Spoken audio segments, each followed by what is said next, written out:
Andersen's Fairy Tales by H.C. Andersen, narrated by Rowan Whitmore, The Emperor's New Clothes. Many years ago, there was an emperor who was so excessively fond of new clothes that he spent all his money in dress. He did not trouble himself in the least about his soldiers, nor did he care to go either to the theatre or the chase, except for the opportunities then afforded him for displaying his new clothes. He had a different suit for each hour of the day, and as of any other king or emperor one is accustomed to say, "He is sitting in council," it was always said of him, "The emperor is sitting in his wardrobe." Time passed merrily in the large town which was his capital. Strangers arrived every day at the court. One day 2 rogues, calling themselves weavers, made their appearance. They gave out that they knew how to weave stuffs of the most beautiful colors and elaborate patterns, the clothes manufactured from which should have the wonderful property of remaining invisible to everyone who was unfit for the office he held, or who was extraordinarily simple in character. These must indeed be splendid clothes, thought the emperor. Had I such a suit, I might at once find out what men in my realms are unfit for their office, and also be able to distinguish the wise from the foolish. This stuff must be woven for me immediately. And he caused large sums of money to be given to both the weavers, in order that they might begin their work directly. So the 2 pretended weavers set up 2 looms, and affected to work very busily, though in reality they did nothing at all. They asked for the most delicate silk and the purest gold thread, put both into their own knapsacks, and then continued their pretended work at the empty looms until late at night. "I should like to know how the weavers are getting on with my cloth," said the emperor to himself. After some little time had elapsed, he was, however, rather embarrassed when he remembered that a simpleton, or one unfit for his office, would be unable to see the manufacture. To be sure, he thought he had nothing to risk in his own person, but yet he would prefer sending somebody else to bring him intelligence about the weavers and their work before he troubled himself in the affair. All the people throughout the city had heard of the wonderful property the cloth was to possess, and all were anxious to learn how wise or how ignorant their neighbors might prove to be. "I will send my faithful old minister to the weavers," said the emperor at last, after some deliberation. "He will be best able to see how the cloth looks, for he is a man of sense, and no one can be more suitable for his office than he is." So the faithful old minister went into the hall, where the knaves were working with all their might at their empty looms. "What can be the meaning of this?" thought the old man, opening his eyes very wide. "I cannot discover the least bit of thread on the looms." However, he did not express his thoughts aloud. The impostors requested him very courteously to be so good as to come nearer their looms, and then asked him whether the design pleased him, and whether the colors were not very beautiful, at the same time pointing to the empty frames. The poor old minister looked and looked.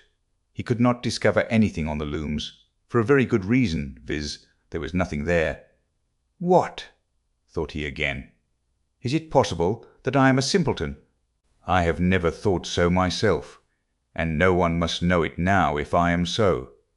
Can it be that I am unfit for my office? No, that must not be said either. I will never confess that I could not see the stuff." "Well, Sir Minister," said one of the knaves, still pretending to work, "you do not say whether the stuff pleases you." "Oh, it is excellent," replied the old minister, looking at the loom through his spectacles. "This pattern and the colors, yes, I will tell the emperor without delay how very beautiful I think them." "We shall be much obliged to you," said the impostors, and then they named the different colors and described the pattern of the pretended stuff. The old minister listened attentively to their words, in order that he might repeat them to the emperor, and then the knaves asked for more silk and gold, saying that it was necessary to complete what they had begun. However, they put all that was given them into their knapsacks, and continued to work with as much apparent diligence as before at their empty looms. The emperor now sent another officer of his court to see how the men were getting on, and to ascertain whether the cloth would soon be ready. It was just the same with this gentleman as with the minister. He surveyed the looms on all sides, but could see nothing at all but the empty frames. "Does not the stuff appear as beautiful to you as it did to my lord the minister?" asked the impostors of the emperor's second ambassador, at the same time making the same gestures as before, and talking of the design and colours which were not there. "I certainly am not stupid," thought the messenger. "It must be that I am not fit for my good, profitable office. That is very odd, however, no one shall know anything about it." And accordingly he praised the stuff he could not see, and declared that he was delighted with both colours and patterns. "Indeed, please your imperial majesty," said he to his sovereign when he returned, "the cloth which the weavers are preparing is extraordinarily magnificent." The whole city was talking of the splendid cloth which the emperor had ordered to be woven at his own expense. And now the emperor himself wished to see the costly manufacture while it was still in the loom. Accompanied by a select number of officers of the court, among whom were the two honest men who had already admired the cloth, he went to the crafty impostors, who, as soon as they were aware of the emperor's approach, went on working more diligently than ever, although they still did not pass a single thread through the looms. "Is not the work absolutely magnificent?" said the two officers of the crown already mentioned. "If your majesty will only be pleased to look at it. What a splendid design! What glorious colours!" And at the same time they pointed to the empty frames, for they imagined that everyone else could see this exquisite piece of workmanship. "How is this?" said the emperor to himself. "I can see nothing. This is indeed a terrible affair. Am I a simpleton, or am I unfit to be an emperor? That would be the worst thing that could happen. Oh, the cloth is charming," said he aloud. "It has my complete approbation." And he smiled most graciously, and looked closely at the empty looms, for on no account would he say that he could not see what two of the officers of his court had praised so much. All his retinue now strained their eyes, hoping to discover something on the looms, but they could see no more than the others. Nevertheless, they all exclaimed, "Oh, how beautiful!" and advised his majesty to have some new clothes made from this splendid material for the approaching procession. "Magnificent! Charming! Excellent!" resounded on all sides, and everyone was uncommonly gay. The emperor shared in the general satisfaction, and presented the impostors with the reband of an order of knighthood, to be worn in their buttonholes, and the title of gentlemen weavers. The rogues sat up the whole of the night before the day on which the procession was to take place, and had 16 lights burning, so that everyone might see how anxious they were to finish the emperor's new suit. They pretended to roll the cloth off the looms, cut the air with their scissors, and sewed with needles without any thread in them. "See!" cried they at last, "the emperor's new clothes are ready." And now the emperor, with all the grandees of his court, came to the weavers, and the rogues raised their arms, as if in the act of holding something up, saying, "Here are your majesty's trousers. Here is the scarf. Here is the mantle. The whole suit is as light as a cobweb.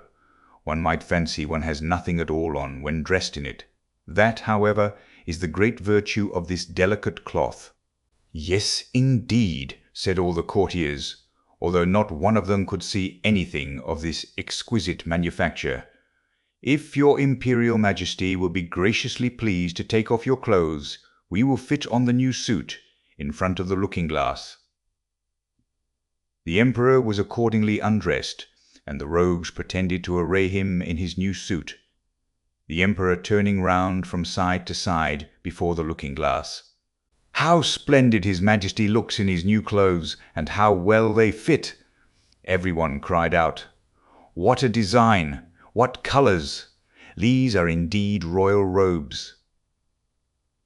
"The canopy which is to be borne over your majesty in the procession is waiting," announced the chief master of the ceremonies. "I am quite ready," answered the emperor.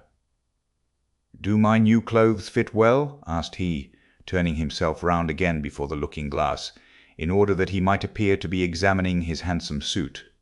The lords of the bedchamber, who were to carry his Majesty's train, felt about on the ground, as if they were lifting up the ends of the mantle, and pretended to be carrying something, for they would by no means betray anything like simplicity or unfitness for their office.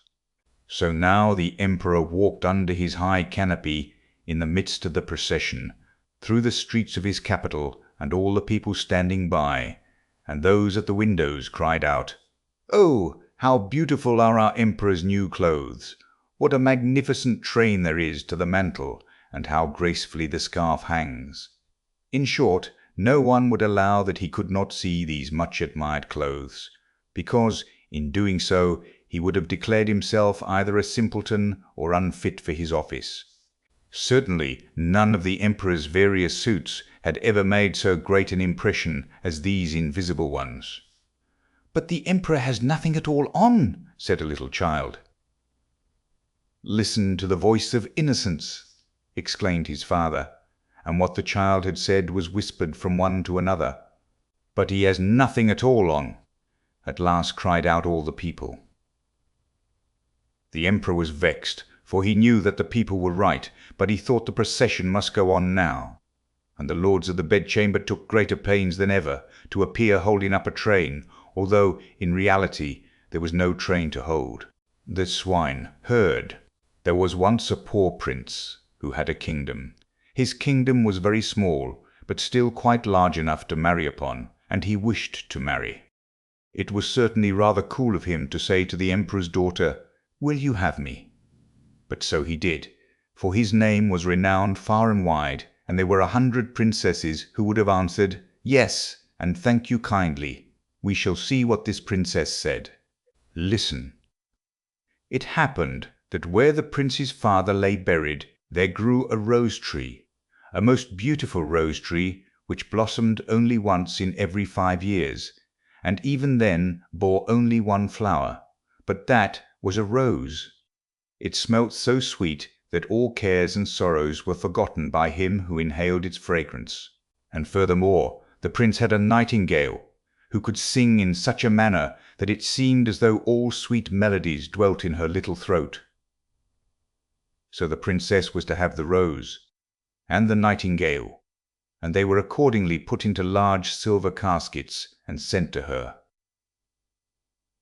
The emperor had them brought into a large hall, where the princess was playing at visiting with the ladies of the court, and when she saw the caskets with the presents, she clapped her hands for joy. "Ah, if it were but a little pussy-cat," said she, but the rose tree with its beautiful rose came to view. "Oh, how prettily it is made," said all the court ladies. "It is more than pretty," said the emperor. "It is charming." But the princess touched it, and was almost ready to cry. "Fie, papa," said she. "It is not made at all. It is natural." "Let us see what is in the other casket before we get into a bad humour," said the emperor. So the nightingale came forth and sang so delightfully that at first no one could say anything ill-humoured of her. "Superbe, charmant!" exclaimed the ladies, for they all used to chatter French, each one worse than her neighbour. "How much the bird reminds me of the musical box that belonged to our blessed empress," said an old knight. "Oh yes, these are the same tones, the same execution." "Yes, yes," said the emperor, and he wept like a child at the remembrance. "I will still hope that it is not a real bird," said the princess. "Yes, it is a real bird," said those who had brought it. "Well then, let the bird fly," said the princess, and she positively refused to see the prince. However, he was not to be discouraged. He daubed his face over brown and black, pulled his cap over his ears, and knocked at the door. "Good day to my lord, the emperor," said he. "Can I have employment at the palace?" "Why, yes," said the emperor. "I want someone to take care of the pigs, for we have a great many of them." So the prince was appointed imperial swineherd. He had a dirty little room close by the pigsty, and there he sat the whole day and worked. By the evening he had made a pretty little kitchen pot. Little bells were hung all round it, and when the pot was boiling, these bells tinkled in the most charming manner, and played the old melody. But what was still more curious, whoever held his finger in the smoke of the kitchen pot, immediately smelt all the dishes that were cooking on every hearth in the city. This, you see, was something quite different from the rose. Now the princess happened to walk that way, and when she heard the tune, she stood quite still and seemed pleased, for she could play Liebe Augustine. It was the only piece she knew, and she played it with one finger. "Why, there is my piece," said the princess. "That swineherd must certainly have been well educated. Go in and ask him the price of the instrument." So one of the court ladies must run in. However, she drew on wooden slippers first. "What will you take for the kitchen pot?" said the lady. "I will have 10 kisses from the princess," said the swineherd. "Yes, indeed," said the lady. "I cannot sell it for less," rejoined the swineherd. "He is an impudent fellow," said the princess, and she walked on, but when she had gone a little way, the bells tinkled so prettily. "Stay," said the princess. "Ask him if he will have 10 kisses from the ladies of my court." "No, thank you," said the swineherd. 10 kisses from the princess, or I keep the kitchen pot myself." "That must not be either," said the princess. "But do you all stand before me that no one may see us?" And the court ladies placed themselves in front of her and spread out their dresses. The swineherd got 10 kisses, and the princess the kitchen pot. That was delightful. The pot was boiling the whole evening, and the whole of the following day. They knew perfectly well what was cooking at every fire throughout the city. From the chamberlains to the cobblers, the court ladies danced and clapped their hands. "We know who has soup, and who has pancakes for dinner today, who has cutlets, and who has eggs. How interesting!" "Yes, but keep my secret, for I am an emperor's daughter." The swineherd, that is to say. The prince, for no one knew that he was other than an ill-favoured swineherd, let not a day pass without working at something. He at last constructed a rattle, which, when it was swung round, played all the waltzes and jig tunes which have ever been heard since the creation of the world. "Ah, that is superbe," said the princess when she passed by. "I have never heard prettier compositions. Go in and ask him the price of the instrument. But mind, he shall have no more kisses." "He will have 100 kisses from the princess," said the lady who had been to ask. "I think he is not in his right senses," said the princess, and walked on. But when she had gone a little way, she stopped again. "One must encourage art," said she. "I am the emperor's daughter. Tell him he shall, as on yesterday, have 10 kisses from me, and may take the rest from the ladies of the court." "Oh, but we should not like that at all," said they. "What are you muttering?" asked the princess. "If I can kiss him, surely you can. Remember that you owe everything to me." So the ladies were obliged to go to him again. 100 kisses from the princess," said he, "or else let everyone keep his own." "Stand round," said she, and all the ladies stood round her whilst the kissing was going on. "What can be the reason for such a crowd close by the pigsty?" said the emperor, who happened just then to step out on the balcony. He rubbed his eyes and put on his spectacles. "They are the ladies of the court. I must go down and see what they are about."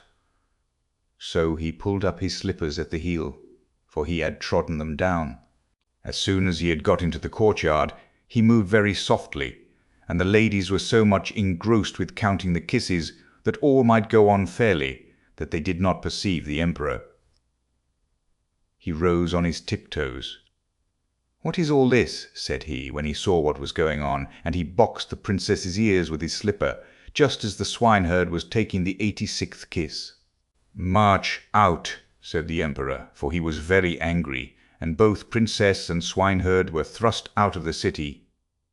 The princess now stood and wept. The swineherd scolded, and the rain poured down. "Alas, unhappy creature that I am," said the princess. "If I had but married the handsome young prince! Ah, how unfortunate I am!" And the swineherd went behind a tree, washed the black and brown colour from his face, threw off his dirty clothes, and stepped forth in his princely robes. He looked so noble that the princess could not help bowing before him. "I am come to despise thee," said he. "Thou wouldst not have an honourable prince. Thou couldst not prize the rose and the nightingale, but thou wast ready to kiss the swineherd for the sake of a trumpery plaything. Thou art rightly served." He then went back to his own little kingdom, and shut the door of his palace in her face. Now she might well sing, "The Real Princes." There was once a prince who wished to marry a princess, but then she must be a real princess. He travelled all over the world in hopes of finding such a lady, but there was always something wrong. Princesses he found in plenty, but whether they were real princesses it was impossible for him to decide, for now one thing, now another, seemed to him not quite right about the ladies. At last he returned to his palace quite cast down, because he wished so much to have a real princess for his wife. One evening a fearful tempest arose. It thundered and lightened, and the rain poured down from the sky in torrents. Besides, it was as dark as pitch. All at once there was heard a violent knocking at the door, and the old king, the prince's father, went out himself to open it. It was a princess who was standing outside the door. What with the rain and the wind, she was in a sad condition. The water trickled down from her hair, and her clothes clung to her body. She said she was a real princess. "Ah, we shall soon see that," thought the old queen mother. However, she said not a word of what she was going to do, but went quietly into the bedroom, took all the bedclothes off the bed, and put 3 little peas on the bedstead. She then laid 20 mattresses one upon another over the 3 peas, and put 20 feather beds over the mattresses. Upon this bed the princess was to pass the night. The next morning she was asked how she had slept. "Oh, very badly indeed," she replied. "I have scarcely closed my eyes the whole night through. I do not know what was in my bed, but I had something hard under me, and am all over black and blue. It has hurt me so much." Now it was plain that the lady must be a real princess, since she had been able to feel the 3 little peas through the 20 mattresses and 20 feather beds. None but a real princess could have had such a delicate sense of feeling. The prince accordingly made her his wife, being now convinced that he had found a real princess. The 3 peas were, however, put into the cabinet of curiosities, where they are still to be seen, provided they are not lost. Wasn't this a lady of real delicacy? The Shoes of Fortune. Every author has some peculiarity in his descriptions or in his style of writing. Those who do not like him magnify it, shrug up their shoulders, and exclaim, "There he is again!" I, for my part, know very well how I can bring about this movement and this exclamation. It would happen immediately if I were to begin here, as I intended to do, with "Rome has its Corso, Naples its Toledo. Ah, that Andersen, there he is again!" They would cry, yet I must, to please my fancy, continue quite quietly and add, "But Copenhagen has its East Street. Here, then, we will stay for the present." In one of the houses not far from the New Market a party was invited, a very large party, in order, as is often the case, to get a return invitation from the others. One half of the company was already seated at the card table, the other half awaited the result of the stereotyped preliminary observation of the lady of the house. Now let us see what we can do to amuse ourselves. They had got just so far, and the conversation began to crystallize, as it could but do with the scanty stream which the commonplace world supplied. Amongst other things they spoke of the Middle Ages. Some praised that period as far more interesting, far more poetical than our own too sober present. Indeed, Councillor Knapp defended this opinion so warmly that the hostess declared immediately on his side, and both exerted themselves with unwearied eloquence. The councillor boldly declared the time of King Hans to be the noblest and the most happy period.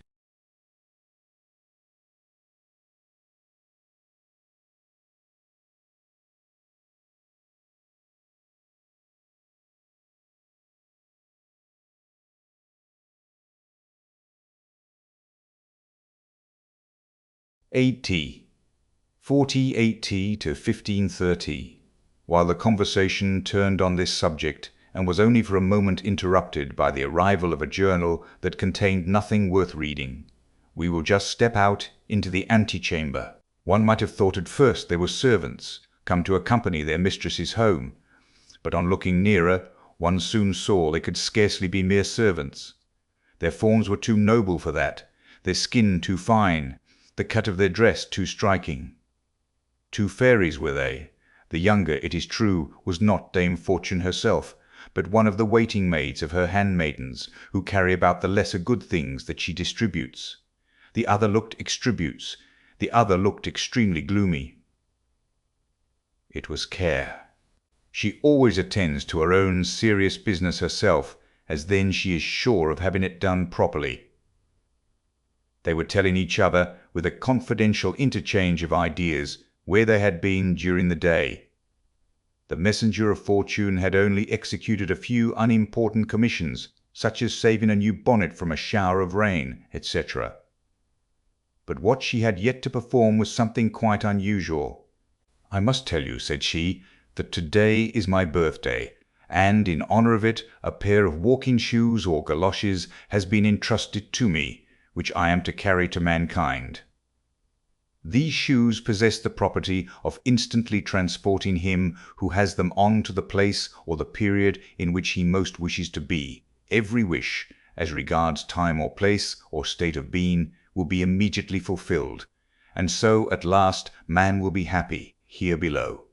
"Do you seriously believe it?" replied Care in a severe tone of reproach. "No, he will be very unhappy, and will assuredly bless the moment when he feels that he has freed himself from the fatal shoes." "Stupid nonsense," said the other angrily. "I will put them here by the door. Someone will make a mistake for certain, and take the wrong ones. He will be a happy man." Such was their conversation. I, too. What happened to the counsellor? It was late. Counsellor Knapp, deeply occupied with the times of King Hans, intended to go home, and malicious fate managed matters so that his feet, instead of finding their way to his own galoshes, slipped into those of Fortune. Thus caparisoned, the good man walked out of the well-lighted rooms into East Street. By the magic power of the shoes he was carried back to the times of King Hans, on which account his foot very naturally sank in the mud and puddles of the street, there having been in those days no pavement in Copenhagen.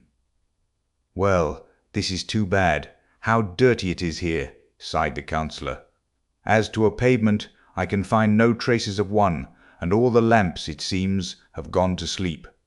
The moon was not yet very high. It was besides rather foggy, so that in the darkness all objects seemed mingled in chaotic confusion. At the next corner hung a votive lamp before a Madonna, but the light it gave was little better than none at all. Indeed, he did not observe it before he was exactly under it, and his eyes fell upon the bright colours of the pictures which represented the well-known group of the Virgin and the infant Jesus.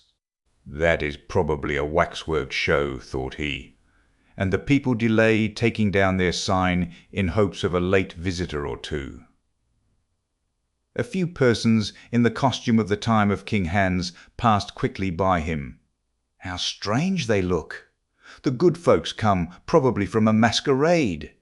Suddenly was heard the sound of drums and fifes. The bright blaze of a fire shot up from time to time, and its ruddy gleams seemed to contend with the bluish light of the torches. The counsellor stood still, and watched a most strange procession pass by. First came a dozen drummers, who understood pretty well how to handle their instruments. Then came halberdiers, and some armed with crossbows. The principal person in the procession was a priest. Astonished at what he saw, the counsellor asked what was the meaning of all this mummery, and who that man was. "That's the Bishop of Zealand," was the answer. "Good heavens! What has taken possession of the bishop?" sighed the counsellor, shaking his head. It certainly could not be the bishop, even though he was considered the most absent man in the whole kingdom, and people told the drollest anecdotes about him. Reflecting on the matter, and without looking right or left, the councillor went through East Street and across the Harborough Platz. The bridge leading to Palace Square was not to be found. Scarcely trusting his senses, the nocturnal wanderer discovered a shallow piece of water, and here fell in with two men who very comfortably were rocking to and fro in a boat. "Does your honour want to cross the ferry to the home?" asked they. "Across to the home," said the councillor, who knew nothing of the age in which he at that moment was. "No, I am going to Christianshafen, to Little Market Street." Both men stared at him in astonishment. "Only just tell me where the bridge is," said he. "It is really unpardonable that there are no lamps here, and it is as dirty as if one had to wade through a morass."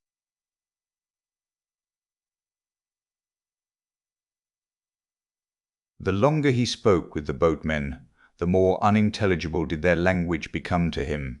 "I don't understand your Bornholmish dialect," said he at last, angrily, and turning his back upon them. He was unable to find the bridge. There was no railway either. "It is really disgraceful what a state this place is in," muttered he to himself. Never had his age, with which, however, he was always grumbling, seemed so miserable as on this evening. "I'll take a hackney coach," thought he. But where were the hackney coach, thought he. But where were the hackney coaches? "I must go back to the New Market. There, it is to be hoped, I shall find some coaches, for if I don't, I shall never get safe to Christianshafen." So off he went in the direction of East Street, and had nearly got to the end of it when the moon shone forth. "God bless me! What wooden scaffolding is that which they have set up there?" cried he involuntarily as he looked at Eastgate, which in those days was at the end of East Street. He found, however, a little side door open, and through this he went, and stepped into our New Market of the present time. It was a huge, desolate plain. Some wild bushes stood up here and there, while across the field flowed a broad canal or river. Some wretched hovels for the Dutch sailors, resembling great boxes, and after which the place was named, lay about in confused disorder on the opposite bank. "I either behold a Fata Morgana, or I am regularly tipsy," whimpered out the councillor. "But what's this?" He turned round anew, firmly convinced that he was seriously ill.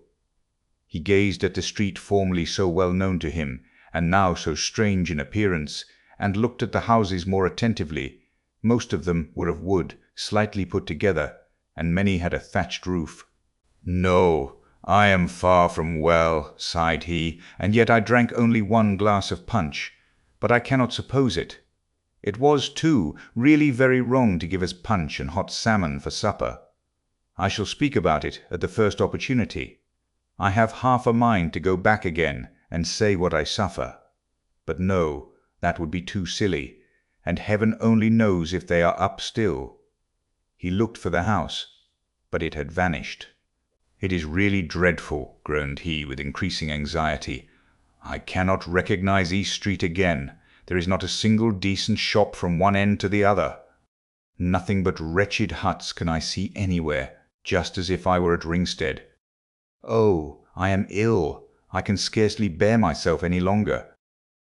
Where the deuce can the house be?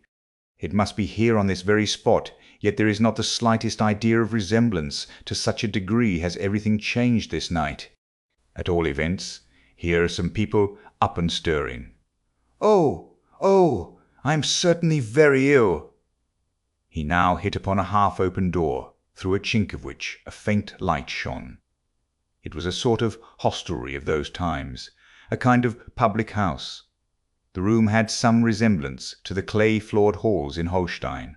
A pretty numerous company, consisting of seamen, Copenhagen burghers, and a few scholars, sat here in deep converse over their pewter cans, and gave little heed to the person who entered. "By your leave," said the councillor to the hostess, who came bustling towards him. "I felt so queer all of a sudden. Would you have the goodness to send for a hackney coach to take me to Christianshafen?" The woman examined him with eyes of astonishment, and shook her head. She then addressed him in German. The councillor thought she did not understand Danish, and therefore repeated his wish in German. This, in connection with his costume, strengthened the good woman in the belief that he was a foreigner. That he was ill, she comprehended directly, so she brought him a pitcher of water, which tasted certainly pretty strong of the sea, although it had been fetched from the well. The counsellor supported his head on his hand, drew a long breath, and thought over all the wondrous things he saw around him. "Is this the daily news of this evening?" he asked mechanically, as he saw the hostess push aside a large sheet of paper. The meaning of this councillorship query remained, of course, a riddle to her, yet she handed him the paper without replying. It was a coarse woodcut, representing a splendid meteor as seen in the town of Cologne, which was to be read below in bright letters. "That is very old," said the counsellor, whom this piece of antiquity began to make considerably more cheerful. "Pray, how did you come into possession of this rare print?" "It is extremely interesting, although the whole is a mere fable. Such meteorous appearances are to be explained in this way, that they are the reflections of the aurora borealis, and it is highly probable they are caused principally by electricity." Those persons who were sitting nearest him and heard his speech stared at him in wonderment, and one of them rose, took off his hat respectfully, and said with a serious countenance, "You are no doubt a very learned man, monsieur." "Oh no," answered the counsellor, "I can only join in conversation on this topic and on that, as indeed one must do according to the demands of the world at present." "Modestia is a fine virtue," continued the gentleman. "However, as to your speech, I must say mihi secus bidetur, yet I am willing to suspend my judicium." "May I ask with whom I have the pleasure of speaking?" asked the counsellor. "I am a bachelor in theologia," answered the gentleman with a stiff reverence. This reply fully satisfied the counsellor. The title suited the dress. "He is certainly," thought he, "some village schoolmaster, some queer old fellow, such as one still often meets with in Jutland." "This is no locus docendi, it is true," began the clerical gentleman, "yet I beg you earnestly to let us profit by your learning. Your reading in the ancients is, sin dubio, of vast extent." "Oh yes, I've read something, to be sure," replied the counsellor. "I like reading all useful works, but I do not on that account despise the modern ones. 'Tis only the unfortunate tales of everyday life that I cannot bear. We have enough, and more than enough, such in reality." "Tales of everyday life?" said our bachelor inquiringly. "I mean those new-fangled novels, twisting and writhing themselves in the dust of commonplace, which also expect to find a reading public." "Oh," exclaimed the clerical gentleman, smiling, "there is much wit in them. Besides, they are read at court." "The king likes the history of Sir Iffan and Sir Gordian, particularly, which treats of King Arthur and his Knights of the Round Table. He has more than once joked about it with his high vassals." "I have not read that novel," said the counsellor. "It must be quite a new one that Heiberg has published lately." "No," answered the theologian of the time of King Hans. "That book is not written by a Heiberg, but was imprinted by Godfrey von Gehmen." "Oh, is that the author's name?" said the counsellor. "It is a very old name, and, as well as I recollect, he was the first printer that appeared in Denmark." "Yes, he is our first printer," replied the clerical gentleman hastily. So far all went on well. Some one of the worthy burghers now spoke of the dreadful pestilence that had raged in the country a few years back, meaning that of 1484. The counsellor imagined it was the cholera that was meant, which people made so much fuss about, and the discourse passed off satisfactorily enough. The war of the buccaneers of 1490 was so recent that it could not fail being alluded to. The English pirates had, they said, most shamefully taken their ships while in the roadstead, and the counsellor, before whose eyes the herostratic event of 1801 still floated vividly, agreed entirely with the others in abusing the rascally English. With other topics he was not so fortunate. Every moment brought about some new confusion, and threatened to become a perfect babel, for the worthy bachelor was really too ignorant and the simplest observations of the counsellor sounded to him too daring and fantastical. They looked at one another from the crown of the head to the soles of the feet, and when matters grew to too high a pitch, then the bachelor talked Latin in the hope of being better understood, but it was of no use after all. "What's the matter?" asked the hostess, plucking the counsellor by the sleeve, and now his recollection returned, for in the course of the conversation he had entirely forgotten all that had preceded it. "Merciful God, where am I?" exclaimed he in agony, and while he so thought, all his ideas and feelings of overpowering dizziness, against which he struggled with the utmost power of desperation, encompassed him with renewed force. "Let us drink claret and mead, and Bremen beer," shouted one of the guests, "and you shall drink with us." Two maidens approached. One wore a cap of two staring colours, denoting the class of persons to which she belonged. They poured out the liquor, and made the most friendly gesticulations, while a cold perspiration trickled down the back of the poor counsellor. "What's to be the end of this? What's to become of me?" groaned he, but he was forced, in spite of his opposition, to drink with the rest. They took hold of the worthy man, who, hearing on every side that he was intoxicated, did not in the least doubt the truth of this certainly not very polite assertion, but on the contrary implored the ladies and gentlemen present to procure him a hackney coach. They, however, imagined he was talking Russian. Never before, he thought, had he been in such a coarse and ignorant company. One might almost fancy the people had turned heathens again. "It is the most dreadful moment of my life. The whole world is leagued against me." But suddenly it occurred to him that he might stoop down under the table, and then creep unobserved out of the door. He did so, but just as he was going, the others remarked what he was about.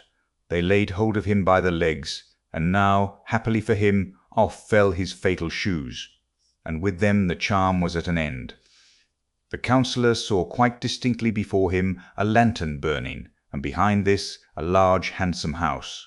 All seemed to him in proper order as usual. It was East Street, splendid and elegant as we now see it.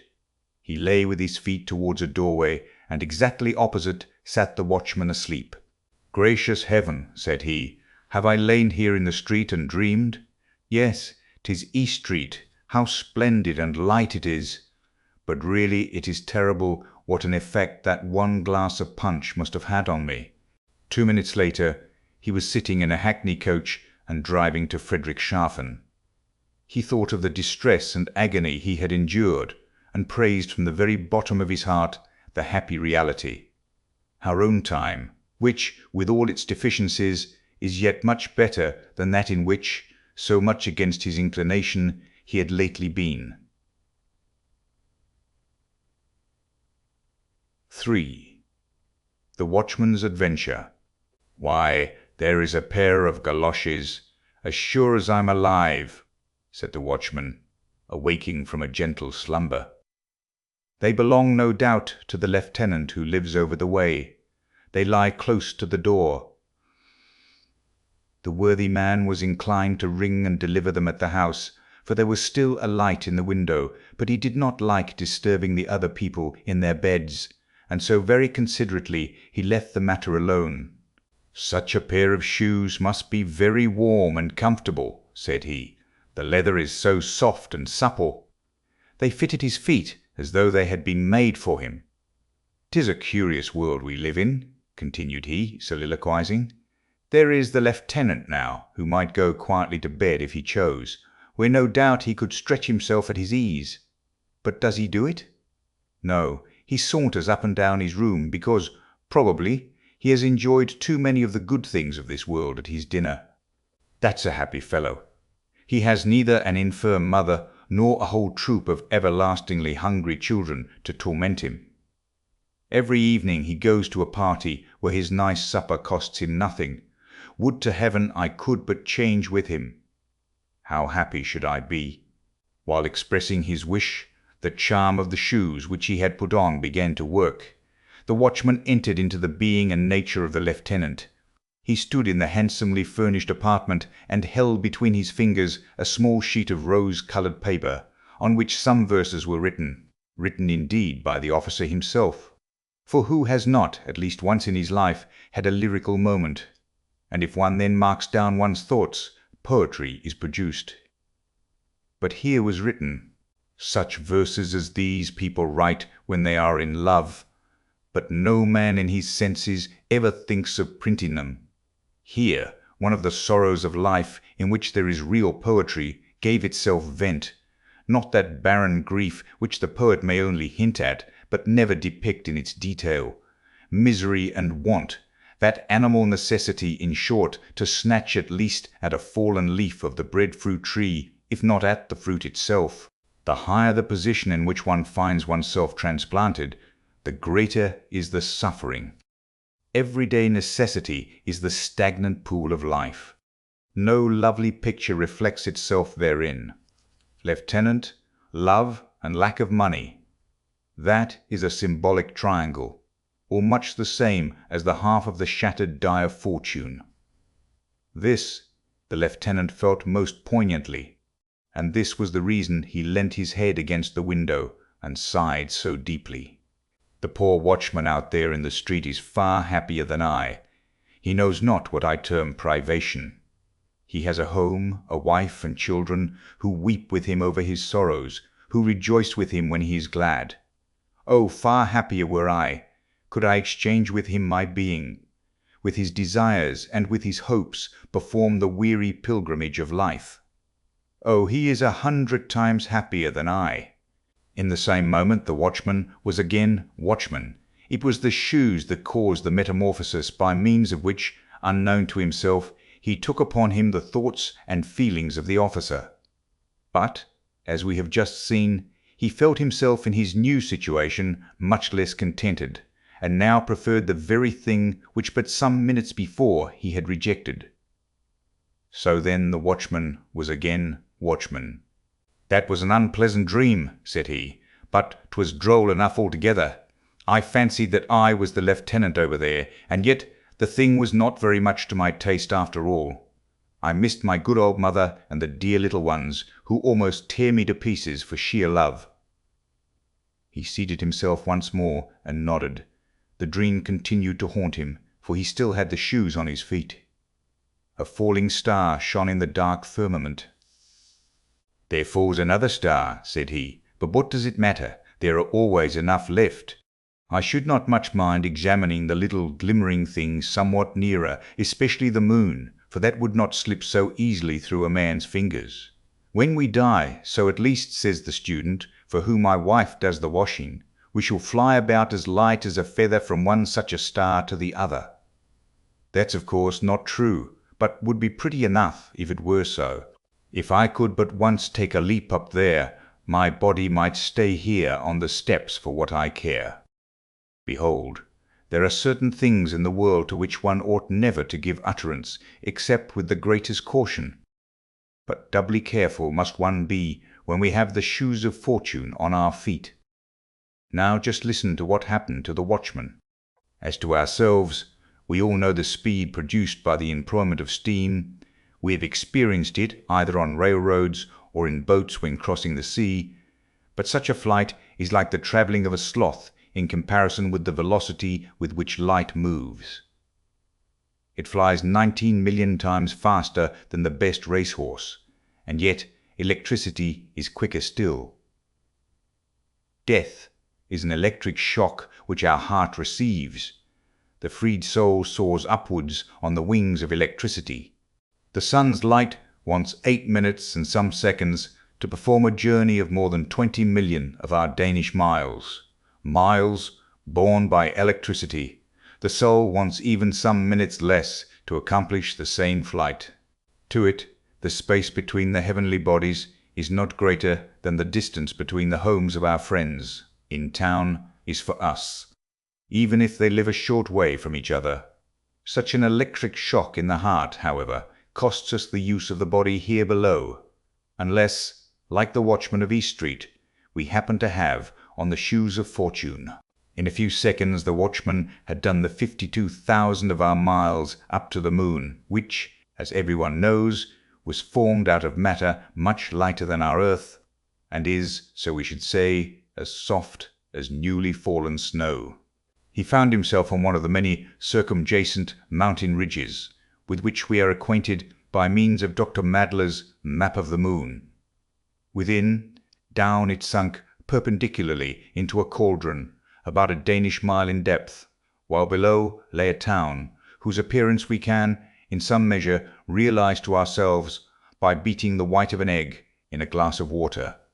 The matter of which it was built was just as soft, and formed similar towers and domes and pillars, transparent and rocking in the thin air, while above his head our earth was rolling like a large fiery ball. He perceived immediately a quantity of beings who were certainly what we call men, yet they looked different to us.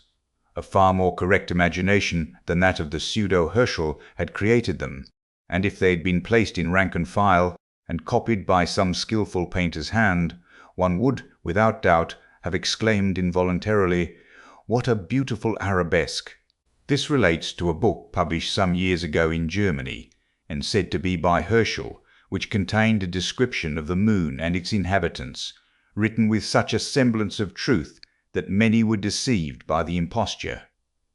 Probably a translation of the celebrated Moon Hoax, written by Richard A. Locke, and originally published in New York.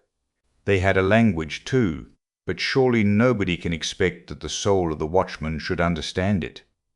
Be that as it may, it did comprehend it, for in our souls there germinate far greater powers than we, poor mortals, despite all our cleverness, have any notion of. Does she not show us, she the queen in the land of enchantment, her astounding dramatic talent in all our dreams? There every acquaintance appears and speaks upon the stage, so entirely in character, and with the same tone of voice, that none of us, when awake, were able to imitate it.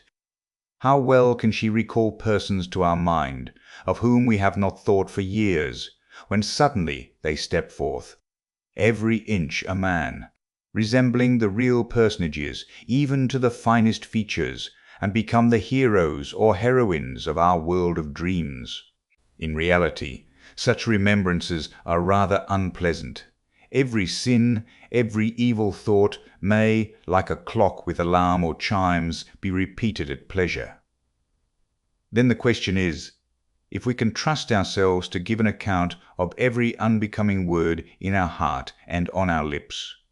The watchman's spirit understood the language of the inhabitants of the moon pretty well. The Selenites disputed variously about our earth, and expressed their doubts if it could be inhabited. The air, they said, must certainly be too dense to allow any rational dweller in the moon the necessary free respiration. They considered the moon alone to be inhabited. They imagined it was the real heart of the universe or planetary system, on which the genuine cosmopolites or citizens of the world dwelt. What strange things men, no, what strange things Selenites sometimes take into their heads. Dwellers in the moon. About politics they had a good deal to say, but little Denmark must take care what it is about, and not run counter to the moon. That great realm that might, in an ill humour, bestir itself, and dash down a hailstorm in our faces, or force the Baltic to overflow the sides of its gigantic basin. We will, therefore, not listen to what was spoken, and on no condition run in the possibility of telling tales out of school, but we will rather proceed, like good quiet citizens, to East Street, and observe what happened meanwhile to the body of the watchman. He sat lifeless on the steps. The morning star, that is to say, the heavy wooden staff, headed with iron spikes, and which had nothing else in common with its sparkling brother in the sky, had glided from his hand, while his eyes were fixed with glassy stare on the moon, looking for the good old fellow of a spirit which still haunted it. The watchmen in Germany had formerly, and in some places they still carry with them, on their rounds at night, a sort of mace or club, known in ancient times by the above denomination. "What's the hour, watchman?" asked a passer-by. But when the watchman gave no reply, the merry roisterer, who was now returning home from a noisy drinking bout, took it into his head to try what a tweak of the nose would do, on which the supposed sleeper lost his balance. The body lay motionless, stretched out on the pavement. The man was dead. When the patrol came up, all his comrades, who comprehended nothing of the whole affair, were seized with a dreadful fright, for dead he was, and he remained so. The proper authorities were informed of the circumstance. People talked a good deal about it, and in the morning the body was carried to the hospital. Now that would be a very pretty joke, if the spirit, when it came back and looked for the body in East Street, were not to find one. No doubt it would, in its anxiety, run off to the police, and then to the hue and cry office, to announce that the finder will be handsomely rewarded, and at last away to the hospital. Yet we may boldly assert that the soul is shrewdest when it shakes off every fetter and every sort of leading string. The body only makes it stupid. The seemingly dead body of the watchman wandered, as we have said, to the hospital, where it was brought into the general viewing room, and the first thing that was done here was naturally to pull off the galoshes. When the spirit, that was merely gone out on adventures, must have returned with the quickness of lightning to its earthly tenement. It took its direction towards the body in a straight line, and a few seconds after, life began to show itself in the man. He asserted that the preceding night had been the worst that ever the malice of fate had allotted him. He would not for 2 silver marks again go through what he had endured while moon-stricken, but now, however, it was over. The same day he was discharged from the hospital as perfectly cured, but the shoes meanwhile remained behind. IV. A moment of head importance.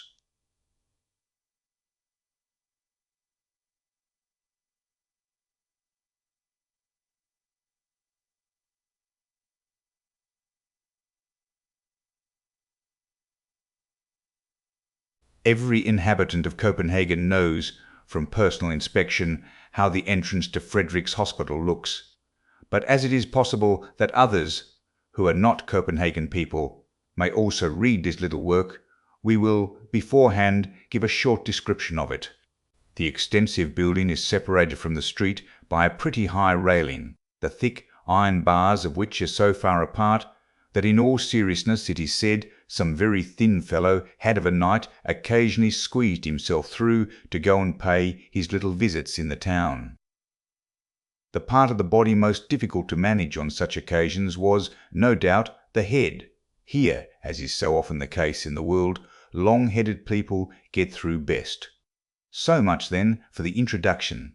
One of the young men, whose head, in a physical sense only, might be said to be of the thickest, had the watch that evening. The rain poured down in torrents, yet despite these 2 obstacles the young man was obliged to go out, if it were but for a quarter of an hour, and as to telling the doorkeeper about it, that, he thought, was quite unnecessary, if, with a whole skin, he were able to slip through the railings. There on the floor lay the galoshes, which the watchman had forgotten. He never dreamed for a moment that they were those of Fortune, and they promised to do him good service in the wet, so he put them on. The question now was, if he could squeeze himself through the grating, for he had never tried before. Well, there he stood. "Would to heaven I had got my head through," said he involuntarily, and instantly through it slipped, easily and without pain, notwithstanding it was pretty large and thick. But now the rest of the body was to be got through. "Ah, I am much too stout," groaned he aloud, while fixed as in a vice. I had thought the head was the most difficult part of the matter. "Oh, oh, I really cannot squeeze myself through." He now wanted to pull his over-hasty head back again, but he could not. For his neck there was room enough, but for nothing more. His first feeling was of anger, his next that his temper fell to 0. The shoes of fortune had placed him in the most dreadful situation, and, unfortunately, it never occurred to him to wish himself free. The pitch-black clouds poured down their contents in still heavier torrents. Not a creature was to be seen in the streets. To reach up to the bell was what he did not like. To cry aloud for help would have availed him little. Besides, how ashamed would he have been to be found caught in a trap, like an outwitted fox. How was he to twist himself through? He saw clearly that it was his irrevocable destiny to remain a prisoner till dawn, or perhaps even late in the morning. Then the smith must be fetched to file away the bars. But all that would not be done so quickly as he could think about it. The whole charity school, just opposite, would be in motion. All the new booths, with their not very courtier-like swarm of seamen, would join them out of curiosity, and would greet him with a wild hurrah. While he was standing in his pillory, there would be a mob, a hissing and rejoicing and jeering, 10 times worse than in the rows about the Jews some years ago. Oh, my blood is mounting to my brain. 'Tis enough to drive one mad. 'Tis enough to drive one mad. I shall go wild. Oh, were I but loose, my dizziness would then cease. Oh, were my head but loose. You see, he ought to have said that sooner, for the moment he expressed the wish his head was free, and cured of all his paroxysms of love, he hastened off to his room, where the pains consequent on the fright the shoes had prepared for him did not so soon take their leave. But you must not think that the affair is over now. It grows much worse. The night passed, the next day also, but nobody came to fetch the shoes. In the evening, dramatic readings were to be given at the little theatre in King Street. The house was filled to suffocation, and among other pieces to be recited was a new poem by h.c.Andersen called My Aunt's Spectacles, the contents of which were pretty nearly as follows. A certain person had an aunt who boasted of particular skill in fortune-telling with cards, and who was constantly being stormed by persons that wanted to have a peep into futurity. But she was full of mystery about her art, in which a certain pair of magic spectacles did her essential service. Her nephew, a merry boy, who was his aunt's darling, begged so long for these spectacles that, at last, she lent him the treasure, after having informed him, with many exhortations, that in order to execute the interesting trick he need only repair to some place where a great many persons were assembled, and then, from a higher position, whence he could overlook the crowd, pass the company in review before him through his spectacles. Immediately, the inner man of each individual would be displayed before him, like a game of cards, in which he unerringly might read what the future of every person presented was to be. Well pleased, the little magician hastened away to prove the powers of the spectacles in the theatre, no place seeming to him more fitted for such a trial. He begged permission of the worthy audience, and set his spectacles on his nose. A motley phantasmagoria presents itself before him, which he describes in a few satirical touches, yet without expressing his opinion openly, he tells the people enough to set them all thinking and guessing, but in order to hurt nobody, he wraps his witty oracular judgments in a transparent veil, or rather in a lurid thundercloud, shooting forth bright sparks of wit, that they may fall in the powder magazine of the expectant audience.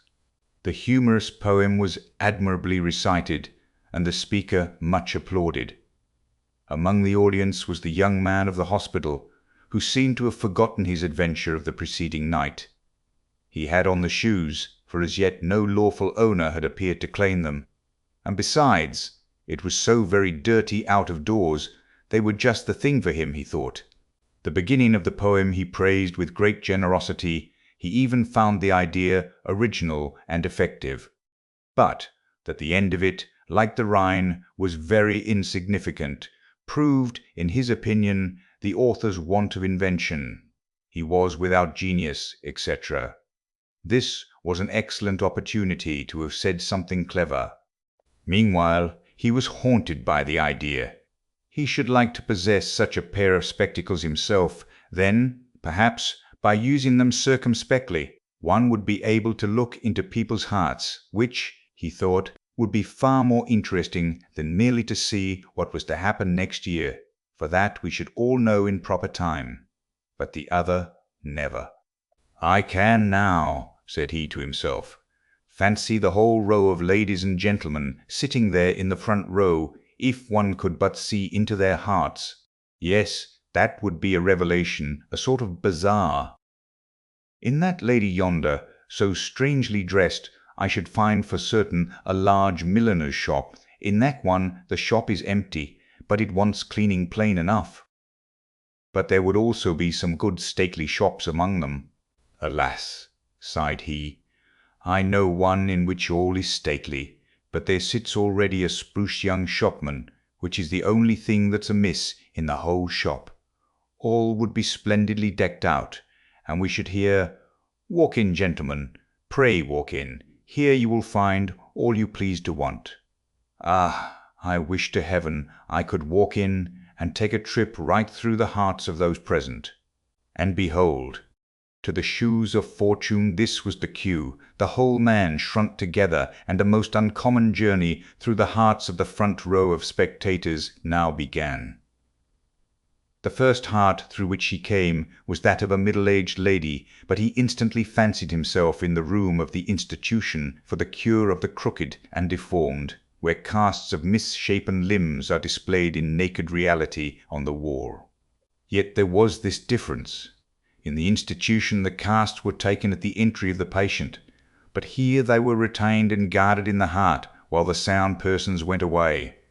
They were, namely, casts of female friends, whose bodily or mental deformities were here most faithfully preserved.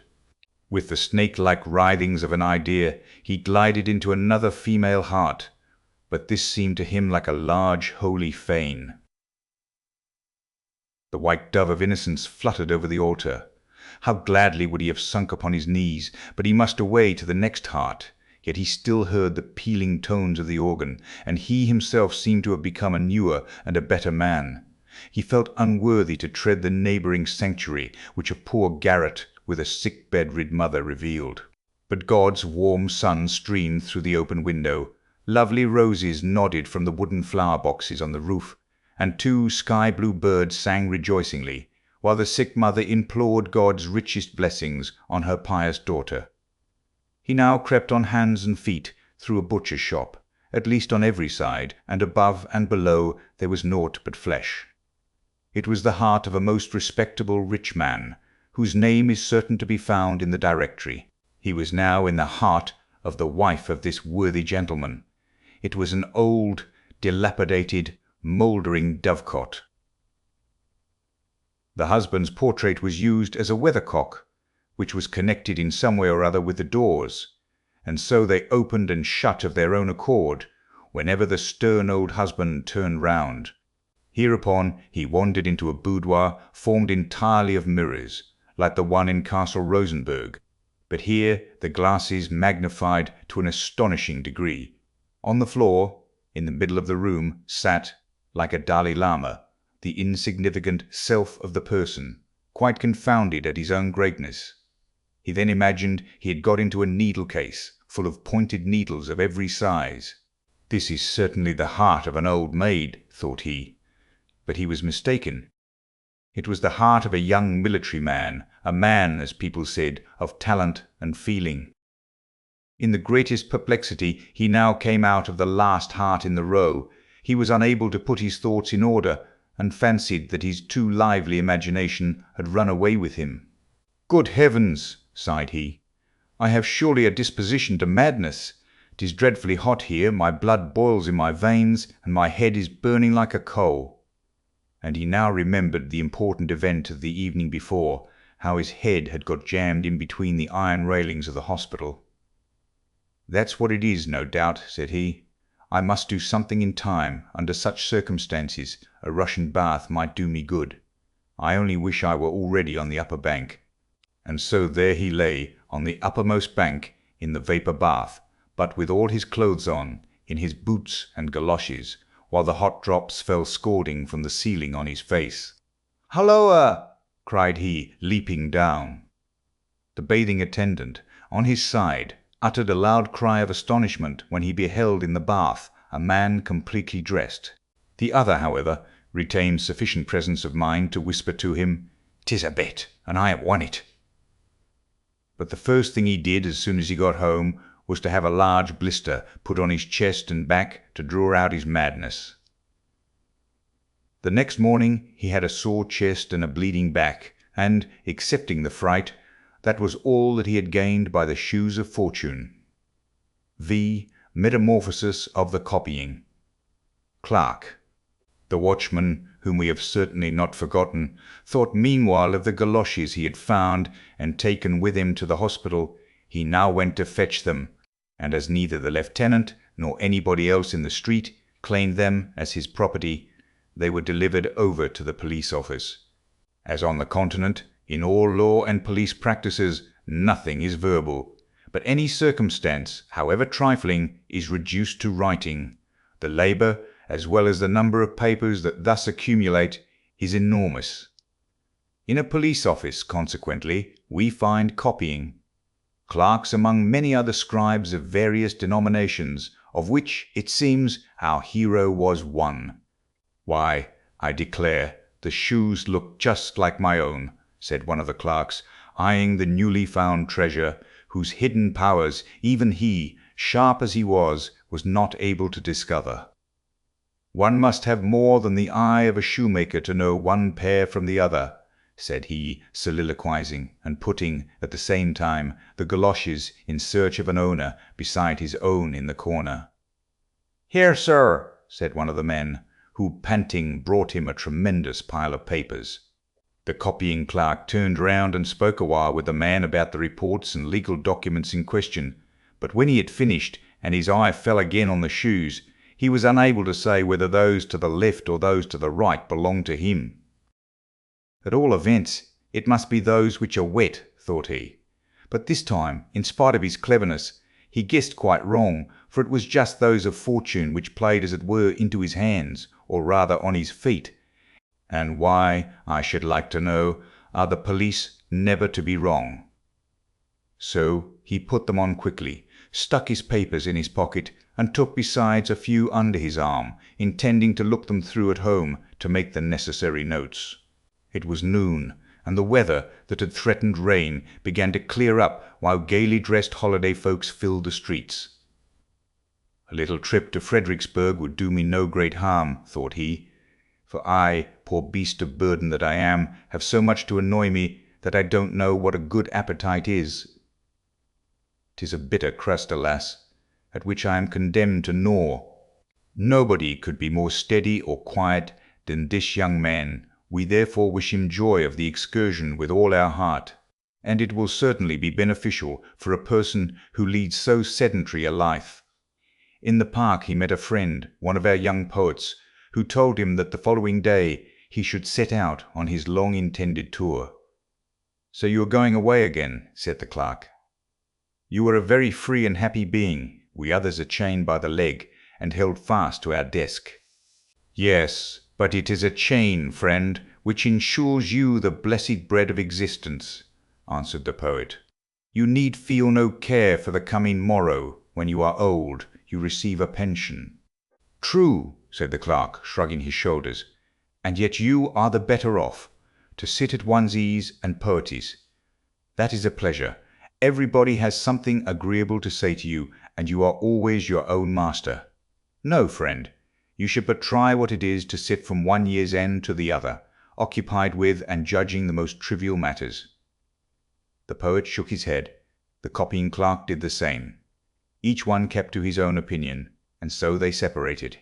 "It's a strange race, those poets," said the clerk, who was very fond of soliloquizing.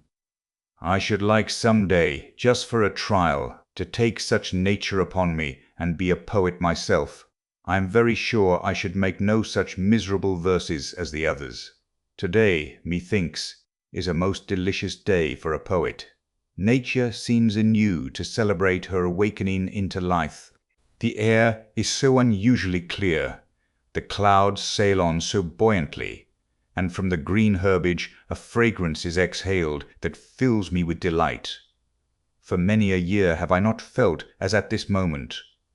We see already by the foregoing effusion that he is become a poet. To give further proof of it, however, would in most cases be insipid, for it is a most foolish notion to fancy a poet different from other men. Among the latter there may be far more poetical natures than many an acknowledged poet, when examined more closely, could boast of. The difference only is that the poet possesses a better mental memory, on which account he is able to retain the feeling and the thought till they can be embodied by means of words, a faculty which the others do not possess. But the transition from a commonplace nature to one that is richly endowed demands always a more or less breakneck leap over a certain abyss which yawns threateningly below, and thus must the sudden change with the clerk strike the reader. "The sweet air," continued he of the police office in his dreamy imaginings, "how it reminds me of the violets in the garden of my Aunt Magdalena. Yes, then I was a little wild boy who did not go to school very regularly. Oh, heavens! 'Tis a long time since I have thought on those times. The good old soul! She lived behind the exchange. She always had a few twigs or green shoots in water. Let the winter rage without as it might, the violets exhaled their sweet breath, whilst I pressed against the window panes covered with fantastic frostwork, the copper coin I had heated on the stove, and so made peep-holes. What splendid vistas were then opened to my view! What change! What magnificence! Yonder in the canal lay the ships frozen up and deserted by their whole crews, with a screaming crow for the sole occupant. But when the spring, with a gentle stirring motion, announced her arrival, a new and busy life arose. With songs and hurrahs the ice was sawn asunder, the ships were fresh tarred and rigged, that they might sail away to distant lands. But I have remained here, must always remain here, sitting at my desk in the office, and patiently see other people fetch their passports to go abroad. Such is my fate. Alas, sighed he, and was again silent. Great heaven, what is come to me? Never have I thought or felt like this before. It must be the summer air that affects me with feelings almost as disquieting as they are refreshing. He felt in his pocket for the papers. These police reports will soon stem the torrent of my ideas, and effectually hinder any rebellious overflowing of the time-worn banks of official duties, he said to himself consolingly, while his eye ran over the first page. Dame. Tigreth, tragedy in 5 acts. What is that? And yet it is undeniably my own handwriting. Have I written the tragedy? Wonderful, very wonderful. And this, what have I here?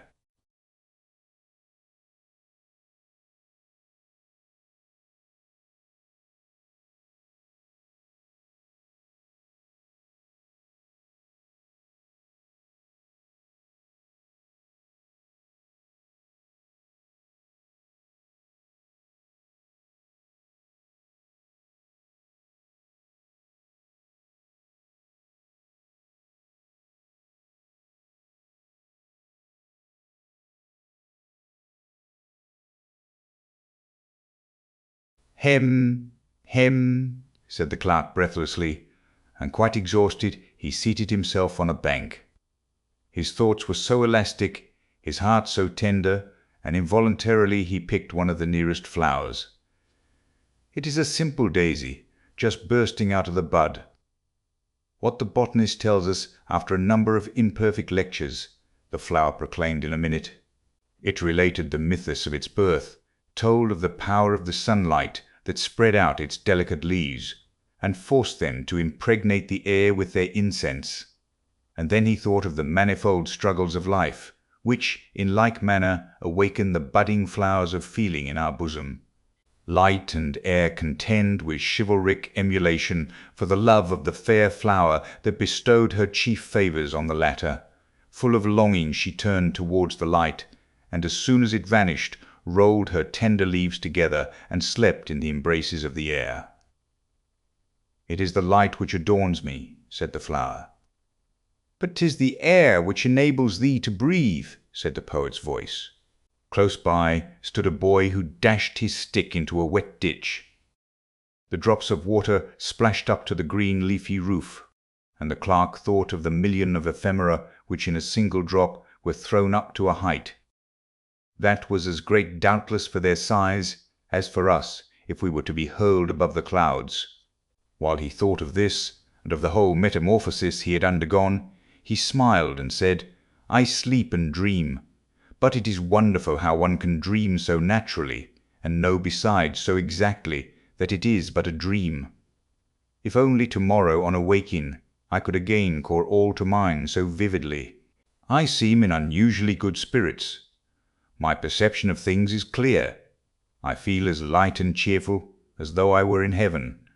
But I know for a certainty that if to-morrow a dim remembrance of it should swim before my mind, it will then see nothing but stupid nonsense, as I have often experienced already, especially before I enlisted under the banner of the police, for that dispels like a whirlwind all the visions of an unfettered imagination.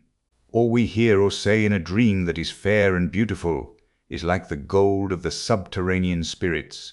It is rich and splendid when it is given us, but viewed by daylight we find only withered leaves. Alas!" He sighed, quite sorrowful, and gazed at the chirping birds that hopped contentedly from branch to branch. "They are much better off than I. To fly must be a heavenly art, and happy do I prize that creature in which it is innate. Could I exchange my nature with any other creature, I fain would be such a happy little lark." He had hardly uttered these hasty words when the skirts and sleeves of his coat folded themselves together into wings, the clothes became feathers, and the galoshes claws. He observed it perfectly, and laughed in his heart. "Now then, there is no doubt that I am dreaming, but I never before was aware of such mad freaks as these." And up he flew into the green roof and sang, but in the song there was no poetry, for the spirit of the poet was gone. The shoes, as is the case with anybody who does what he has to do properly, could only attend to one thing at a time. He wanted to be a poet, and he was one. He now wished to be a merry chirping bird, but when he was metamorphosed into one, the former peculiarities ceased immediately. "It is really pleasant enough," said he. "The whole day long I sit in the office amid the driest law papers, and at night I fly in my dream as a lark in the gardens of Fredericksburg. One might really write a very pretty comedy upon it." He now fluttered down into the grass, turned his head gracefully on every side, and with his bill pecked the pliant blades of grass, which, in comparison to his present size, seemed as majestic as the palm branches of northern Africa. Unfortunately, the pleasure lasted but a moment. Presently, black night overshadowed our enthusiast, who had so entirely missed his part of copying clerk at a police office. Some vast object seemed to be thrown over him. It was a large oilskin cap which a sailor boy of the quay had thrown over the struggling bird. A coarse hand sought its way carefully in under the broad rim, and seized the clerk over the back and wings. In the first moment of fear, he called, indeed, as loud as he could, "You impudent little blackguard! I am a copying clerk at the police office, and you know you cannot insult any belonging to the constabulary force without a chastisement. Besides, you good-for-nothing rascal, it is strictly forbidden to catch birds in the royal gardens of Fredericksburg, but your blue uniform betrays where you come from." This fine tirade sounded, however, to the ungodly sailor boy like a mere pippy-pie. He gave the noisy bird a knock on his beak and walked on. He was soon met by two schoolboys of the upper class, that is to say, as individuals, for with regard to learning they were in the lowest class in the school, and they bought the stupid bird. So the copying clerk came to Copenhagen as guest, or rather as prisoner, in a family living in Gather Street. "'Tis well that I'm dreaming," said the clerk, "or I really should get angry. First I was a poet, now sold for a few pence as a lark. No doubt it was that accursed poetical nature which has metamorphosed me into such a poor harmless little creature. It is really pitiable, particularly when one gets into the hands of a little blackguard, perfect in all sorts of cruelty to animals. All I should like to know is how the story will end. The two schoolboys, the proprietors now, the transformed clerk, carried him into an elegant room. A stout, stately dame received them with a smile, but she expressed much dissatisfaction that a common field-bird, as she called the lark, should appear in such high society. For today, however, she would allow it, and they must shut him in the empty cage that was standing in the window. "Perhaps he will amuse my good Polly," added the lady, looking with a benignant smile at a large green parrot that swung himself backwards and forwards most comfortably in his ring, inside a magnificent brass-wired cage. "Today is Polly's birthday," said she with stupid simplicity, "and the little brown field-bird must wish him joy." Mr. Polly uttered not a syllable in reply, but swung to and fro with dignified condescension, while a pretty canary, as yellow as gold, that had lately been brought from his sunny, fragrant home, began to sing aloud.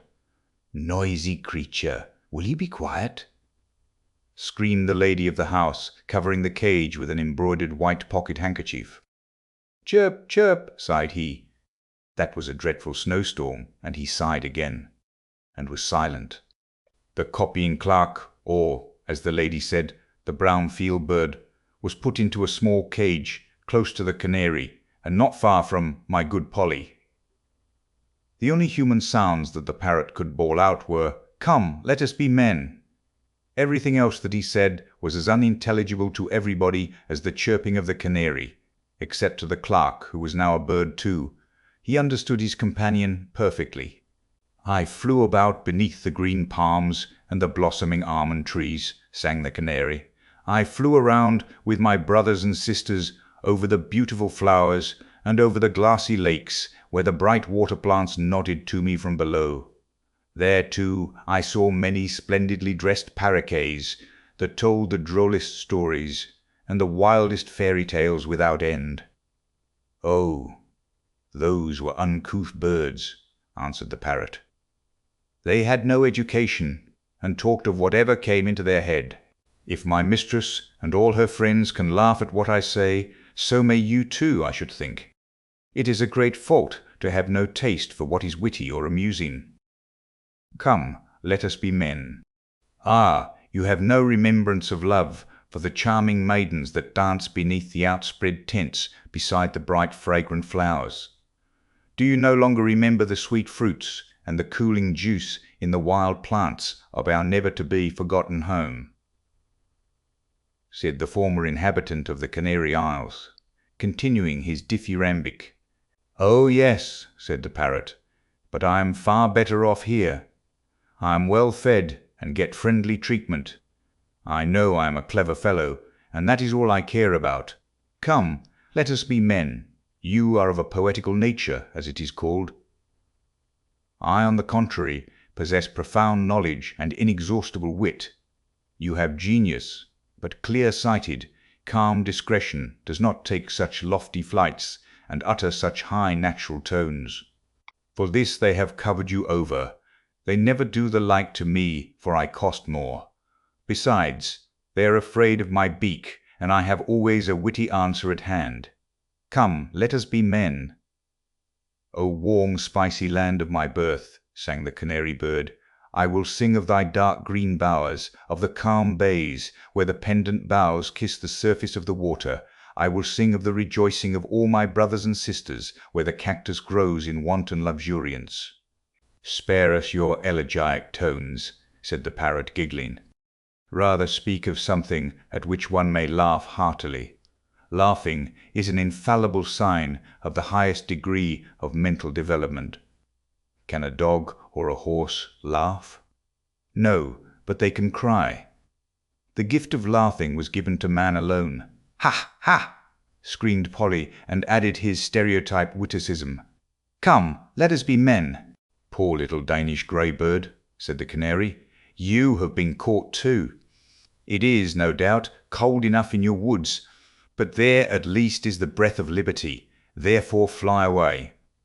In the hurry they have forgotten to shut your cage, and the upper window is open. Fly, my friend, fly away. Farewell." Instinctively the clerk obeyed.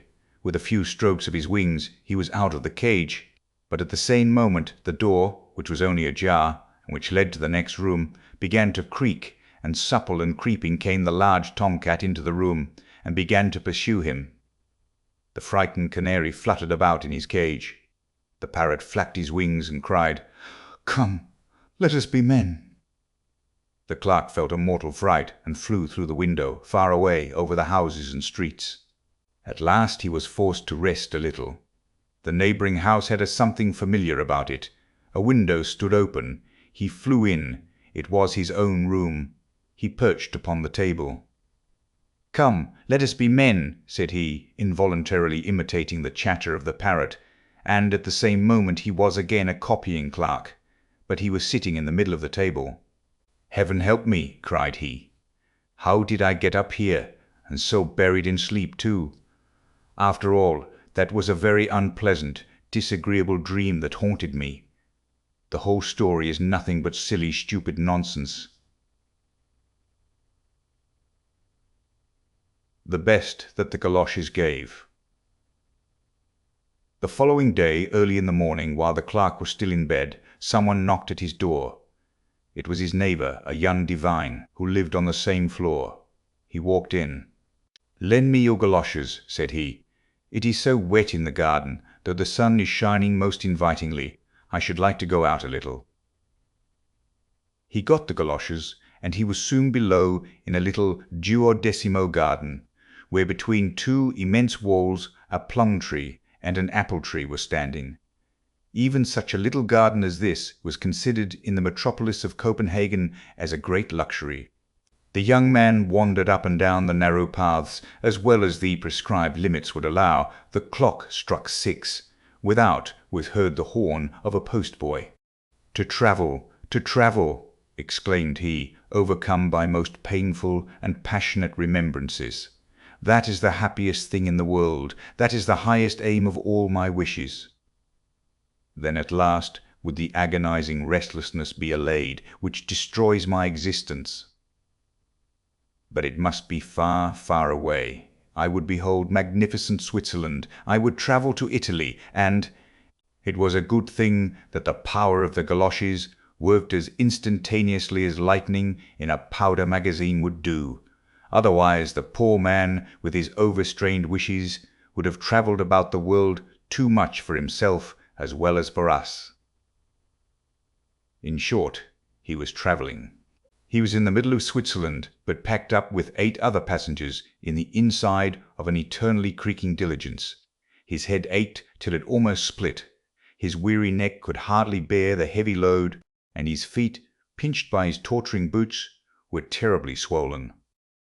He was in an intermediate state between sleeping and waking, at variance with himself, with his company, with the country, and with the country, and with the country, and with the government.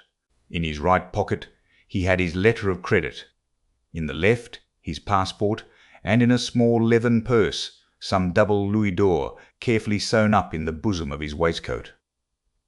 Every dream proclaimed that one or the other of these valuables was lost. Wherefore he started up as in a fever, and the first movement which his hand made described a magic triangle from the right pocket to the left, and then up towards the bosom, to feel if he had them all safe or not. From the roof inside the carriage, umbrellas, walking sticks, hats, and sundry other articles were depending, and hindered the view, which was particularly imposing. He now endeavoured, as well as he was able, to dispel his gloom, which was caused by outward chance circumstances merely, and on the bosom of nature imbibed the milk of purest human enjoyment. Grand, solemn, and dark was the whole landscape around. The gigantic pine forests on the pointed crags seemed almost like little tufts of heather, coloured by the surrounding clouds. It began to snow. A cold wind blew and roared as though it were seeking a bride. "Och!" sighed he, "were we only on the other side! The Alps, then we should have summer, and I could get my letters of credit cashed The anxiety I feel about them prevents me enjoying Switzerland. Were I but on the other side." And so saying, he was on the other side in Italy, between Florence and Rome. Lake Trasimene, illumined by the evening sun, lay like flaming gold between the dark blue mountain ridges. Here, where Hannibal defeated Flaminius, the rivers now held each other in their green embraces. Lovely, half-naked children tended a herd of black swine beneath a group of fragrant laurel trees hard by the roadside.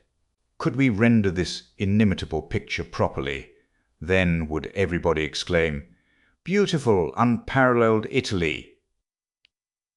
But neither the young divine said so, nor any one of his grumbling companions in the coach of the vetturino.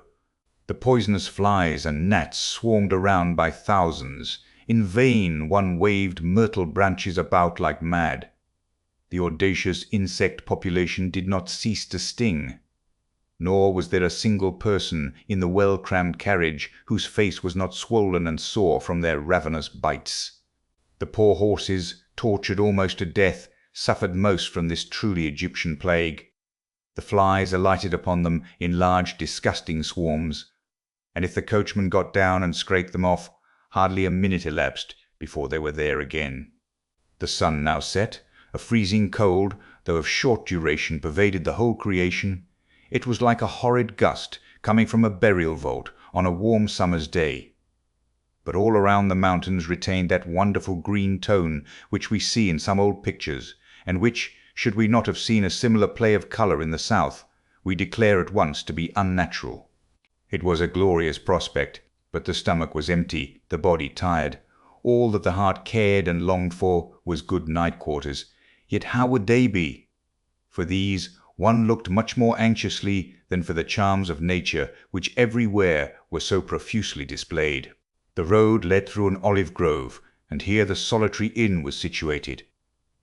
10 or 12 crippled beggars had encamped outside. The healthiest of them resembled, to use an expression of Marryat's, Hunger's eldest son when he had come of age. The others were either blind, had withered legs and crept about on their hands, or withered arms and fingerless hands.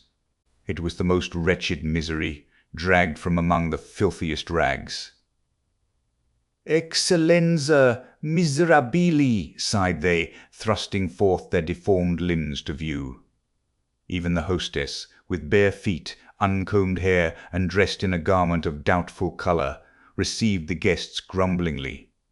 The doors were fastened with a loop of string.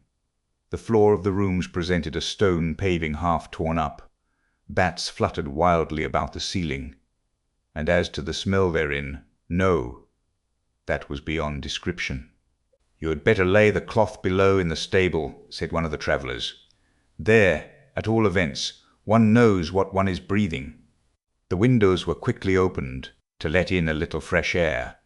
Quicker, however, than the breeze, the withered, sallow arms of the beggars were thrust in, accompanied by the eternal whine of "Miserabili, miserabili, excellenza." On the walls were displayed innumerable inscriptions, written in nearly every language of Europe, some in verse, some in prose, most of them not very laudatory of Bella Italia. The meal was served. It consisted of a soup of salted water, seasoned with pepper and rancid oil. The last ingredient played a very prominent part in the salad. Stale eggs and roasted cock's combs furnished the grand dish of the repast. The wine even was not without a disgusting taste. It was like a medicinal draught. At night the boxes and other effects of the passengers were placed against the rickety doors. One of the travellers kept watch while the others slept. The sentry was our young divine. How close it was in the chamber! The heat oppressive to suffocation. The gnats hummed and stung unceasingly. The miserabili without whined and moaned in their sleep. "Travelling would be agreeable enough," said he, groaning, "if one only had no body, or could send it to rest, while the spirit went on its pilgrimage unhindered, whither the voice within might call it. Wherever I go, I am pursued by a longing that is insatiable, that I cannot explain to myself, and that tears my very heart. I want something better than what is, but what is fled in an instant. But what is it, and where is it to be found? Yet I know in reality what it is I wish for. Oh, most happy were I, could I but reach one aim, could but reach the happiest of all. And as he spoke the word he was again in his home. The long white curtains hung down from the windows, and in the middle of the floor stood the black coffin. In it he lay in the sleep of death. His wish was fulfilled. The body rested, while the spirit went unhindered on its pilgrimage. "Let no one deem himself happy before his end," were the words of Solon, and here was a new and brilliant proof of the wisdom of the old apothegm. Every corpse is a sphinx of immortality. Here, too, on the black coffin, the sphinx gave us no answer to what he who lay within had written 2 days before. 2 figures were moving in the chamber. We knew them both. It was the fairy of care and the emissary of fortune. They both bent over the corpse. "Do you now see," said Care, "what happiness your galoshes have brought to mankind? To him, at least, who slumbers here, they have brought an imperishable blessing," answered the other. "Ah, no," replied Care.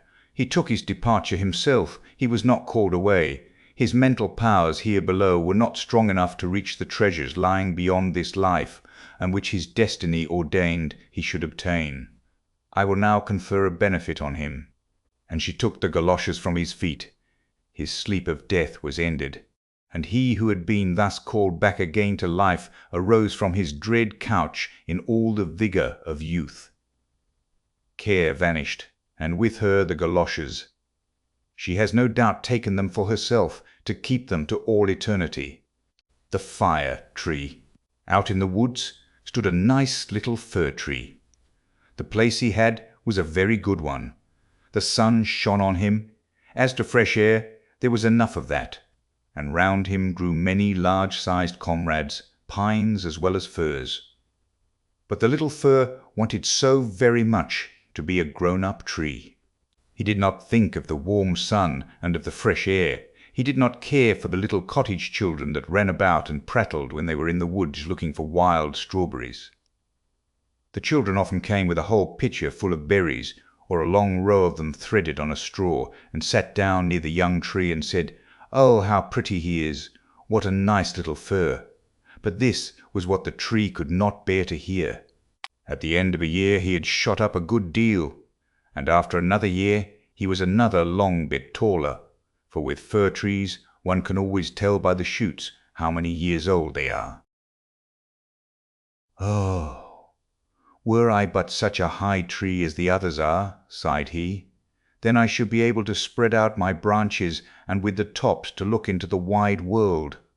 Then would the birds build nests among my branches, and when there was a breeze I could bend with as much stateliness as the others."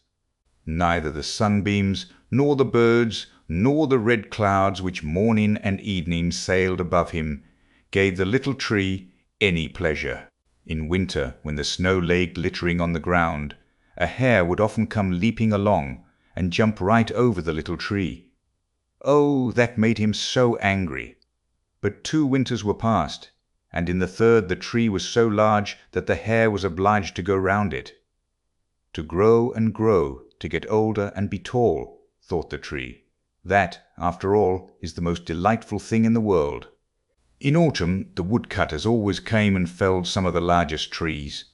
This happened every year, and the young fir tree, that had now grown to a very comely size, trembled at the sight, for the magnificent great trees fell to the earth with noise and cracking. The branches were lopped off, and the trees looked long and bare. They were hardly to be recognized, and then they were laid in carts, and the horses dragged them out of the wood. Where did they go to? What became of them? In spring, when the swallows and the storks came, the tree asked them, "Don't you know where they have been taken? Have you not met them anywhere?" The swallows did not know anything about it, but the stork looked musing, nodded his head, and said, "Yes, I think I know. I met many ships as I was flying hither from Egypt. On the ships were magnificent masts, and I venture to assert that it was they that smelt so of fir. I may congratulate you, for they lifted themselves on high most majestically. Oh, were I but old enough to fly across the sea! But how does the sea look in reality? What is it like? That would take a long time to explain, said the stork, and with these words off he went. Rejoice in thy growth, said the sunbeams.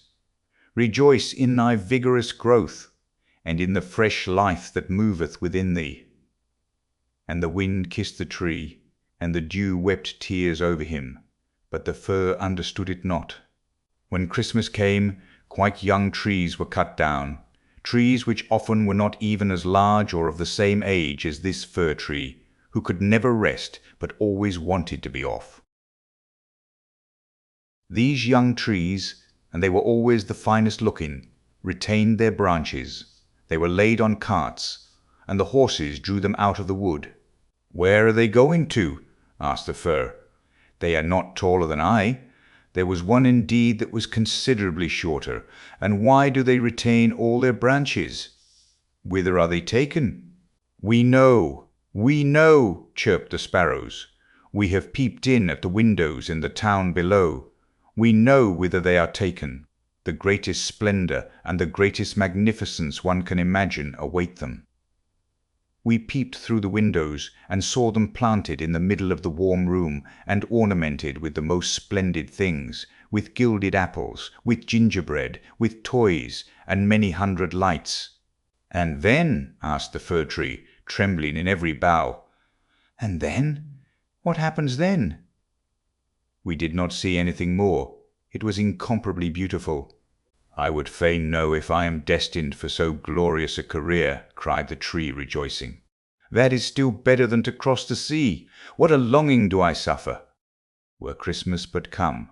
I am now tall, and my branches spread like the others that were carried off last year. Oh, were I but already on the cart! Were I in the warm room with all the splendor and magnificence! Yes, then something better, something still grander, will surely follow. Or wherefore should they thus ornament me? Something better, something still grander must follow. But what? Oh, how I long, how I suffer! I do not know myself what is the matter with me. Rejoice in our presence, said the air and the sunlight. Rejoice in thy own fresh youth. But the tree did not rejoice at all. He grew, and was green both winter and summer. People that saw him said, What a fine tree! And towards Christmas he was one of the first that was cut down. The axe struck deep into the very pith. The tree fell to the earth with a sigh. He felt a pang. It was like a swoon. He could not think of happiness, for he was sorrowful at being separated from his home, from the place where he had sprung up. He well knew that he should never see his dear old comrades, the little bushes and flowers around him, any more, perhaps not even the birds. The departure was not at all agreeable. The tree only came to himself when he was unloaded in a courtyard with the other trees, and heard a man say, That one is splendid, we don't want the others. Then 2 servants came in rich livery, and carried the fir tree into a large and splendid drawing room. Portraits were hanging on the walls, and near the white porcelain stove stood 2 large Chinese vases with lions on the covers. There, too, were large easy-chairs, silken sofas, large tables full of picture books, and full of toys, worth hundreds and hundreds of crowns. At least the children said so. And the fir tree was stuck upright in a cask that was filled with sand, but no one could see that it was a cask, for green cloth was hung all round it, and it stood on a large gaily coloured carpet. Oh! How the tree quivered! What was to happen? The servants, as well as the young ladies, decorated it. On one branch there hung little nets, cut out of coloured paper, and each net was filled with sugar plums, and among the other boughs gilded apples and walnuts were suspended, looking as though they had grown there, and little blue and white tapers were placed among the leaves. Dolls that looked for all the world like men. The tree had never beheld such before, was seen among the foliage, and at the very top a large star of gold tinsel was fixed. It was really splendid, beyond description splendid. This evening, they all said, How it will shine this evening!" "Oh," thought the tree, "if the evening were but come, if the tapers were but lighted! And then I wonder what will happen. Perhaps the other trees from the forest will come to look at me. Perhaps the sparrows will beat against the window panes. I wonder if I shall take root here, and winter and summer stand covered with ornaments." He knew very much about the matter, but he was so impatient that for sheer longing he got a pain in his back. And this with trees is the same thing as a headache with us. The candles were now lighted. What brightness! What splendor! The tree trembled so in every bough that one of the tapers set fire to the foliage. It blazed up famously. "Help! Help!" cried the young ladies, and they quickly put out the fire. Now the tree did not even dare tremble. What a state he was in! He was so uneasy lest he should lose something of his splendor that he was quite bewildered amidst the glare and brightness, when suddenly both folding doors opened and a troop of children rushed in as if they would upset the tree. The older persons followed quietly. The little ones stood quite still. But it was only for a moment. Then they shouted that the whole place re-echoed with their rejoicing. They danced round the tree, and one present after the other was pulled off. "What are they about?" thought the tree. "What is to happen now?" And the lights burned down to the very branches, and as they burned down they were put out one after the other, and then the children had permission to plunder the tree. So they fell upon it with such violence that all its branches cracked. If it had not been fixed firmly in the ground, it would certainly have tumbled down. The children danced about with their beautiful playthings. No one looked at the tree except the old nurse, who peeped between the branches, but it was only to see if there was a fig or an apple left that had been forgotten. "A story! A story!" cried the children, drawing a little fat man towards the tree. He seated himself under it and said, "Now we are in the shade, and the tree can listen too. But I shall tell only one story. Now which will you have, that about Avedi, or about Humpy Dumpy, who tumbled downstairs, and yet after all came to the throne and married the princess?" "Avedi." "Avedi," cried some. "Humpy Dumpy," cried the others. There was such a bawling and screaming. The fir tree alone was silent, and he thought to himself, "Am I not to bawl with the rest? Am I to do nothing whatever?" For he was one of the company, and had done what he had to do. And the man told about Humpy Dumpy that tumbled down, who notwithstanding came to the throne, and at last married the princess. And the children clapped their hands and cried, "Oh, go on, do go on!" They wanted to hear about Avedi too, but the little man only told them about Humpy Dumpy. The fir tree stood quite still and absorbed in thought. The birds in the wood had never related the like of this. Humpy Dumpy fell downstairs, and yet he married the princess. "Yes, yes, that's the way of the world," thought the fir tree, and believed it all, because the man who told the story was so good looking. Well, well, who knows? Perhaps I may fall downstairs too, and get a princess as wife. And he looked forward with joy to the morrow, when he hoped to be decked out again with lights, playthings, fruits, and tinsel. "I won't tremble tomorrow," thought the fir tree. "I will enjoy to the full all my splendor. Tomorrow I shall hear again the story of Humpy Dumpy, and perhaps that of Avedi too." And the whole night the tree stood still and in deep thought. In the morning the servant and the housemaid came in. "Now then, the splendor will begin again," thought the fir. But they dragged him out of the room, and up the stairs into the loft, and here, in a dark corner where no daylight could enter, they left him. "What's the meaning of this?" thought the tree. "What am I to do here? What shall I hear now, I wonder?" And he leaned against the wall, lost in reverie. Time enough had he too for his reflections. For days and nights passed on, and nobody came up, and when at last somebody did come, it was only to put some great trunks in a corner out of the way. There stood the tree quite hidden. It seemed as if he had been entirely forgotten. "'Tis now winter out of doors," thought the tree. "The earth is hard and covered with snow. Men cannot plant me now, and therefore I have been put up here under shelter till the springtime comes. How thoughtful that is! How kind man is, after all! If it only were not so dark here, and so terribly lonely, not even a hare! And out in the woods it was so pleasant, when the snow was on the ground and the hare leaped by, yes, even when he jumped over me. But I did not like it then. It is really terribly lonely here." "Squeak! Squeak!" said a little mouse, at the same moment peeping out of his hole, and then another little one came. They snuffed about the fir tree and rustled among the branches. "It is dreadfully cold," said the mouse. "But for that it would be delightful here, old fir, wouldn't it?" "I am by no means old," said the fir tree. "There's many a one considerably older than I am." "Where do you come from?" asked the mice. "And what can you do?" They were so extremely curious. "Tell us about the most beautiful spot on the earth. Have you never been there? Were you never in the larder, where cheeses lie on the shelves, and hams hang from above, where one dances about on tallow candles, that place where one enters lean, and comes out again fat and portly?" "I know no such place," said the tree. "But I know the wood, where the sun shines, and where the little birds sing." And then he told all about his youth, and the little mice had never heard the like before, and they listened and said, "Well, to be sure, how much you have seen! How happy you must have been!" "Aye," said the fir tree, thinking over what he had himself related. "Yes, in reality, those were happy times."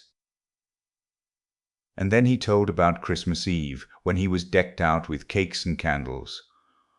"Oh," said the little mice, "how fortunate you have been, old fir tree!" "I am by no means old," said he.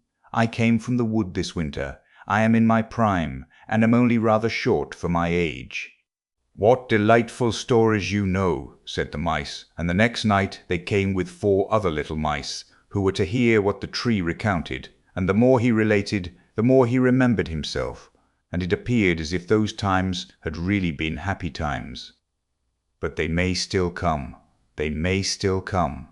Humpy Dumpy fell downstairs, and yet he got a princess. And he thought at the moment of a nice little birch tree growing out in the woods to the fir. That would be a real charming princess. "Who is Humpy Dumpy?" asked the mice.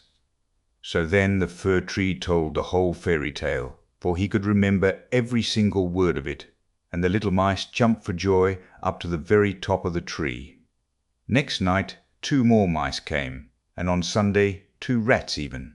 But they said the stories were not interesting, which vexed the little mice, and they, too, now began to think them not so very amusing either. "Do you know only one story?" asked the rats. "Only that one," answered the tree. "I heard it on my happiest evening, but I did not then know how happy I was." "It is a very stupid story. Don't you know one about bacon and tallow candles? Can't you tell any larder stories?" "No," said the tree. "Then good-bye," said the rats, and they went home. At last the little mice stayed away also, and the tree sighed. "After all, it was very pleasant when the sleek little mice sat round me and listened to what I told them. Now that too is over. But I will take good care to enjoy myself when I am brought out again." But when was that to be? Why, one morning there came a quantity of people and set to work in the loft. The trunks were moved, the tree was pulled out and thrown, rather hard it is true, down on the floor, but a man drew him towards the stairs where the daylight shone. Now a merry life will begin again, thought the tree. He felt the fresh air, the first sunbeam, and now he was out in the courtyard.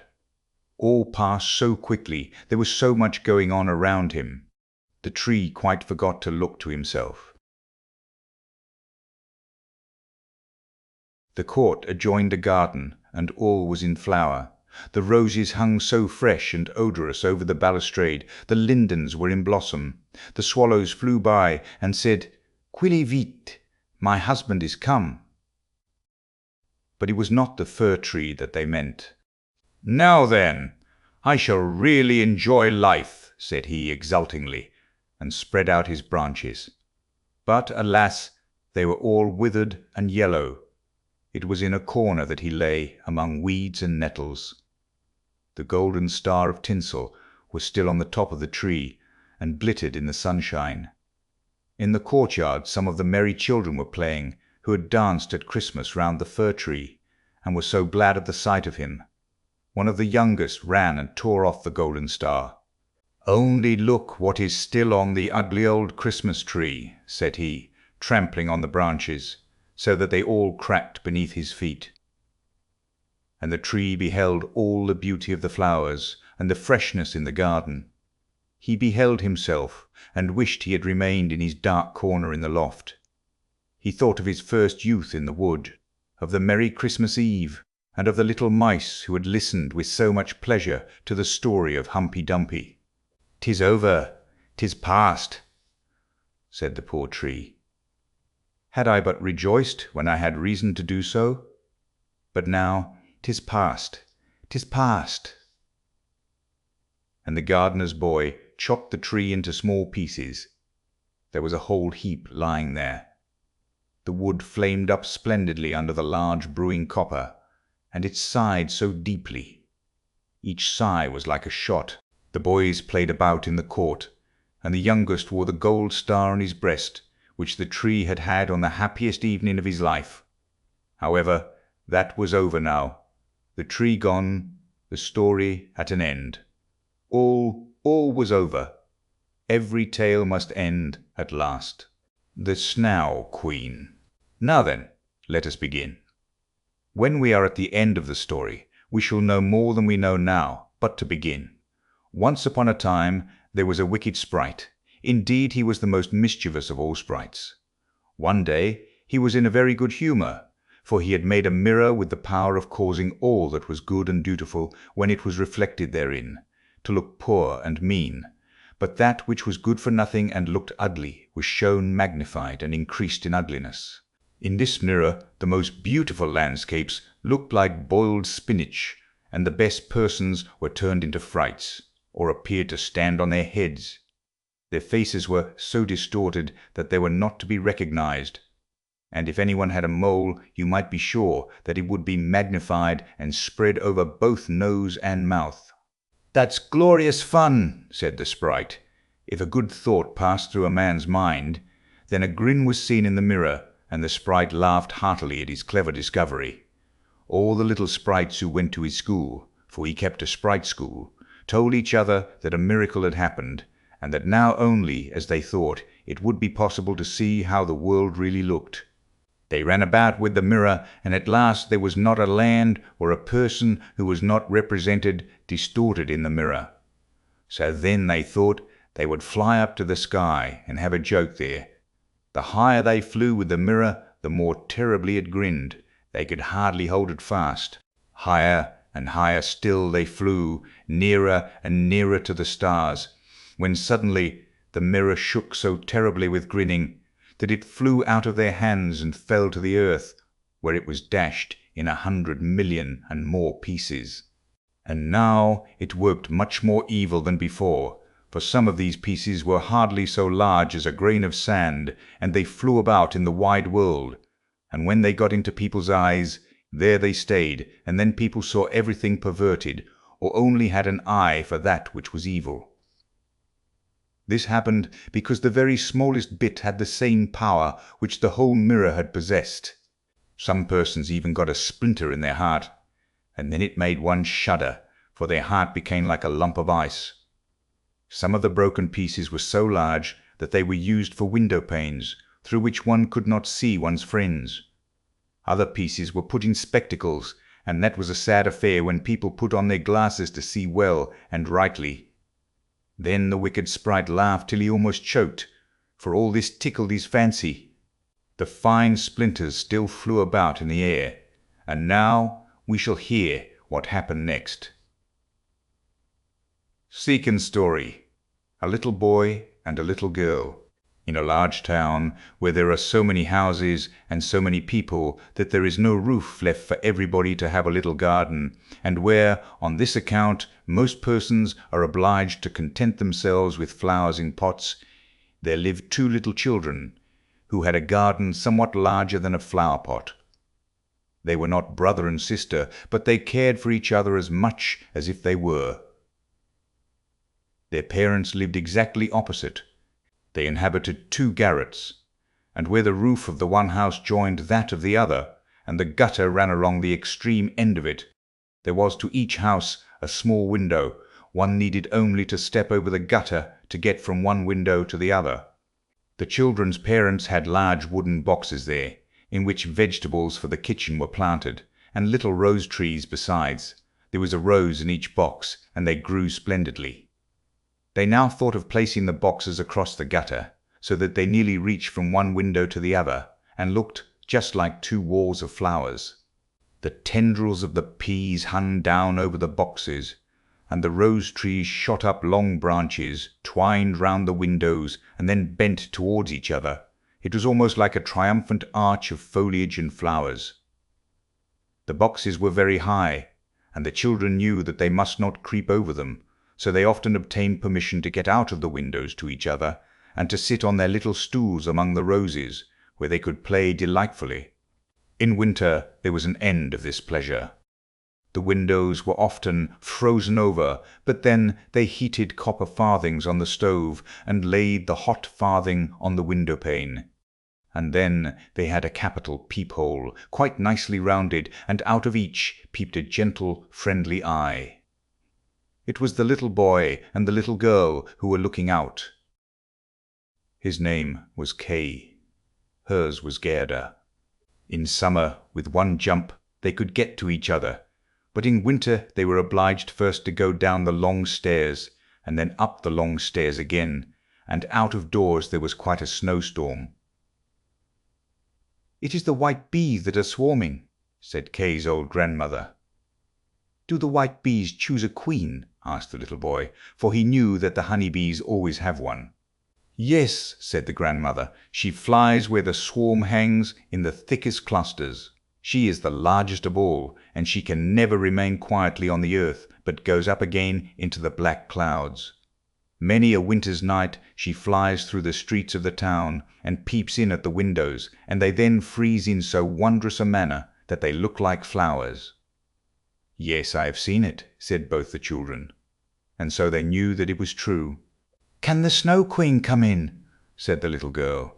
"Only let her come in," said the little boy. "Then I'd put her on the stove, and she'd melt." And then his grandmother patted his head and told him other stories. In the evening, when little Kay was at home and half undressed, he climbed up on the chair by the window and peeped out of the little hole. A few snowflakes were falling, and one, the largest of all, remained lying on the edge of a flower pot. The flake of snow grew larger and larger, and at last it was like a young lady dressed in the finest white gauze, made of a million little flakes like stars. She was so beautiful and delicate, but she was of ice, of dazzling, sparkling ice. Yet she lived, her eyes gazed fixedly, like two stars, but there was neither quiet nor repose in them. She nodded towards the window and beckoned with her hand. The little boy was frightened and jumped down from the chair. It seemed to him as if at the same moment a large bird flew past the window. The next day it was a sharp frost, and then the spring came. The sun shone, the green leaves appeared, the swallows built their nests. The windows were opened, and the little children again sat in their pretty garden, high up on the leads at the top of the house. That summer the roses flowered in unwonted beauty. The little girl had learned a hymn in which there was something about roses, and then she thought of her own flowers, and she sang the verse to the little boy, who then sang it with her. And the children held each other by the hand, kissed the roses, looked up at the clear sunshine, and spoke as though they really saw angels there. What lovely summer days those were! How delightful to be out in the air near the fresh rose bushes that seem as if they would never finish blossoming. Kay and Gerda looked at the picture book full of beasts and of birds, And it was then, the clock in the church tower was just striking 5, that Kay said, "Oh, I feel such a sharp pain in my heart, and now something has got into my eye." The little girl put her arms around his neck. He winked his eyes. Now there was nothing to be seen. "I think it is out now," said he. But it was not. It was just one of those pieces of glass from the magic mirror that had got into his eye, and poor Kay had got another piece right in his heart. It will soon become like ice. It did not hurt any longer, but there it was. "What are you crying for?" asked he. "You look so ugly. There's nothing the matter with me." "Ah," said he at once, "that rose is cankered. And look, this one is quite crooked. After all, these roses are very ugly. They're just like the box they are planted in." And then he gave the box a good kick with his foot, and pulled both the roses up. "What are you doing?" cried the little girl, and as he perceived her fright, he pulled up another rose, got in at the window, and hastened off from dear little Gerda. Afterwards, when she brought her picture book, he asked, "What horrid beasts have you there?" And if his grandmother told them stories, he always interrupted her. Besides, if he could manage it, he would get behind her, put on her spectacles, and imitate her way of speaking. He copied all her ways, and then everybody laughed at him. He was soon able to imitate the gait and manner of everyone in the street, everything that was peculiar and displeasing in them, that Kay knew how to imitate. And at such times all the people said, "The boy is certainly very clever." But it was the glass he had got in his eye, the glass that was sticking in his heart, which made him tease even little Gerda, whose whole soul was devoted to him. His games now were quite different to what they had formerly been. They were so very knowing. One winter's day, when the flakes of snow were flying about, he spread the skirts of his blue coat and caught the snow as it fell.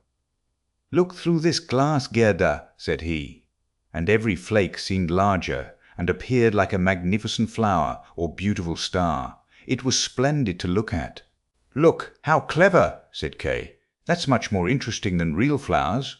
They are as exact as possible. There is not a fault in them if they did not melt."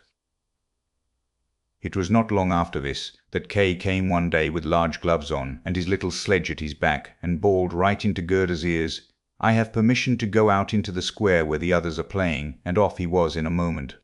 There, in the market-place, some of the boldest of the boys used to tie their sledges to the carts as they passed by, and so they were pulled along and got a good ride. It was so capital! Just as they were in the very height of their amusement, a large sledge passed by. It was painted quite white, and there was someone in it wrapped up in a rough white mantle of fur, with a rough white fur cap on his head. The sledge drove round the square twice, and Kay tied on his sledge as quickly as he could, and off he drove with it. On they went quicker and quicker into the next street, and the person who drove turned round to Kay and nodded to him in a friendly manner, just as if they knew each other. Every time he was going to untie his sledge, the person nodded to him, and then Kay sat quiet, and so on they went till they came outside the gates of the town.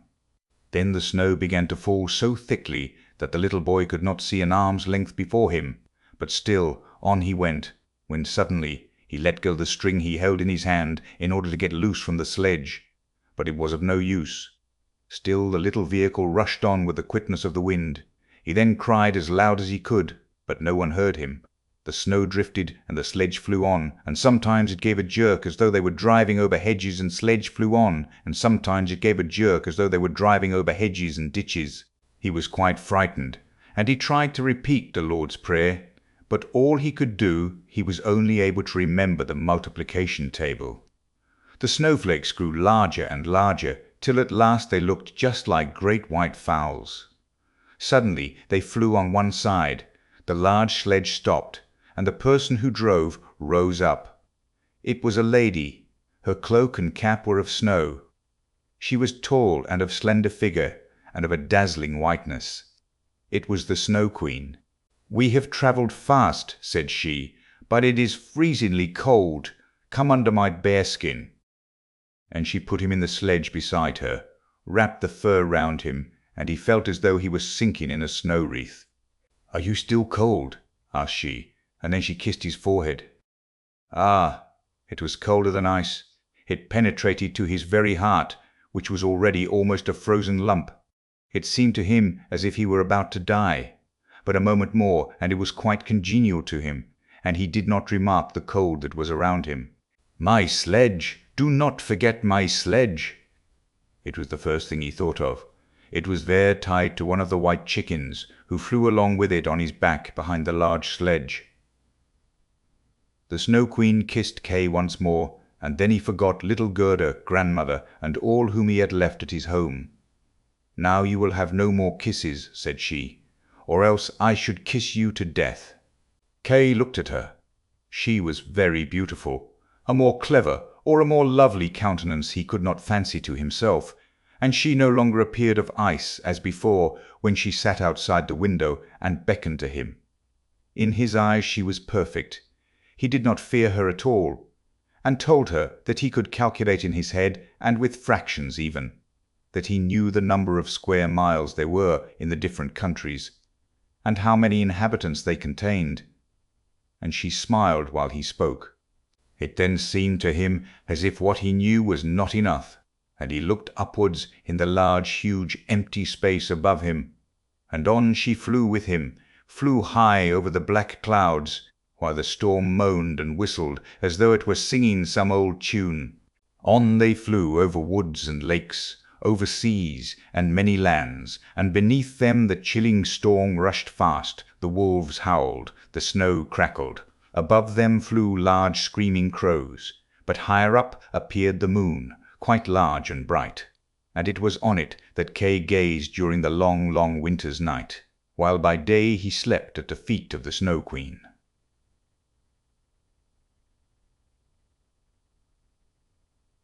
Third story. Of the Flower Garden. At the old woman's who understood witchcraft. But what became of little Gerda when Kay did not return? Where could he be? Nobody knew, nobody could give any intelligence. All the boys knew was that they had seen him tie his sledge to another large and splendid one, which drove down the street and out of the town. Nobody knew where he was. Many sad tears were shed, and little Gerda wept long and bitterly. At last she said he must be dead, that he had been drowned in the river which flowed close to the town. Oh, those were very long and dismal winter evenings. At last spring came with its warm sunshine. "Kay is dead and gone," said little Gerda. "That I don't believe," said the sunshine.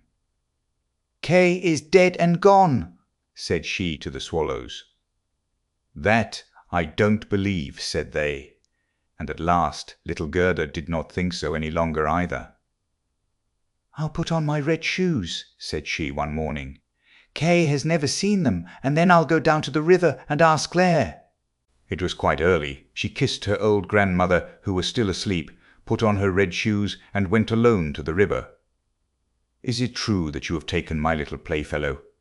I will make you a present of my red shoes if you will give him back to me." And, as it seemed to her, the blue waves nodded in a strange manner. Then she took off her red shoes, the most precious things she possessed, and threw them both into the river. But they fell close to the bank, and the little waves bore them immediately to land. It was as if the stream would not take what was dearest to her, for in reality it had not got little Kay, but Gerda thought that she had not thrown the shoes out far enough, so she clambered into a boat which lay among the rushes, went to the farthest end, and threw out the shoes. But the boat was not fastened, and the motion which she occasioned made it drift from the shore. She observed this, and hastened to get back, but before she could do so, the boat was more than a yard from the land, and was gliding quickly onward. Little Gerda was very frightened, and began to cry, but no one heard her except the sparrows, and they could not carry her to land, but they flew along the bank, and sang as if to comfort her, "Here we are! Here we are!" The boat drifted with the stream. Little Gerda sat quite still without shoes, for they were swimming behind the boat, but she could not reach them, because the boat went much faster than they did. The banks on both sides were beautiful, lovely flowers, venerable trees, and slopes with sheep and cows, but not a human being was to be seen. "Perhaps the river will carry me to little Kay," said she, and then she grew less sad. She rose and looked for many hours at the beautiful green banks. Presently she sailed by a large cherry orchard, where was a little cottage with curious red and blue windows. It was thatched, and before it 2 wooden soldiers stood sentry and presented arms when anyone went past. Gerda called to them, for she thought they were alive, but they, of course, did not answer. She came close to them, for the stream drifted the boat quite near the land. Gerda called still louder, and an old woman then came out of the cottage, leaning upon a crooked stick. She had a large, broad-brimmed hat on, painted with the most splendid flowers. "Poor little child," said the old woman, "how did you get upon the large rapid river, to be driven about so in the wide world?" And then the old woman went into the water, caught hold of the boat with her crooked stick, drew it to the bank, and lifted little Gerda out. And Gerda was so glad to be on dry land again, but she was rather afraid of the strange old woman. "But come and tell me who you are, and how you came here," said she. And Gerda told her all, and the old woman shook her head and said, "Ahem, ahem." And when Gerda had told her everything, and asked her if she had not seen little Kay, the woman answered that he had not passed there, but he no doubt would come. And she told her not to be cast down, but taste her cherries and look at her flowers, which were finer than any in a picture book, each of which could tell a whole story. She then took Gerda by the hand, led her into the little cottage, and locked the door. The windows were very high up, the glass was red, blue, and green, and the sunlight shone through quite wondrously in all sorts of colours. On the table stood the most exquisite cherries, and Gerda ate as many as she chose, for she had permission to do so. While she was eating, the old woman combed her hair with a golden comb, and her hair curled and shone with a lovely golden colour around that sweet little face, which was so round and so like a rose. "I have often longed for such a dear little girl," said the old woman. "Now you shall see how well we agree together." And while she combed little Gerda's hair, the child forgot her foster brother Kay more and more, for the old woman understood magic, but she was no evil being. She only practised witchcraft a little for her own private amusement, and now she wanted very much to keep little Gerda. She therefore went out in the garden, stretched out her crooked stick towards the rose bushes, which, beautifully as they were blowing, all sank into the earth, and no one could tell where they had stood. The old woman feared that if Gerda should see the roses, she would then think of her own, would remember little Kay, and run away from her. She now led Gerda into the flower garden. Oh, what odour and what loveliness was there! Every flower that one could think of, and of every season, stood there in fullest bloom. No picture book could be gayer or more beautiful. Gerda jumped for joy, and played till the sun set behind the tall cherry tree. She then had a pretty bed, with a red silken coverlet filled with blue violets. She fell asleep, and had as pleasant dreams as ever, a queen on her wedding day. The next morning she went to play with the flowers in the warm sunshine, and thus passed away a day. Gerda knew every flower, and, numerous as they were, it still seemed to Gerda that one was wanting, though she did not know which. One day, while she was looking at the hat of the old woman painted with flowers, the most beautiful of them all seemed to her to be a rose. The old woman had forgotten to take it from her hat when she made the others vanish in the earth. But so it is when one's thoughts are not collected. "What!" said Gerda, "are there no roses here?" And she ran about amongst the flower beds and looked, but there was not one to be found. She then sat down and wept, but her hot tears fell just where a rose bush had sunk, and when her warm tears watered the ground, the tree shot up suddenly, as fresh and blooming as when it had been swallowed up. Gerda kissed the roses, thought of her own dear roses at home, and with them of little Kay. "Oh, how long I have stayed!" said the little girl. "I intended to look for Kay. "Don't you know where he is?" she asked of the roses. "Do you think he is dead and gone?" "Dead he certainly is not," said the roses. "We have been in the earth where all the dead are, but Kay was not there." "Many thanks," said little Gerda, and she went to the other flowers, looked into their cups, and asked, "Don't you know where little Kay is?" But every flower stood in the sunshine and dreamed its own fairy tale or its own story, and they all told her very many things, but not one knew anything of Kay. Well, what did the tiger lily say? "Hearest thou not the drum? Bum, bum, those are the only two tones. Always bum, bum. Hark to the plaintive song of the old woman, to the call of the priests. The Hindu woman in her long robe stands upon the funeral pyre. The flames rise around her and her dead husband, but the Hindu woman thinks on the living one in the surrounding circle, on him whose eyes burn hotter than the flames, on him the fire of whose eyes pierces her heart more than the flames which soon will burn her body to ashes. Can the heart's flame die in the flame of the funeral pile?" "I don't understand that at all," said little Gerda. "That is my story," said the lily. "What did the convolvulus say? Projecting over a narrow mountain path there hangs an old feudal castle. Thick evergreens grow on the dilapidated walls, and around the altar, where a lovely maiden is standing, she bends over the railing and looks out upon the rose. No fresher rose hangs on the branches than she. No apple blossom carried away by the wind is more buoyant. How her silken robe is rustling! Is he not yet come? Is it Kay that you mean?" asked little Gerda.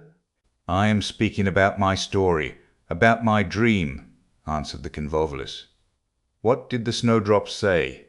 Between the trees a long board is hanging. It is a swing. Two little girls are sitting in it, and swing themselves backwards and forwards.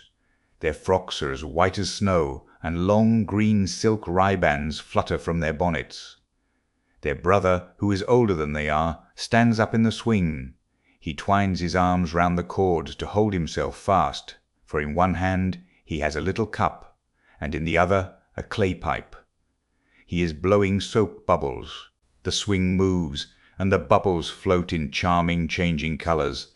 The last is still hanging to the end of the pipe, and rocks in the breeze. The swing moves. The little black dog, as light as a soap bubble, jumps up on his hind legs to try to get into the swing. It moves. The dog falls down, barks, and is angry. They tease him. The bubble bursts. A swing, a bursting bubble. Such is my song. What you relate may be very pretty, but you tell it in so melancholy a manner, and do not mention Kay. What do the hyacinths say? There were once upon a time 3 sisters, quite transparent and very beautiful. The robe of the one was red, that of the second blue, and that of the third white. They danced hand in hand beside the calm lake in the clear moonshine. They were not elfin maidens, but mortal children. A sweet fragrance was smelt, and the maidens vanished in the wood. The fragrance grew stronger. 3 coffins, and in them 3 lovely maidens, glided out of the forest and across the lake. The shining glowworms flew around like little floating lights. Do the dancing maidens sleep, or are they dead? The odor of the flowers says they are corpses. The evening bell tolls for the dead. "You make me quite sad," said little Gerda. "I cannot help thinking of the dead maidens." "Oh, is little Kay really dead? The roses have been in the earth, and they say no." "Ding dong," sounded the hyacinth bells. "We do not toll for little Kay. We do not know him. That is our way of singing, the only one we have." And Gerda went to the ranunculuses that looked forth from among the shining green leaves. "You are a little bright sun," said Gerda. "Tell me if you know where I can find my playfellow." And the ranunculus shone brightly, and looked again at Gerda. What song could the ranunculus sing? It was one that said nothing about Kay either. In a small court the bright sun was shining in the first days of spring. The beams glided down the white walls of a neighbor's house, and close by the fresh yellow flowers were growing, shining like gold in the warm sun rays. An old grandmother was sitting in the air. Her granddaughter, the poor and lovely servant, just come for a short visit. She knows her grandmother. There was gold, pure virgin gold, in that blessed kiss. "There, that is my little story," said the ranunculus. "My poor old grandmother," sighed Gerda. "Yes, she is longing for me, no doubt. She is sorrowing for me, as she did for little Kay. But I will soon come home, and then I will bring Kay with me. It is of no use asking the flowers. They only know their own old rhymes, and can tell me nothing." And she tucked up her frock to enable her to run quicker. But the narcissus gave her a knock on the leg, just as she was going to jump over it, So she stood still, looked at the long yellow flower, and asked, "You perhaps know something?" And she bent down to the narcissus. "And what did it say?" "I can see myself. I can see myself. Oh, how odorous I am! Up in the little garret there stands, half dressed, a little dancer. She stands now on one leg, now on both. She despises the whole world, yet she lives only in imagination. She pours water out of the teapot over a piece of stuff which she holds in her hand. It is the bodice. Cleanliness is a fine thing. The white dress is hanging on the hook. It was washed in the teapot and dried on the roof. She puts it on, ties a saffron-coloured kerchief round her neck, and then the gown looks whiter. "I can see myself! I can see myself!" "That's nothing to me," said little Gerda. "That does not concern me." And then off she ran to the further end of the garden. The gate was locked, but she shook the rusted bolt till it was loosened, and the gate opened, and little Gerda ran off barefooted into the wide world. She looked round her thrice, but no one followed her. At last she could run no longer. She sat down on a large stone, and when she looked about her, she saw that the summer had passed. It was late in the autumn, but that one could not remark in the beautiful garden, where there was always sunshine, and where there were flowers the whole year round. "Dear me, how long I have stayed!" said Gerda. "Autumn is come. I must not rest any longer." And she got up to go further. Oh, how tender and wearied her little feet were! All around it looked so cold and raw. The long willow leaves were quite yellow, and the fog dripped from them like water. One leaf fell after the other. The sloes only stood full of fruit, which set one's teeth on edge. Oh, how dark and comfortless it was in the dreary world. Fourth story.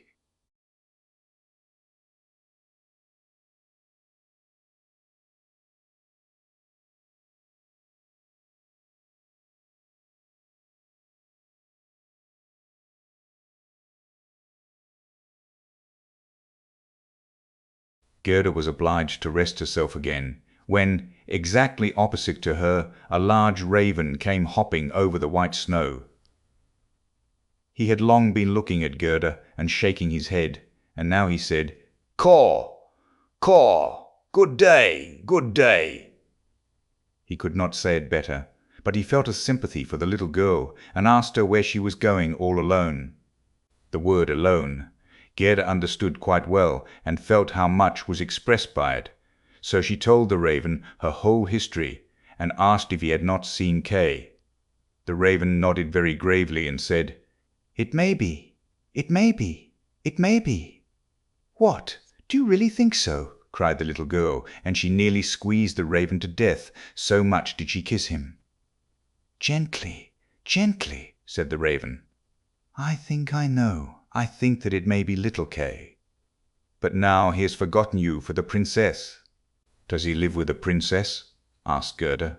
"Yes, listen," said the raven, "but it will be difficult for me to speak your language. If you understand the raven language, I can tell you better." "No, I have not learnt it," said Gerda, "but my grandmother understands it, and she can speak gibberish too. I wish I had learnt it." "No matter," said the raven, "I will tell you as well as I can. However, it will be bad enough." And then he told all he knew. In the kingdom where we now are, there lives a princess, who is extraordinarily clever, for she has read all the newspapers in the whole world, and has forgotten them again. So clever is she. She was lately, it is said, sitting on her throne, which is not very amusing after all, when she began humming an old tune, and it was just, "Oh, why should I not be married?" "That song is not without its meaning," said she, and so then she was determined to marry. But she would have a husband who knew how to give an answer when he was spoken to, not one who looked only as if he were a great personage, for that is so tiresome. She then had all the ladies of the court drummed together, and when they heard her intention, all were very pleased, and said, "We are very glad to hear it. It is the very thing we were thinking of." "You may believe every word I say," said the Raven, "for I have a tame sweetheart that hops about in the palace quite free, and it was she who told me all this." The newspapers appeared forthwith with a border of hearts and the initials of the princess, and therein you might read that every good-looking young man was at liberty to come to the palace and speak to the princess, and he who spoke in such wise as showed he felt himself at home there, that one the princess would choose for her husband. "Yes, yes," said the Raven, "you may believe it. It is as true as I am sitting here." People came in crowds. There was a crush and a hurry, but no one was successful either on the first or second day. They could all talk well enough when they were out in the street, but as soon as they came inside the palace gates and saw the guard richly dressed in silver, and the lackeys in gold on the staircase, and the large illuminated saloons, then they were abashed, and when they stood before the throne on which the princess was sitting, all they could do was to repeat the last word they had uttered, and to hear it again did not interest her very much. It was just as if the people within were under a charm, and had fallen into a trance till they came out again into the street, for then, oh then, they could chatter enough. There was a whole row of them standing from the town gates to the palace. "I was there myself to look," said the Raven. They grew hungry and thirsty, but from the palace they got nothing whatever, not even a glass of water, not even a glass of water. Some of the cleverest, it is true, had taken bread and butter with them, but none shared it with his neighbour, for each thought, "Let him look hungry, and then the princess won't have him." "But Kay? Little Kay," said Gerda, "when did he come? Was he among the number?" "Patience, patience, we are just come to him." It was on the third day when a little personage without horse or equipage came marching right boldly up to the palace. His eyes shone like yours, he had beautiful long hair, but his clothes were very shabby. "That was Kay," cried Gerda, with a voice of delight. "Oh, now I've found him!" And she clapped her hands for joy. "He had a little knapsack at his back," said the Raven. "No, that was certainly his sledge," said Gerda, "for when he went away he took his sledge with him." "That may be," said the Raven. "I did not examine him so minutely, but I know from my tame sweetheart that when he came into the courtyard of the palace and saw the bodyguard in silver, the lackeys on the staircase, he was not the least abashed. He nodded and said to them, 'It must be very tiresome to stand on the stairs. For my part, I shall go in.' The saloons were gleaming with lustres. Privy councillors and excellencies were walking about barefooted, and wore gold keys. It was enough to make anyone feel uncomfortable. His boots creaked too, so loudly, but still he was not at all afraid. "That's Kay for certain," said Gerda. "I know he had on new boots. I have heard them creaking in Grandmamma's room." "Yes, they creaked," said the Raven, and on he went boldly up to the princess, who was sitting on a pearl as large as a spinning wheel. All the ladies of the court, with their attendants and attendants, and all the cavaliers, with their gentlemen and gentlemen's gentlemen, stood round, and the nearer they stood to the door, the prouder they looked. It was hardly possible to look at the gentleman's gentleman, so very haughtily did he stand in the doorway. "It must have been terrible," said little Gerda. "And did Kay get the princess? Were I not a raven, I should have taken the princess myself, although I am promised." It is said he spoke as well as I speak when I talk raven language. This I learned from my tame sweetheart. He was bold and nicely behaved. He had not come to woo the princess, but only to hear her wisdom. She pleased him, and he pleased her. "Yes, yes, for certain, that was Kay," said Gerda. "He was so clever, he could reckon fractions in his head. Oh, won't you take me to the palace?" "That is very easily said," answered the raven. "But how are we to manage it?" "I'll speak to my tame sweetheart about it. She must advise us. For so much I must tell you. Such a little girl as you are will never get permission to enter." "Oh, yes, I shall," said Gerda. "When Kay hears that I am here, he will come out directly to fetch me."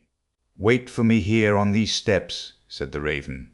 He moved his head backwards and forwards and flew away. The evening was closing in when the raven returned. "Caw, caw," said he. "She sends you her compliments, and here is a roll for you." She took it out of the kitchen, where there is bread enough. "You are hungry, no doubt. It is not possible for you to enter the palace, for you are barefooted. The guards in silver and the lackeys in gold would not allow it. But do not cry, you shall come in still. My sweetheart knows a little back stair that leads to the bedchamber, and she knows where she can get the key of it." And they went into the garden in the large avenue, where one leaf was falling after the other, and when the lights in the palace had all gradually disappeared, the raven led little Gerda to the back door, which stood half open. Oh, how Gerda's heart beat with anxiety and longing! It was just as if she had been about to do something wrong, and yet she only wanted to know if little Kay was there. Yes, he must be there. She called to mind his intelligent eyes and his long hair, so vividly she could quite see him as he used to laugh when they were sitting under the roses at home. He will, no doubt, be glad to see you, to hear what a long way you have come for his sake, to know how unhappy all at home were when he did not come back. Oh, what a fright and a joy it was! They were now on the stairs. A single lamp was burning there, and on the floor stood the tame raven, turning her head on every side and looking at Gerda, who bowed as her grandmother had taught her to do. "My intended has told me so much good of you, my dear young lady," said the tame raven. "Your tale is very affecting. If you will take the lamp, I will go before. We will go straight on, for we shall meet no one." "I think there is somebody just behind us," said Gerda, and something rushed past.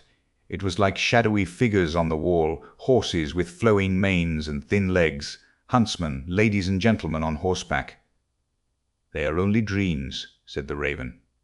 "They come to fetch the thoughts of the high personages to the chase. 'Tis well, for now you can observe them in bed all the better. But let me find, when you enjoy honor and distinction, that you possess a grateful heart." "Tut! That's not worth talking about," said the raven of the woods. They now entered the first saloon, which was of rose-colored satin, with artificial flowers on the wall.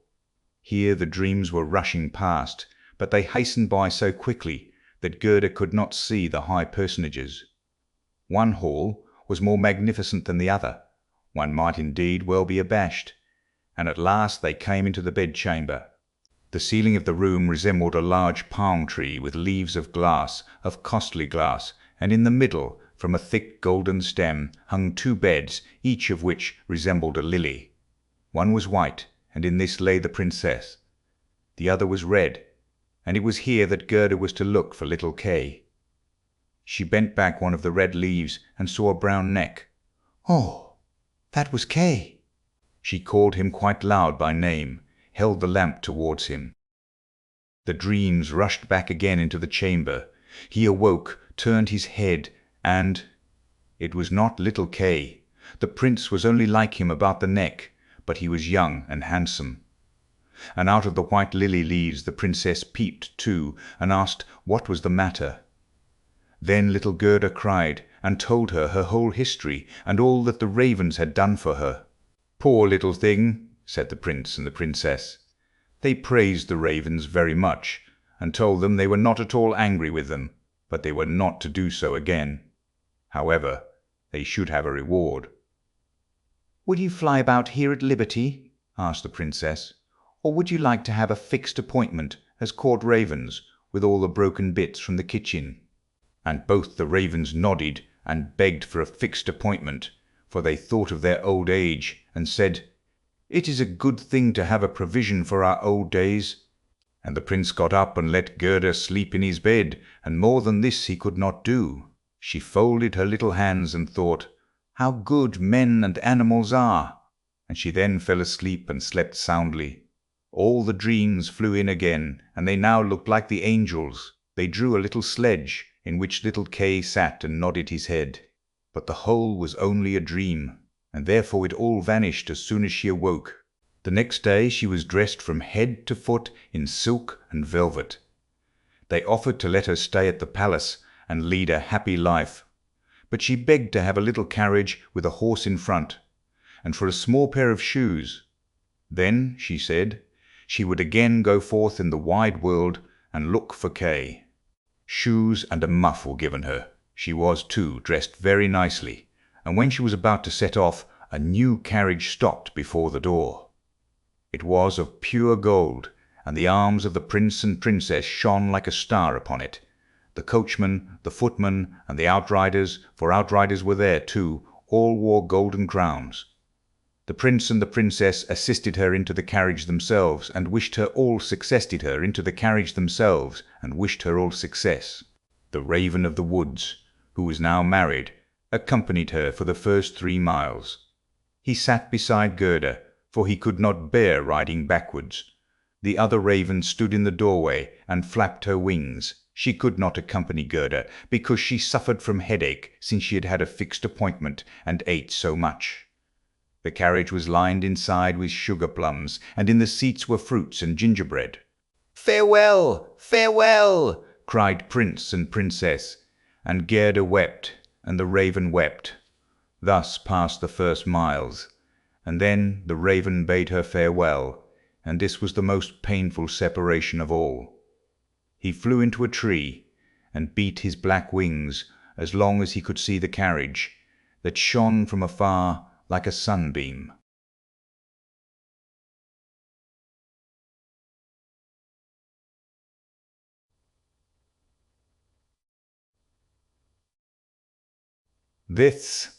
Fifth story. They drove through the dark wood, but the carriage shone like a torch, and it dazzled the eyes of the robbers, so that they could not bear to look at it. "'Tis gold, 'tis gold!" they cried, and they rushed forward, seized the horses, knocked down the little postilion, the coachman, and the servants, and pulled little Gerda out of the carriage. "How plump, how beautiful she is! She must have been fed on nut kernels," said the old female robber, who had a long scrubby beard and bushy eyebrows that hung down over her eyes. "She is as good as a fatted lamb. How nice she will be!" And then she drew out a knife, the blade of which shone so that it was quite dreadful to behold. "Oh!" cried the woman at the same moment. She had been bitten in the ear by her own little daughter, who hung at her back, and who was so wild and unmanageable that it was quite amusing to see her. "You naughty child!" said the mother, and now she had not time to kill Gerda. "She shall play with me," said the little robber child. "She shall give me her muff and her pretty frock. She shall sleep in my bed." And then she gave her mother another bite, so that she jumped and ran round with the pain, and the robbers laughed and said, "Look, how she is dancing with the little one." "I will go into the carriage," said the little robber maiden. And she would have her will, for she was very spoiled and very headstrong. She and Gerda got in, and then away they drove over the stumps of felled trees, deeper and deeper into the woods. The little robber maiden was as tall as Gerda, but stronger, broader shouldered, and of dark complexion. Her eyes were quite black. They looked almost melancholy.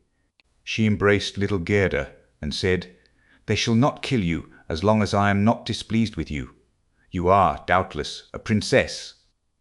"No," said little Gerda, who then related all that had happened to her, and how much she cared about little Kay. The little robber maiden looked at her with a serious air, nodded her head slightly, and said, "They shall not kill you. Even if I am angry with you, then I will do it myself." And she dried Gerda's eyes, and put both her hands in the handsome muff which was so soft and warm. At length the carriage stopped. They were in the midst of the courtyard of a robber's castle. It was full of cracks from top to bottom, and out of the openings magpies and rooks were flying, and the great bulldogs, each of which looked as if he could swallow a man, jumped up, but they did not bark, for that was forbidden. In the midst of the large, old, smoking hall burnt a great fire on the stone floor. The smoke disappeared under the stones, and had to seek its own egress. In an immense cauldron soup was boiling, and rabbits and hares were being roasted on a spit. "You shall sleep with me to-night, with all my animals," said the little robber maiden.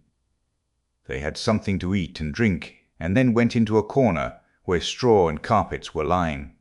Beside them, on laths and perches, sat nearly 100 pigeons, all asleep seemingly, but yet they moved a little when the robber maiden came. "They are all mine," said she, at the same time seizing one that was next to her by the legs, and shaking it so that its wings fluttered. "Kiss it," cried the little girl, and flung the pigeon in Gerda's face. "Up there is the rabble of the wood," continued she, pointing to several laths which were fastened before a hole high up in the wall. "That's the rabble. They would all fly away immediately if they were not well fastened in. And here is my dear old back," and she laid hold of the horns of a reindeer that had a bright copper ring round its neck and was tethered to the spot. "We are obliged to lock this fellow in too, or he would make his escape. Every evening I tickle his neck with my sharp knife, he is so frightened at it."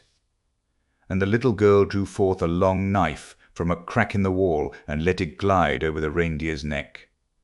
The poor animal kicked, the girl laughed, and pulled Gerda into bed with her. "Do you intend to keep your knife while you sleep?" asked Gerda, looking at it rather fearfully. "I always sleep with the knife," said the little robber maiden. "There is no knowing what may happen.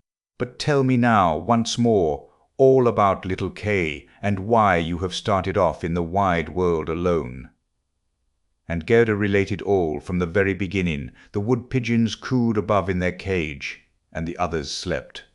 The little robber maiden wound her arm round Gerda's neck, held the knife in the other hand, and snored so loud that everybody could hear her. But Gerda could not close her eyes, for she did not know whether she was to live or die. The robbers sat round the fire, sang and drank, and the old female robber jumped about so that it was quite dreadful for Gerda to see her. Then the wood pigeons said, "Coo, coo, we have seen little Kay." A white hen carries his sledge. He himself sat in the carriage of the Snow Queen, who passed here down just over the wood as we lay in our nest. She blew upon us young ones, and all died except we two. "Coo, coo, what is that you say up there?" cried little Gerda. "Where did the Snow Queen go to?" "Where did the Snow Queen go to? Do you know anything about it?" "She is no doubt gone to Lapland, for there is always snow and ice there. Only ask the reindeer, who is tethered there."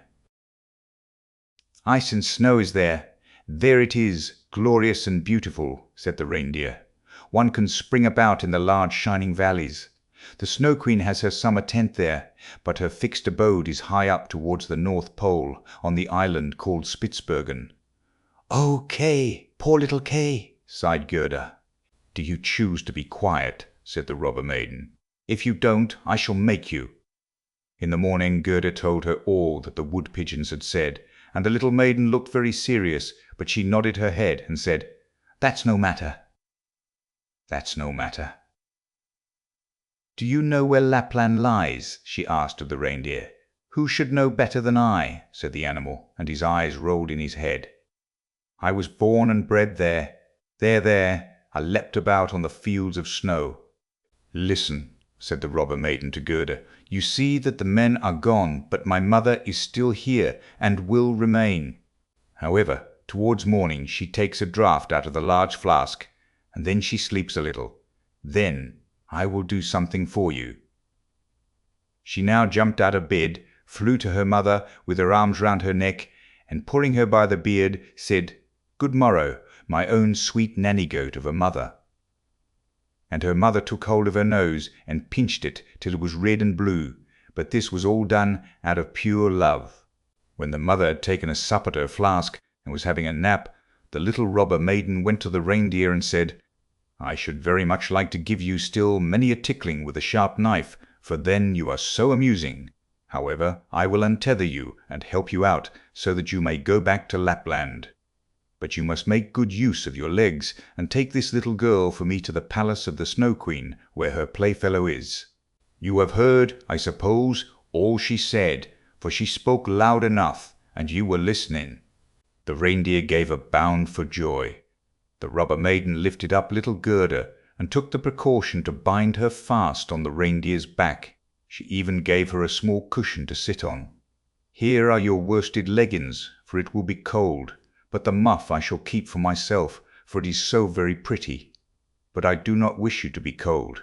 Here is a pair of lined gloves of my mother's. They just reach up to your elbow. On with them. Now you look about the hands just like my ugly old mother. And Gerda wept for joy.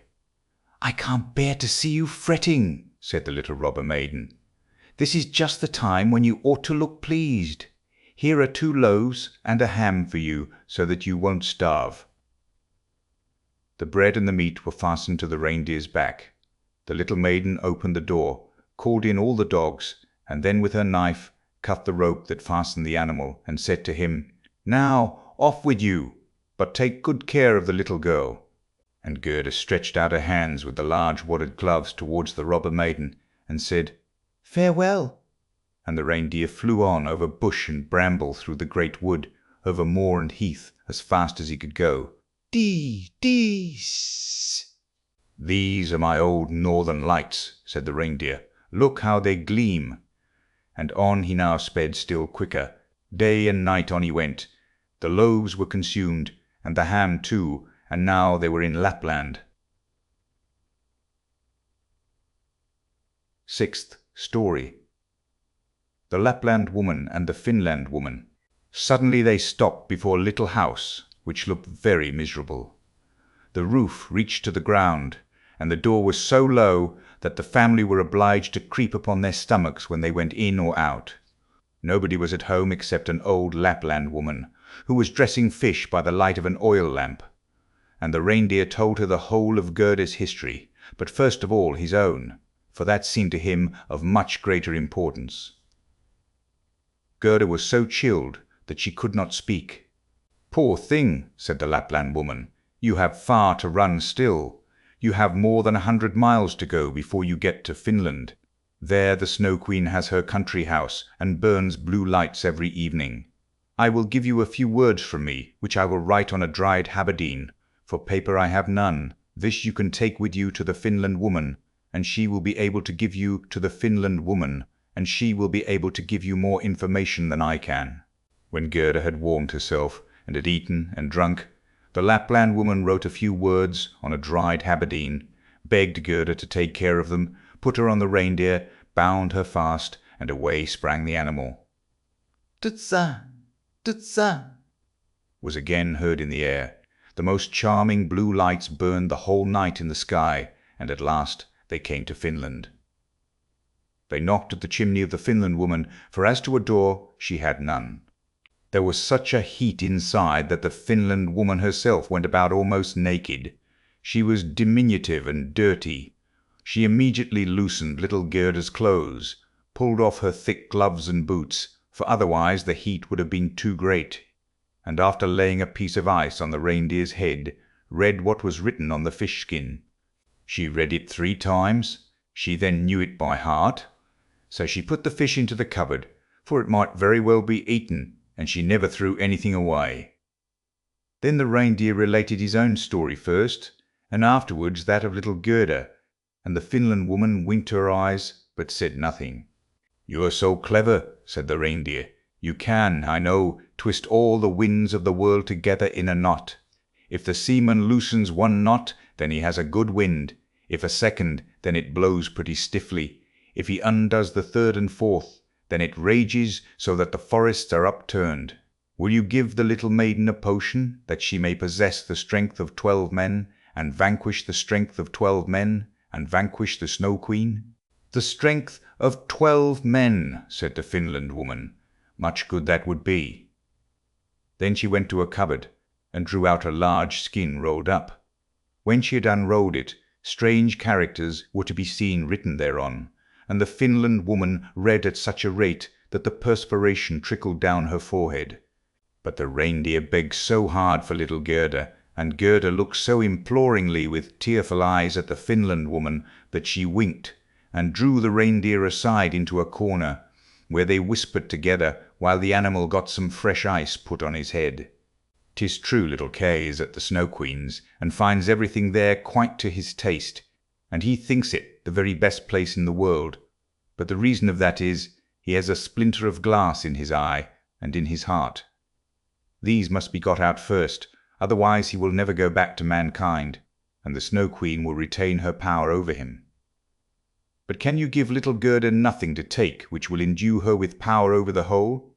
"I can give her no more power than what she has already. Don't you see how great it is?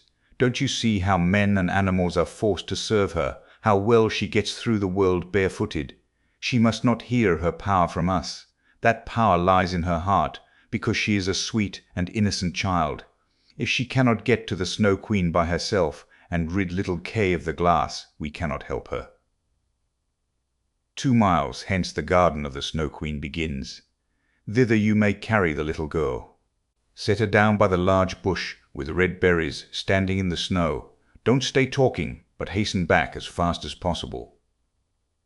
And now the Finland woman placed little Gerda on the reindeer's back, and off he ran with all imaginable speed. "Oh, I have not got my boots! I have not brought my gloves!" cried little Gerda. She remarked she was without them from the cutting frost, but the reindeer dared not stand still. On he ran till he came to the great bush with the red berries, and there he set Gerda down, kissed her mouth, while large bright tears flowed from the animal's eyes, and then back he went as fast as possible. There stood poor Gerda now, without shoes or gloves, in the very middle of dreadful icy Finland. She ran on as fast as she could. There then came a whole regiment of snowflakes, but they did not fall from above, and they were quite bright and shining from the aurora borealis. The flakes ran along the ground, and the nearer they came, the larger they grew. Gerda well remembered how large and strange the snowflakes appeared when she once saw them through a magnifying glass. But now they were large and terrific in another manner. They were all alive. They were the outposts of the Snow Queen. They had the most wondrous shapes.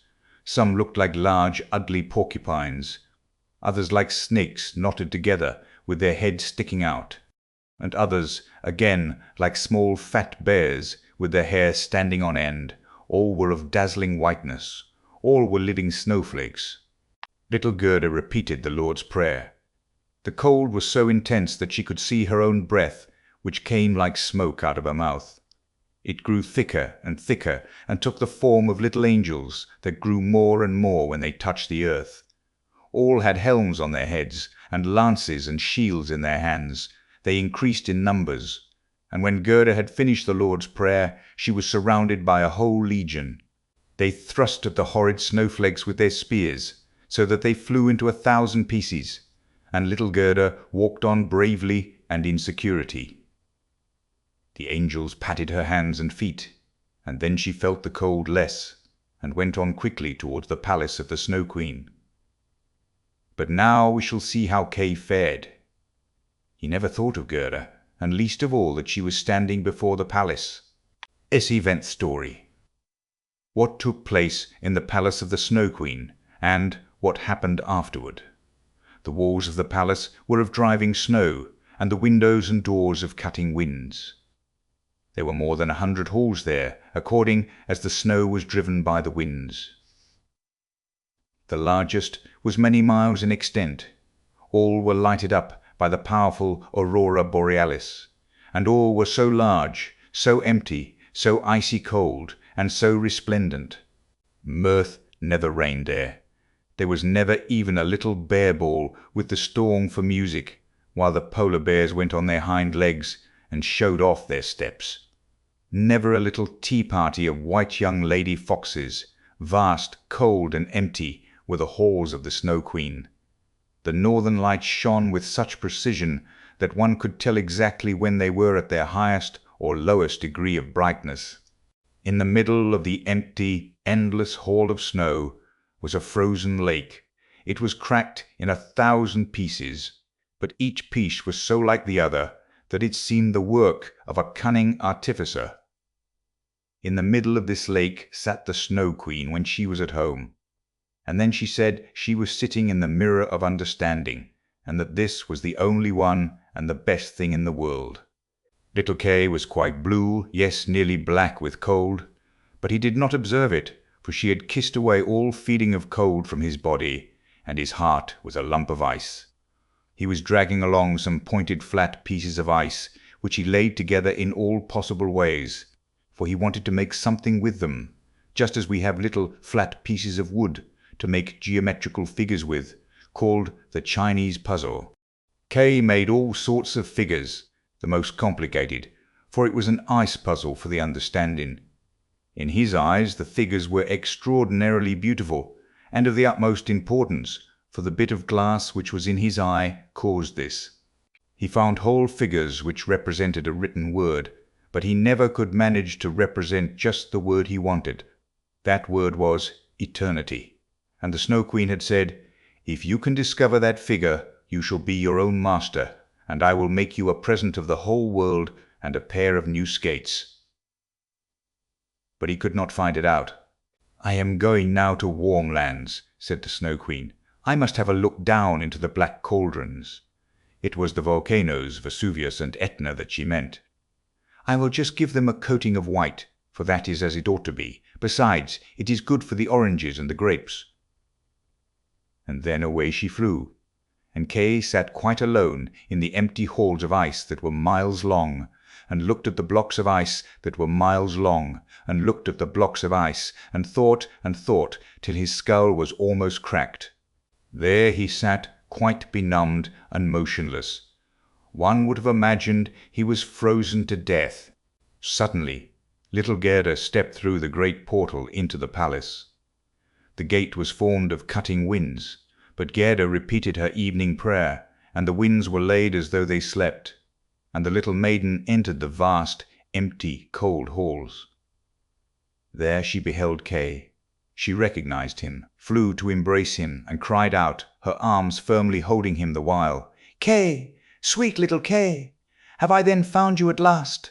But he sat quite still, benumbed and cold. Then little Gerda shed burning tears, and they fell on his bosom, they penetrated to his heart, they thawed the lumps of ice, and consumed the splinters of the looking-glass. He looked at her, and she sang the hymn. The rose in the valley is blooming so sweet, and angels descend there the children to greet. Hereupon Kay burst into tears. He wept so much that the splinter rolled out of his eye, and he recognized her, and shouted, "Gerda, sweet little Gerda, where have you been so long, and where have I been?" He looked round him. "How cold it is here," said he. "How empty and cold." And he held fast by Gerda, who laughed and wept for Gerda, who laughed and wept for joy. It was so beautiful, but even the blocks of ice danced about for joy, and when they were tired and laid themselves down, they formed exactly the letters which the Snow Queen had told him to find out. So now he was his own master, and he would have the whole world and a pair of new skates into the bargain. Gerda kissed his cheeks, and they grew quite blooming. She kissed his eyes, and they shone like her own. She kissed his hands and feet, and he was again well and merry. The Snow Queen might come back as soon as she liked. There stood his discharge written in resplendent masses of ice. They took each other by the hand, and wandered forth out of the large hall. They talked of their old grandmother, and of the roses upon the roof, and wherever they went, the winds ceased raging, and the sun burst forth. And when they reached the bush with the red berries, they found the reindeer waiting for them. He had brought another, a young one, with him, whose udder was filled with milk, which he gave to the little ones, and kissed their little ones, and kissed their lips. They then carried Kay and Gerda first to the Finland woman, where they warmed themselves in the warm room, and learned what they were to do on their journey home. And they went to the Lapland woman, who made some new clothes for them, and repaired their sledges. The reindeer and the young hind leaped along beside them, and accompanied them to the boundary of the country. Here the first vegetation peeped forth. Here Kay and Gerda took leave of the Lapland woman. "Farewell, farewell," they all said. And the first green buds appeared. The first little birds began to chirrup, and out of the wood came, riding on a magnificent horse, which Gerda knew.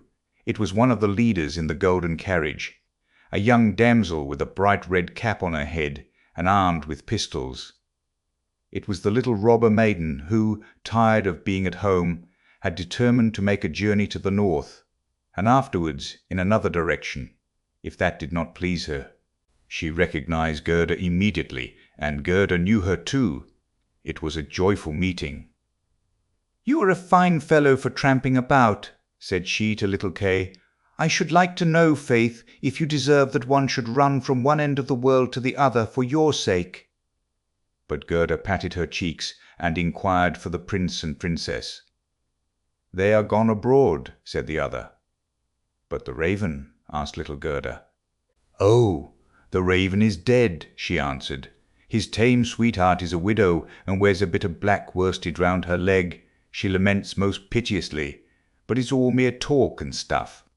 Now tell me what you've been doing, and how you managed to catch him." And Gerda and Kay both told their story. And "Schnipp, schnapp, schnurre, basselur," said the robber maiden, and she took the hands of each, and promised that if she should some day pass through the town where they lived, she would come and visit them, and then away she rode. Kay and Gerda took each other's hand. It was lovely spring weather, with abundance of flowers and of verdure.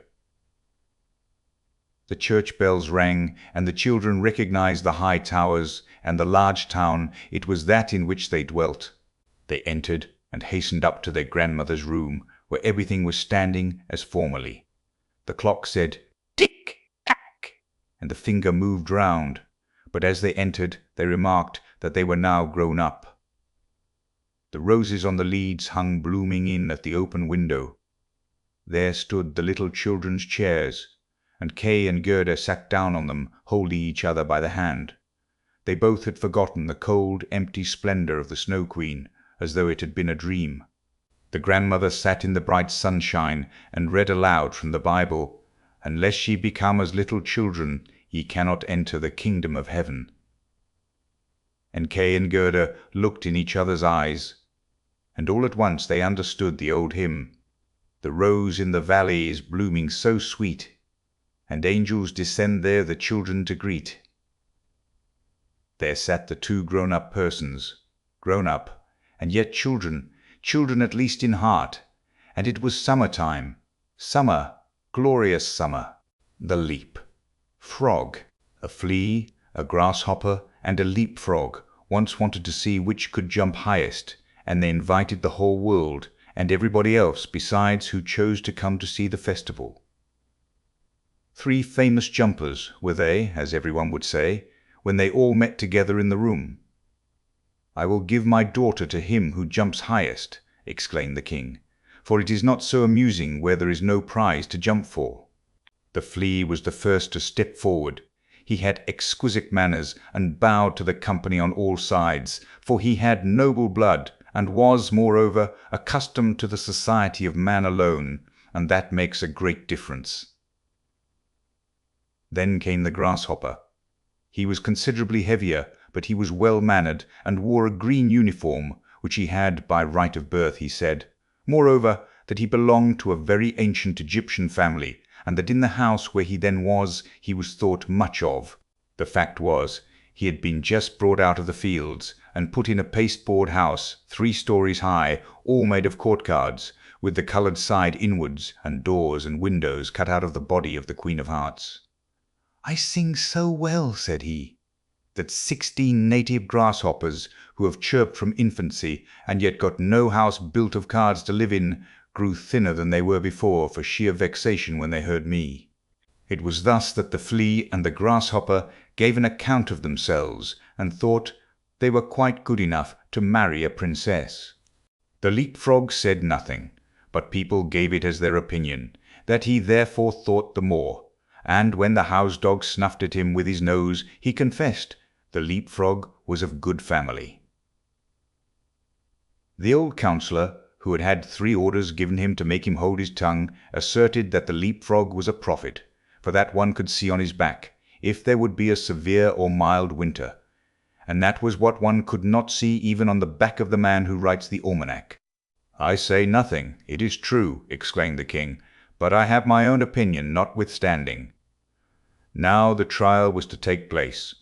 The flea jumped so high that nobody could see where he went to, so they all asserted he had not jumped at all, and that was dishonourable. The grasshopper jumped only half as high, but he leaped into the king's face, who said that was ill-mannered. The leapfrog stood still for a long time, lost in thought. It was believed at last he would not jump at all. "I only hope he is not unwell," said the house-dog, when pop! He made a jump all on one side into the lap of the princess, who was sitting on a little golden stool close by. Hereupon the king said, "There is nothing above my daughter, therefore to bound up to her is the highest jump that can be made.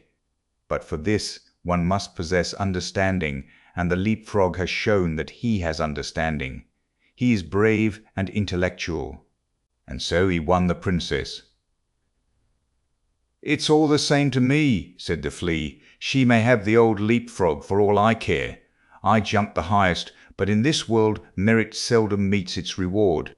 A fine exterior is what people look at nowadays."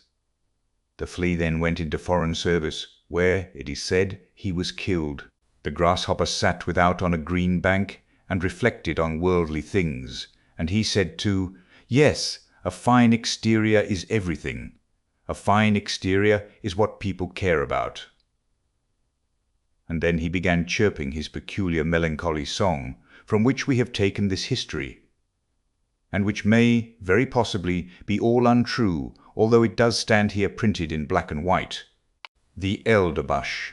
Once upon a time there was a little boy who had taken cold. He had gone out and got his feet wet, though nobody could imagine how it had happened, for it was quite dry weather. So his mother undressed him, put him to bed, and had the teapot brought in to make him a good cup of elderflower tea.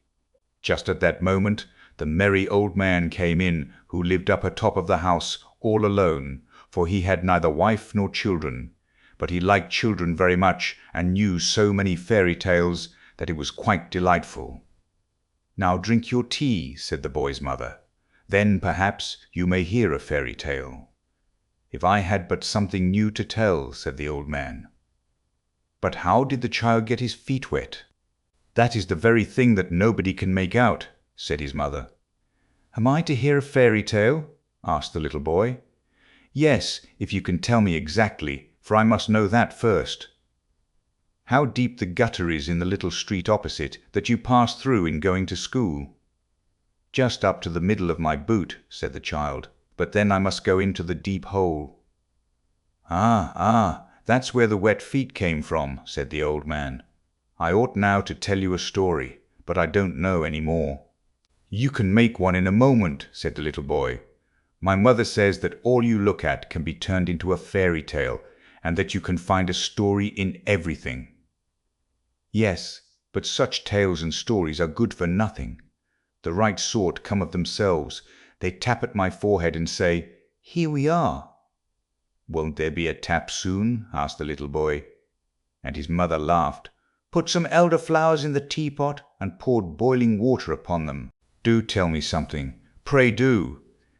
"Yes, if a fairy tale would come of its own accord, but they are proud and haughty, and come only when they choose. "Stop," said he, all on a sudden. "I have it! Pay attention! There is one in the teapot." And the little boy looked at the teapot. The cover rose more and more, and the elder flowers came forth so fresh and white, and shot up long branches. Out of the spout even did they spread themselves on all sides, and grew larger and larger. It was a splendid elder bush, a whole tree, and it reached into the very bed, and pushed the curtains aside. How it bloomed! And what an odour!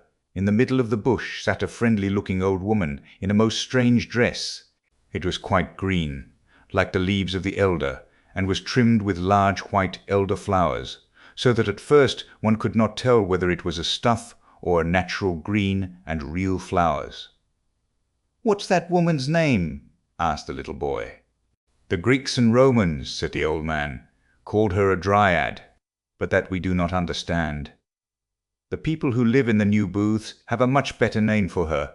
They call her Old Granny, and she it is to whom you are to pay attention. Now listen, and look at the beautiful elder bush. Just such another large blooming elder tree stands near the new booths. It grew there in the corner of a little miserable courtyard, and under it sat, of an afternoon, in the most splendid sunshine, two old people, an old seaman, and his old wife. They had great grandchildren, and were soon to celebrate the 50th anniversary of their marriage, but they could not exactly recollect the date, and old Granny sat in the tree and looked as pleased as now. "I know the date," said she, but those below did not hear her, for they were talking about old times. "Yes, can't you remember when we were very little?" said the old seaman, and ran and played about. "It was the very same courtyard where we now are, and we stuck slips in the ground and made a garden." "I remember it well," said the old woman. "I remember it quite well. We watered the slips, and one of them was an elder bush. It took root, put forth green shoots, and grew up to be the large tree under which we old folks are now sitting." "To be sure," said he. "And there in the corner stood a water pail, where I used to swim my boats." "True, but first we went to school to learn somewhat," said she. "And then we were confirmed. We both cried, but in the afternoon we went up the round tower, and looked down on Copenhagen, and far, far away over the water. Then we went to Friedrichsburg, where the king and the queen were sailing about in their splendid barges. But I had a different sort of sailing to that, later, and that too, for many a year, a long way off, on great voyages." "Yes, many a time have I wept for your sake," said she. "I thought you were dead and gone, and lying down in the deep waters. Many a night have I got up to see if the wind had not changed, and changed it had sure enough, but you never came. I remember so well one day, when the rain was pouring down in torrents. The scavengers were before the house, where I was in service, and I had come up with the dust, and remained standing at the door. It was dreadful weather, when just as I was there, the postman came and gave me a letter. It was from you. What a tour that letter had made! I opened it instantly and read. I laughed and wept. I was so happy. In it I read that you were in warm lands where the coffee tree grows.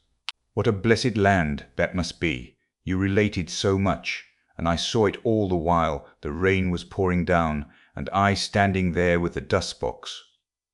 At the same moment came someone who embraced me. Yes, but you gave him a good box on his ear that made it tingle.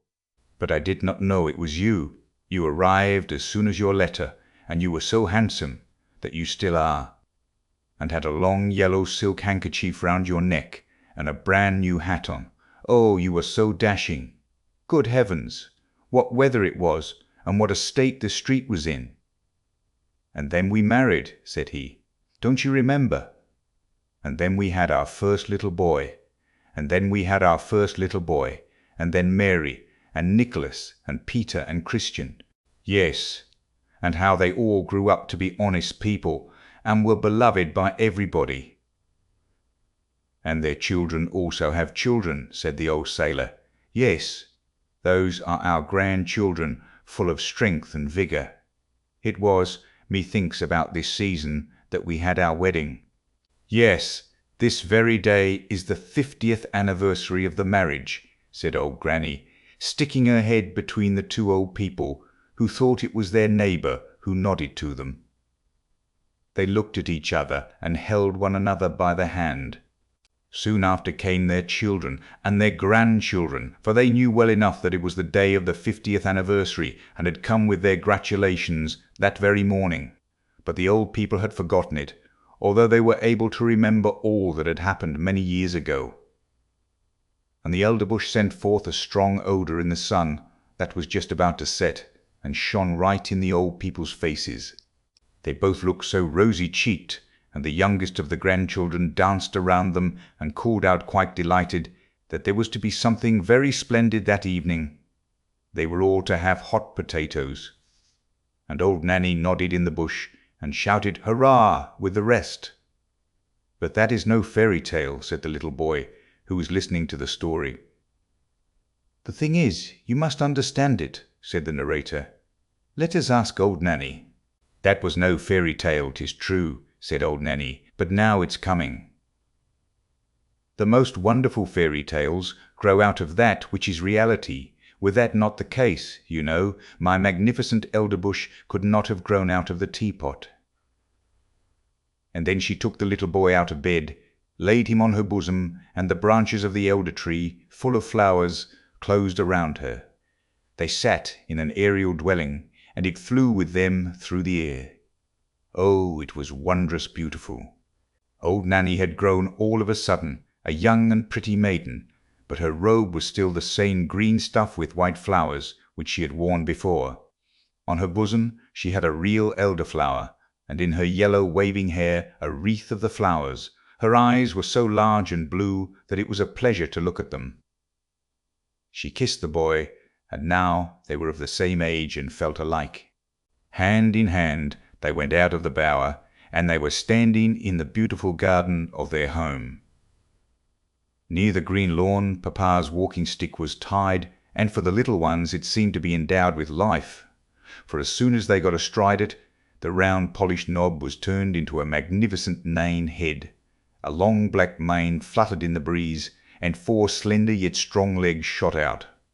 The animal was strong and handsome, and away they went at full gallop round the lawn. "Huzzah! Now we are riding miles off," said the boy. "We are riding away to the castle where we were last year." And on they rode round the grass plot, and the little maiden, who, we know, was no one else but old Nanny, kept on crying out, "Now we are in the country. Don't you see the farmhouse yonder?" And there is an elder tree standing beside it, and the cock is scraping away the earth for the hens. Look how he struts! And now we are close to the church. It lies high upon the hill, between the large oak trees, one of which is half decayed. And now we are by the smithy, where the fire is blazing, and where the half-naked men are banging with their hammers till the sparks fly about. Away, away, to the beautiful country seat. And all that the little maiden, who sat behind on the stick, spoke of, flew by in reality. The boys saw it all, and yet they were only going round the grass plot. Then they played in a side avenue, and marked out a little garden on the earth. And they took elder blossoms from their hair, planted them, and they grew just like those the old people planted when they were children, as related before. They went hand in hand, as the old people had done when they were children, but not to the Round Tower or to Friedrichsburg. No, the little damsel wound her arms round the boy, and then they flew far away through all Denmark. And spring came, and summer, and then it was autumn, and then winter, and 1,000 pictures were reflected in the eye and in the heart of the boy, and the little girl always sang to him, "This you will never forget." And during their whole flight, the elder tree smelt so sweet and odorous, he remarked the roses and the fresh beeches. But the elder tree had a more wondrous fragrance, for its flowers hung on the breast of the little maiden, and there too did he often lay his head during the flight. "It is lovely here in spring," said the young maiden. And they stood in a beech wood that had just put on its first green, where the wood roof at their feet sent forth its fragrance, and the pale red anemone looked so pretty among the verdure. Oh, would it were always spring in the sweetly smelling Danish beech forests! "It is lovely here in summer," said she, and she flew past old castles of bygone days of chivalry, where the red walls and the embattled gables were mirrored in the canal, where the swans were swimming, and peered up into the old cool avenues. In the fields the corn was waving like the sea. In the ditches red and yellow flowers were growing, while wild drone flowers and blooming convolvuluses were creeping in the hedges. And towards evening the moon rose round and large, and the haycocks in the meadows smelt so sweetly. This one never forgets. "It is lovely here in autumn," said the little maiden. And suddenly the atmosphere grew as blue again as before. The forest grew red and green and yellow coloured. The dogs came leaping along, and whole flocks of wild fowl flew over the cairn where blackberry bushes were hanging round the old stones. The sea was dark blue, covered with ships full of white sails, and in the barn old women, maidens, and children were sitting picking hops into a large cask. The young sang songs, but the old told fairy tales of mountain sprites and soothsayers. Nothing could be more charming. "It is delightful here in winter," said the little maiden. And all the trees were covered with hoar frost. They looked like white corals. The snow crackled underfoot, as if one had new boots on, and one falling star after the other was seen in the sky. The Christmas tree was lighted in the room. Presents were there, and good humour reigned. In the country, the violin sounded in the room of the peasant. The newly baked cakes were attacked. Even the poorest child said, "It is really delightful here in winter." Yes, it was delightful, and the little maiden showed the boy everything, and the elder tree still was fragrant, and the red flag with the white cross was still waving, the flag under which the old seamen in the new booths had sailed. And the boy grew up to be a lad, and was to go forth in the wide world, far, far away to warm lands, where the coffee tree grows. But at his departure the little maiden took an elder blossom from her bosom and gave it him to keep, and it was placed between the leaves of his prayer book. And when in foreign lands he opened the book, it was always at the place where the keepsake flower lay, and the more he looked at it, the fresher it became. He felt as it were, the fresher it became. He felt as it were, the fragrance of the Danish groves. And from among the leaves of the flowers he could distinctly see the little maiden, peeping forth with her bright blue eyes. And then she whispered, "It is delightful here in spring, summer, autumn, and winter," and 100 visions glided before his mind. Thus passed many years, and he was now an old man, and sat with his old wife under the blooming tree.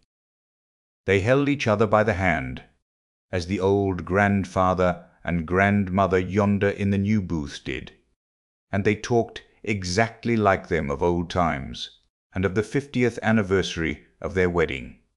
The little maiden, with the blue eyes, and with elder blossoms in her hair, sat in the tree, nodded to both of them, and said, "Today is the 50th anniversary." And then she took 2 flowers out of her hair and kissed them. First they shone like silver, then like gold, and when they laid them on the heads of the old people, each flower became a golden crown. So there they both sat, like a king and a queen, under the fragrant tree that looked exactly like an elder. The old man told his wife the story of old Nanny, as it had been told him when a boy, and it seemed to both of them it contained much that resembled their own history, and those parts that were like it pleased them best. "Thus it is," said the little maiden in the tree. "Some call me Old Nanny, others a Dryad, but in reality my name is Remembrance. 'Tis I who sit in the tree that grows and grows. I can remember, I can tell things. Let me see if you have my flower still." And the old man opened his prayer book. There lay the elder blossom, as fresh as if it had been placed there but a short time before, and Remembrance nodded, and the old people, decked with crowns of gold, sat in the flush of the evening sun. They closed their eyes and, yes, that's the end of the story. The little boy lay in his bed. He did not know if he had dreamed or not, or if he had been listening while someone told him the story. The teapot was standing on the table, but no elder tree was growing out of it, and the old man who'd been talking was just on the point of going out of the door, and he did go. "How splendid that was!" said the little boy. "Mother, I have been to warm countries." "So I should think," said his mother. "When one has drunk 2 good cupfuls of elderflower tea, 'tis likely enough one goes into warm climates." And she tucked him up nicely, lest he should take cold. "You'll had a good sleep while I have been sitting here and arguing with him whether it was a story or a fairy tale." "And where is old Nanny?" asked the little boy. "In the teapot," said his mother, "and there she may remain." The bell. People said, "The evening bell is sounding, the sun is setting." For a strange, wondrous tone was heard in the narrow streets of a large town. It was like the sound of a church bell, but it was only heard for a moment, for the rolling of the carriages and the voices of the multitude made too great a noise. Those persons who were walking outside the town, where the houses were farther apart, with gardens or little fields between them, could see the evening sky still better, and heard the sound of the bell much more distinctly. It was as if the tones came from a church in the still forest. People looked thitherward, and felt their minds attuned most solemnly. A long time passed, and people said to each other, "I wonder if there is a church out in the wood. The bell has a tone that is wondrous sweet. Let us stroll thither, and examine the matter nearer." And the rich people drove out, and the poor walked, but the way seemed strangely long to them. And when they came to a clump of willows which grew on the skirts of the forest, they sat down and looked up at the long branches, and fancied they were now in the depth of the green wood. The confectioner of the town came out and set up his booth there, and soon after came another confectioner, who hung a bell over his stand as a sign or ornament, but it had no clapper, and it was tarred over to preserve it from the rain. When all the people returned home, they said it had been very romantic, and that it was quite a different sort of thing to a picnic or tea party. There were 3 persons who asserted they had penetrated to the end of the forest, and that they had always heard the wonderful sounds of the bell, but it had seemed to them as if it had come from the town. One wrote a whole poem about it, and said the bell sounded like the voice of a mother to a good dear child, and that no melody was sweeter than the tones of the bell. The king of the country was also observant of it, and vowed that he who could discover whence the sounds proceeded should have the title of universal bell ringer, even if it were not really a bell.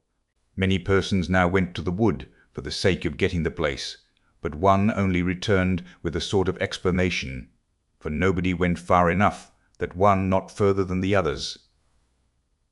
However, he said that the sound proceeded from a very large owl in a hollow tree, a sort of learned owl that continually knocked its head against the branches. But whether the sound came from his head or from the hollow tree, that no one could say with certainty. So now he got the place of universal bell ringer, and wrote yearly a short treatise on the owl. But everybody was just as wise as before. It was the day of confirmation. The clergyman had spoken so touchingly. The children who were confirmed had been greatly moved. It was an eventful day for them. From children they become all at once grown-up persons. It was as if their infant souls were now to fly all at once into persons with more understanding. The sun was shining gloriously. The children that had been confirmed went out of the town, and from the wood was borne towards them the sounds of the unknown bell with wonderful distinctness. They all immediately felt a wish to go thither, all except 3. One of them had to go home to try on a ball dress, for it was just the dress and the ball which had caused her to be confirmed this time, for otherwise she would not have come. The other was a poor boy, who had borrowed his coat and boots to be confirmed in from the innkeeper's son, and he was to give them back by a certain hour. The third said that he never went to a strange place if his parents were not with him, that he had always been a good boy hitherto, and would still be so now that he was confirmed, and that one ought not to laugh at him for it. The others, however, did make fun of him after all. There were 3, therefore, that did not go. The others hastened on. The sun shone, the birds sang, and the children sang too, and each held the other by the hand. For as yet they had none of them any high office, and were all of equal rank in the eye of God. But 2 of the youngest soon grew tired, and both returned to town. 2 little girls sat down and twined garlands, so they did not go either. And when the others reached the willow tree where the confectioner was, they said, "Now we are there." In reality the bell does not exist. It is only a fancy that people have taken into their heads. At the same moment the bell sounded deep in the wood, so clear and solemnly that 5 or 6 determined to penetrate somewhat further. It was so thick, and the foliage so dense, that it was quite fatiguing to proceed. Woodroof and anemones grew almost too high. Blooming convolvuluses and blackberry bushes hung in long garlands from tree to tree. Where the nightingale sang and the sunbeams were playing, it was very beautiful, but it was no place for girls to go. Their clothes would get so torn. Large blocks of stone lay there, overgrown with moss of every color. The fresh spring bubbled forth and made a strange gurgling sound. "That surely cannot be the bell," said one of the children, lying down and listening. "This must be looked to." So he remained and let the others go on without him. They afterwards came to a little house made of branches and the bark of trees. A large wild apple tree bent over it, as if it would shower down all its blessings on the roof where roses were blooming. The long stems twined round the gable, on which there hung a small bell. Was it that which people had heard? Yes, everybody was unanimous on the subject, except one, who said that the bell was too small and too fine to be heard at so great a distance.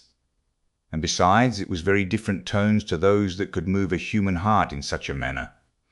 It was a king's son who spoke, whereon the others said, "Such people always want to be wiser than everybody else."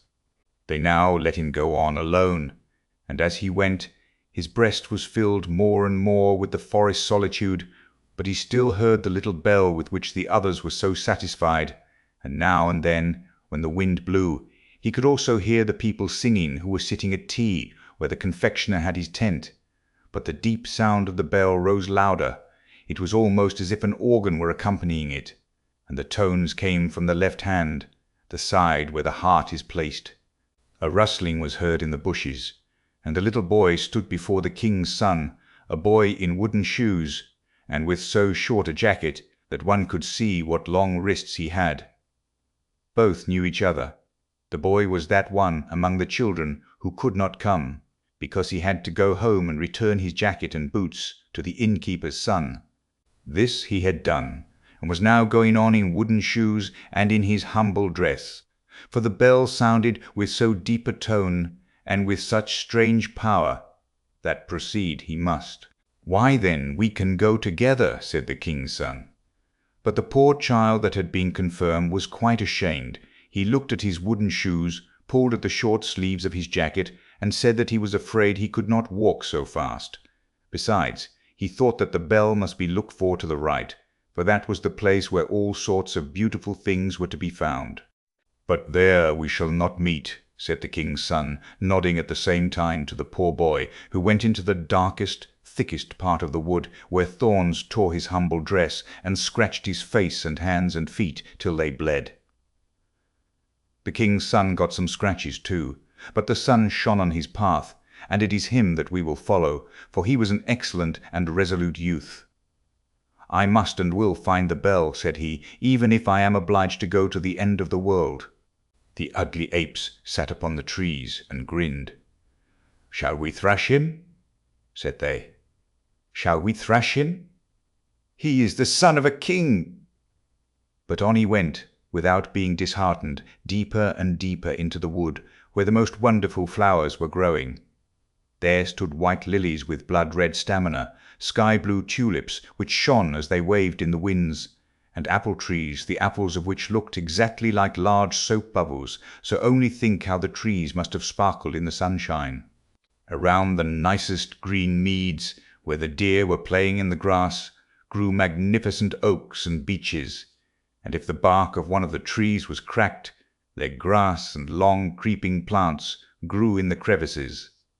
And there were large calm lakes there too, in which white swans were swimming and beat the air with their wings. The king's son often stood still and listened. He thought the bell sounded from the depths of these still lakes. But then he remarked again that the tone proceeded not from there, but farther off, from out the depths of the forest. The sun now set, the atmosphere glowed like fire. It was still in the woods, so very still, and he fell on his knees, sung his evening hymn, and said, "I cannot find what I seek. The sun is going down, and night is coming, the dark, dark night. Yet perhaps I may be able once more to see the round red sun before he entirely disappears. I will climb up yonder rock." And he seized hold of the creeping plants, and the roots of trees climbed up the moist stones where the water snakes were writhing and the toads were croaking, and he gained the summit before the sun had quite gone down. How magnificent was the sight from this height! The sea, the great, the glorious sea, that dashed its long waves against the coast, was stretched out before him, and yonder, where sea and sky meet, stood the sun like a large shining altar, all melted together in the most glowing colors. And the wood and the sea sang a song of rejoicing, and his heart sang with the rest. All nature was a vast holy church, in which the trees and the buoyant clouds were the pillars, flowers, and grass, the velvet carpeting, and heaven itself the large cupola. The red colors above faded away as the sun vanished, but a million stars were lighted, a million lamps shone, and the king's son spread out his arms towards heaven, and wood and sea, when at the same moment, coming by a path to the right, appeared, in his wooden shoes and jacket, the poor boy who had been confirmed with him. He had followed his own path, and had reached the spot just as soon as the son of the king had done. They ran towards each other, and stood together hand in hand in the vast church of nature and of poetry, while over them sounded the invisible holy bell. Blessed spirits floated around them, and lifted up their voices in a rejoicing hallelujah. The old house. In the street up there was a very old house. It was almost 300 years old, for that might be known by reading the great beam on which the date of the year was carved, together with tulips and hop-bines. There were whole verses spelled as in former times, and over every window was a distorted face cut out in the beam. The one story stood forward, a great way over the other, and directly under the eaves was a leaden spout with a dragon's head. The rain-water should have run out of the mouth, but it ran out of the belly, for there was a hole in the spout. All the other houses in the street were so new and so neat, with large window panes and smooth walls, one could easily see that they would have nothing to do with the old house, they certainly thought. How long is that old decayed thing to stand here as a spectacle in the street? And then the projecting windows stand so far out that no one can see from our windows what happens in that direction. The steps are as broad as those of a palace, and as high as to a church tower. The iron railings look just like the door to an old family vault, and then they have brass tops. That's so stupid! On the other side of the street were also new and neat houses, and they thought just as the others did. But at the window opposite the old house there sat a little boy with fresh rosy cheeks and bright beaming eyes. He certainly liked the old house best, and that both in sunshine and moonshine.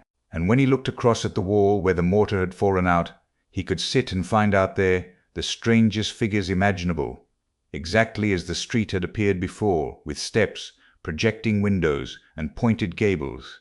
He could see soldiers with halberds, and spouts where the water ran, like dragons and serpents. That was a house to look at, and there lived an old man who wore plush breeches, and he had a coat with large brass buttons, and a wig that one could see was a real wig.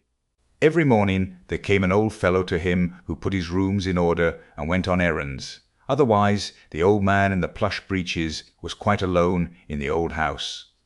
Now and then he came to the window and looked out, and the little boy nodded to him, and the old man nodded again, and so they became acquaintances, and then they were friends, although they had never spoken to each other. But that made no difference. The little boy heard his parents say, "The old man opposite is very well off, but he is so very, very lonely." The Sunday following, the little boy took something and wrapped it up in a piece of paper, went downstairs and stood in the doorway. And when the man who went on errands came past, he said to him, "I say, master, will you give this to the old man over the way from me? I have 2 pewter soldiers. This is one of them, and he shall have it, for I know he is so very, very lonely." And the old errand man looked quite pleased, nodded, and took the pewter soldier over to the old house. Afterwards there came a message. It was to ask if the little boy himself had not a wish to come over and pay a visit, and so he got permission of his parents, and then went over to the old house. And the brass balls on the iron railings shone much brighter than ever. One would have thought they were polished on account of the visit, and it was as if the carved-out trumpeters, for there were trumpeters who stood in tulips carved out on the door, blew with all their might.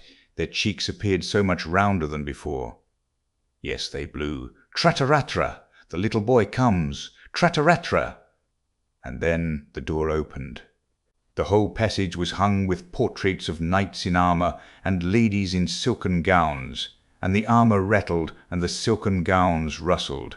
And then there was a flight of stairs which went a good way upwards and a little way downwards, and then one came on a balcony which was in a very dilapidated state sure enough, with large holes and long crevices, but grass grew there, and leaves out of them altogether, for the whole balcony outside, the yard, and the walls were overgrown with so much green stuff that it looked like a garden, only a balcony.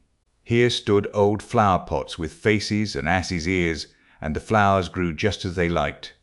One of the pots was quite overrun on all sides with pinks, that is to say, with the green part, shoot stood by shoot, and it said quite distinctly, "The air has cherished me, the sun has kissed me, and promised me a little flower on Sunday, a little flower on Sunday." And then they entered a chamber where the walls were covered with hob's leather and printed with gold flowers, said the walls. And there stood easy chairs with such high backs and so carved out, and with arms on both sides. Sit down, said they. Ugh, how I creak! Now I shall certainly get the gout, like the old clothes-press. Ugh! And then the little boy came into the room where the projecting windows were, and where the old man sat. "I thank you for the pewter soldier, my little friend," said the old man. "And I thank you because you come over to me. Thankee, or cranky, sounded from all the furniture. There was so much of it that each article stood in the other's way to get a look at the little boy. In the middle of the wall hung a picture representing a beautiful lady, so young, so glad, but dressed quite as in former times, with clothes that stood quite stiff, and with powder in her hair. She neither said thankee, nor cranky, but looked with her mild eyes at the little boy, who directly asked the old man, "Where did you get her?" "Yonder, at the broker's," said the old man, "where there are so many pictures hanging. No one knows or cares about them, for they are all of them buried. But I knew her in bygone days, and now she has been dead and gone these 50 years. Under the picture, in a glazed frame, there hung a bouquet of withered flowers. They were almost 50 years old. They looked so very old. The pendulum of the great clock went to and fro, and the hands turned, and everything in the room became still older, but they did not observe it. "They say at home," said the little boy, "that you are so very, very lonely." "Oh," said he, "the old thoughts, with what they may bring with them, come and visit me, and now you also come. I am very well off." Then he took a book with pictures in it down from the shelf. There were whole long processions and pageants with the strangest characters, which one never sees now. A days soldiers like the knave of clubs, and citizens with waving flags. The tailors had theirs, with a pair of shears held by 2 lions, and the shoemakers theirs, without boots, but with an eagle that had 2 heads, for the shoemakers must have everything so that they can say, "It is a pair." Yes, that was a picture book. The old man now went into the other room to fetch preserves, apples, and nuts. Yes, it was delightful over there in the old house. "I cannot bear it any longer," said the pewter soldier, who sat on the drawers. "It is so lonely and melancholy here. But when one has been in a family circle, one cannot accustom oneself to this life. I cannot bear it any longer. The whole day is so long, and the evenings are still longer. Here it is not at all as it is over the way at your home, where your father and mother spoke so pleasantly, and where you and all your sweet children made such a delightful noise. Nay, how lonely the old man is! Do you think that he gets kisses? Do you think he gets mild eyes or a Christmas tree? He will get nothing but a grave. I can bear it no longer." "You must not let it grieve you so much," said the little boy. "I find it so very delightful here, and then all the old thoughts, with what they may bring with them, they come and visit here." "Yes, it's all very well, but I see nothing of them, and I don't know them," said the pewter soldier. "I cannot bear it." "But you must," said the little boy. Then in came the old man with the most pleased and happy face, the most delicious preserves, apples, and nuts. And so the little boy thought no more about the pewter soldier.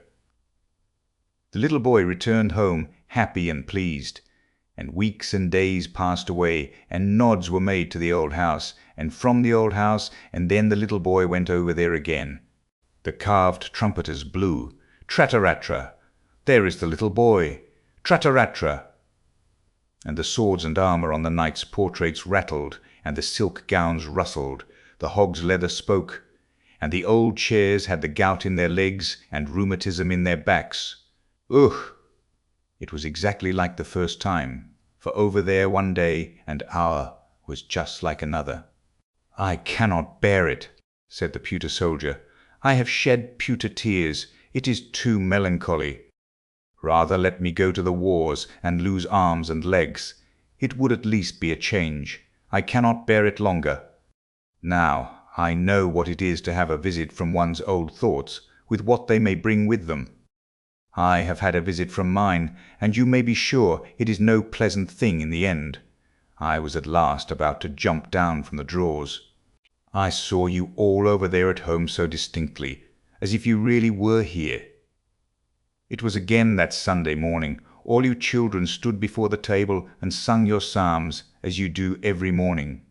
You stood devoutly with folded hands, and father and mother were just as pious, and then the door was opened, and little sister Mary, who is not 2 years old yet, and who always dances when she hears music or singing, of whatever kind it may be, was put into the room, though she ought not to have been there. And then she began to dance, but could not keep time, because the tones were so long. And then she stood, first on the one leg, and bent her head forwards, and then on the other leg, and bent her head forwards. But all would not do. You stood very seriously all together, although it was difficult enough. But I laughed to myself, and then I fell off the table and got a bump, which I have still, for it was not right of me to laugh. But the whole now passes before me again in thought, and everything that I have lived to see, and these are the old thoughts, with what they may bring with them. Tell me if you still sing on Sundays. Tell me something about little Mary, and how my comrade, the other pewter soldier, lives. Yes, he is happy enough, that's sure. I cannot bear it any longer. You are given away as a present, said the little boy. You are given away as a present. Can you not understand that? The old man now came with a drawer, in which there was much to be seen, both tin boxes and balsam boxes, old cards, so large and so gilded, such as one never sees them now. And several drawers were opened, and the piano was opened. It had landscapes on the inside of the lid, and it was so hoarse when the old man played on it. And then he hummed a song. Yes, she could sing that, said he, and nodded to the portrait, which he had bought at the broker's, and the old man's eyes shone so bright. I will go to the wars. I will go to the wars, shouted the pewter soldier as loud as he could, and threw himself off the drawers right down on the floor. What became of him? The old man sought, and the little boy sought. He was away, and he stayed away. I shall find him, said the old man, but he never found him. The floor was too open. The pewter soldier had fallen through a crevice, and there he lay as in an open tomb. That day passed, and the little boy went home, and that week passed, and several weeks too. The windows were quite frozen. The little boy was obliged to sit and breathe on them to get a peephole over to the old house, and there the snow had been blown into all the carved work and inscriptions. It lay quite up over the steps, just as if there was no one at home. Nor was there any one at home. The old man was dead. In the evening there was a hearse seen before the door, and he was borne into it in his coffin. He was now to go out into the country, to lie in his grave. He was driven out there, but no one followed. All his friends were dead, and the little boy kissed his hand to the coffin as it was driven away. Some days afterwards there was an auction at the old house, and the little boy saw from his window how they carried the old knights and the old ladies away, the flower pots with the long ears, the old chairs, and the old clothes. Presses. Something came here, and something came there. The portrait of her who had been found at the broker's came to the broker's again, and there it hung, for no one knew her more. No one cared about the old picture. In the spring they pulled the house down, for, as people said, it was a ruin. One could see from the street right into the room with the hog's leather hanging, which was slashed and torn, and the green grass and leaves about the balcony hung quite wild about the falling beams. And then it was put to rights. That was a relief, said the neighbouring houses. A fine house was built there, with large windows and smooth white walls. But before it, where the old house had in fact stood, was a little garden laid out, and a wild grapevine ran up the wall of the neighbouring house. Before the garden there was a large iron railing with an iron door. It looked quite splendid, and people stood still and peeped in, and the sparrows hung by scores in the vine, and chattered away at each other as well as they could. But it was not about the old house, for they could not remember it, so many years had passed. So many that the little boy had grown up to a whole man, yes, a clever man, and a pleasure to his parents.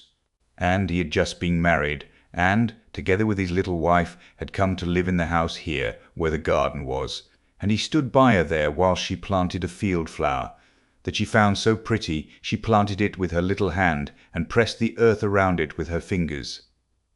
Oh, what was that? She had stuck herself. There sat something pointed straight out of the soft mould. It was. Yes, guess. It was the pewter soldier, he that was lost up at the old man's, and had tumbled and turned about amongst the timber and the rubbish, and had at last laid for many years in the ground. The young wife wiped the dirt off the soldier, first with a green leaf, and then with her fine handkerchief. It had such a delightful smell that it was to the pewter soldier just as if he had awaked from a trance. "Let me see him," said the young man. He laughed, and then shook his head. "Nay, it cannot be he, but he reminds me of a story about a pewter soldier which I had when I was a little boy." And then he told his wife about the old house, and the old man, and about the pewter soldier that he sent over to him because he was so very, very lonely. And he told it as correctly as it had really been, so that the tears came into the eyes of his young wife on account of the old house and the old man. "It may possibly be, however, that it is the same pewter soldier," said she. "I will take care of it and remember all that you have told me, but you must show me the old man's grave." "But I do not know it," said he, "and no one knows it. All his friends were dead, no one took care of it, and I was then a little boy." "How very, very lonely he must have been," said she. Very, very lonely he must have been, said the pewter soldier. But it is delightful not to be forgotten. Delightful, shouted something close by, but no one, except the pewter soldier, saw that it was a piece of the hob's leather hangings. It had lost all its gilding. It looked like a piece of wet clay, but it had an opinion, and it gave it. This the pewter soldier did not believe. The happy family. Really, the largest green leaf in this country is a dock leaf. If one holds it before one, it is like a whole apron, and if one holds it over one's head in rainy weather, it is almost as good as an umbrella, for it is so immensely large. The burdock never grows alone, but where there grows one, there always grow several. It is a great delight, and all this delightfulness is snails' food. The great white snails, which persons of quality in former times made fricassees of, ate, and said, "Hem, hem, how delicious!" For they thought it tasted so delicate, lived on dock leaves, and therefore burdock seeds were sown. Now, there was an old manor house where they no longer ate snails. They were quite extinct. But the burdocks were not extinct. They grew and grew all over the walks and all the beds. They could not get the mastery over them. It was a whole forest of burdocks. Here and there stood an apple and a plum tree, or else one never would have thought that it was a garden. All was burdocks, and there lived the two last venerable old snails. They themselves knew not how old they were, but they could remember very well that there had been many more, that they were of a family from foreign lands, and that for them and theirs the whole forest was planted.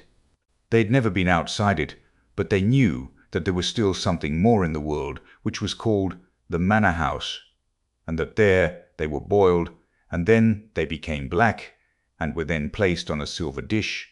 But what happened further they knew not, or in fact what it was to be boiled and to lie on a silver dish they could not possibly imagine. But it was said to be delightful, and particularly genteel. Neither the chafers, the toads, nor the earthworms, whom they asked about it, could give them any information.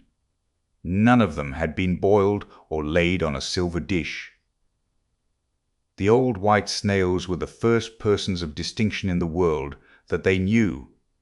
The forest was planted for their sake, and the manor house was there that they might be boiled and laid on a silver dish. Now they lived a very lonely and happy life, and as they had no children themselves, they had adopted a little common snail, which they brought up as their own.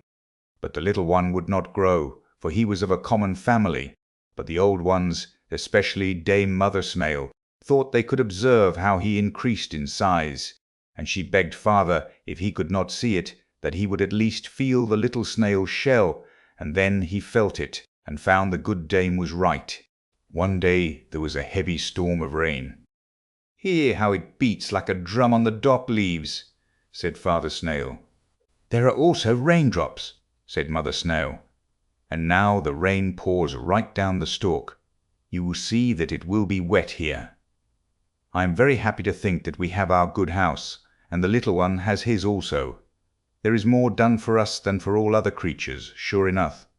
But can you not see that we are folks of quality in the world? We are provided with a house from our birth, and the burdock forest is planted for our sakes. I should like to know how far it extends, and what there is outside." "There is nothing at all," said Father Snail. "No place can be better than ours, and I have nothing to wish for."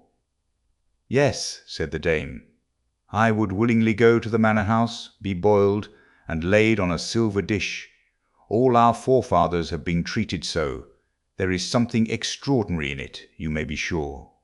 "The manor house has most likely fallen to ruin," said Father Snail, "or the burdocks have grown up over it so that they cannot come out. There need not, however, be any haste about that, but you are always in such a tremendous hurry, and the little one is beginning to be the same. Has he not been creeping up that stalk these 3 days? It gives me a headache when I look up to him." "You must not scold him," said Mother Snail. "He creeps so carefully he will afford us much pleasure, and we have nothing but him to live for. But have you not thought of it? Where shall we get a wife for him? Do you not think that there are some of our species at a great distance in the interior of the burdock forest?"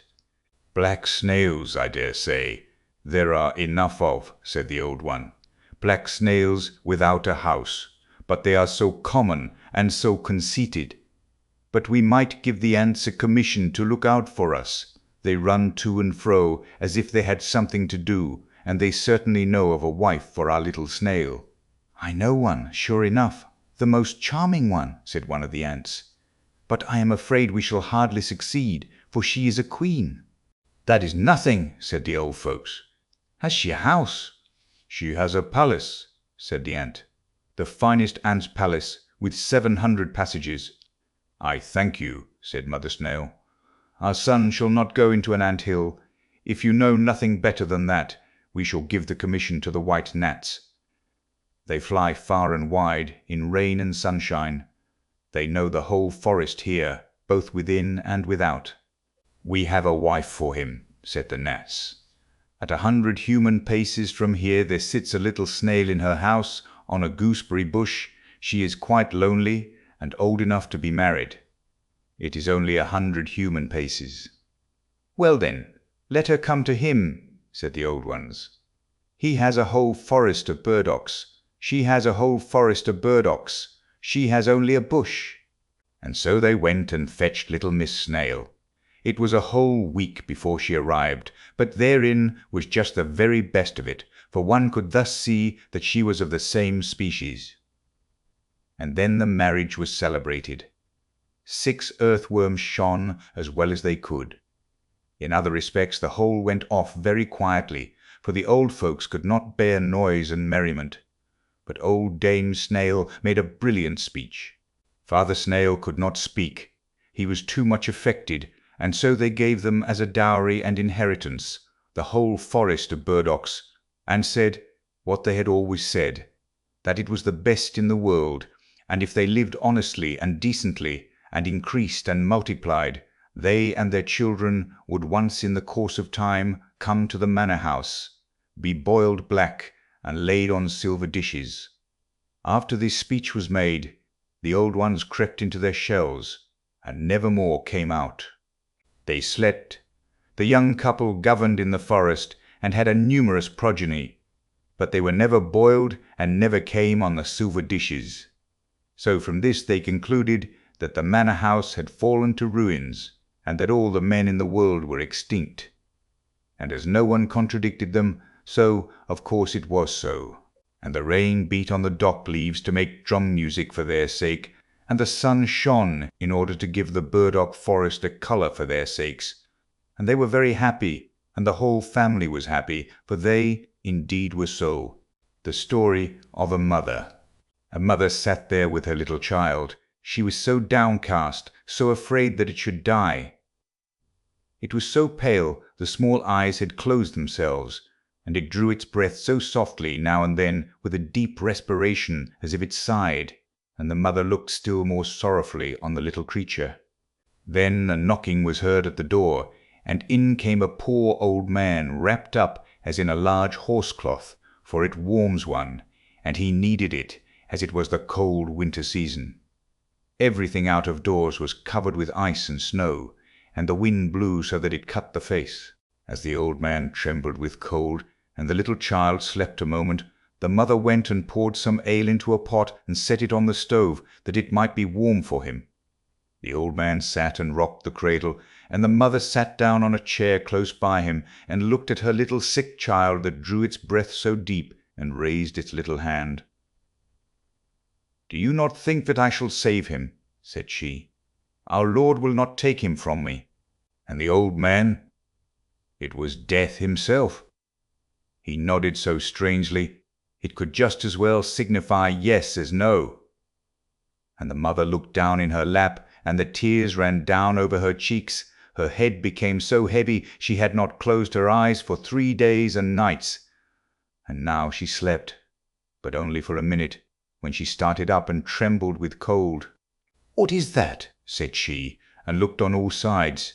But the old man was gone, and her little child was gone. He had taken it with him, and the old clock in the corner burred, and bird, the great leaden weight ran down to the floor, bump, and then the clock also stood still.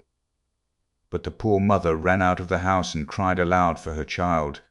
Out there, in the midst of the snow, there sat a woman in long black clothes, and she said, Death has been in thy chamber, and I saw him hasten away with thy little child. He goes faster than the wind, and he never brings back what he takes.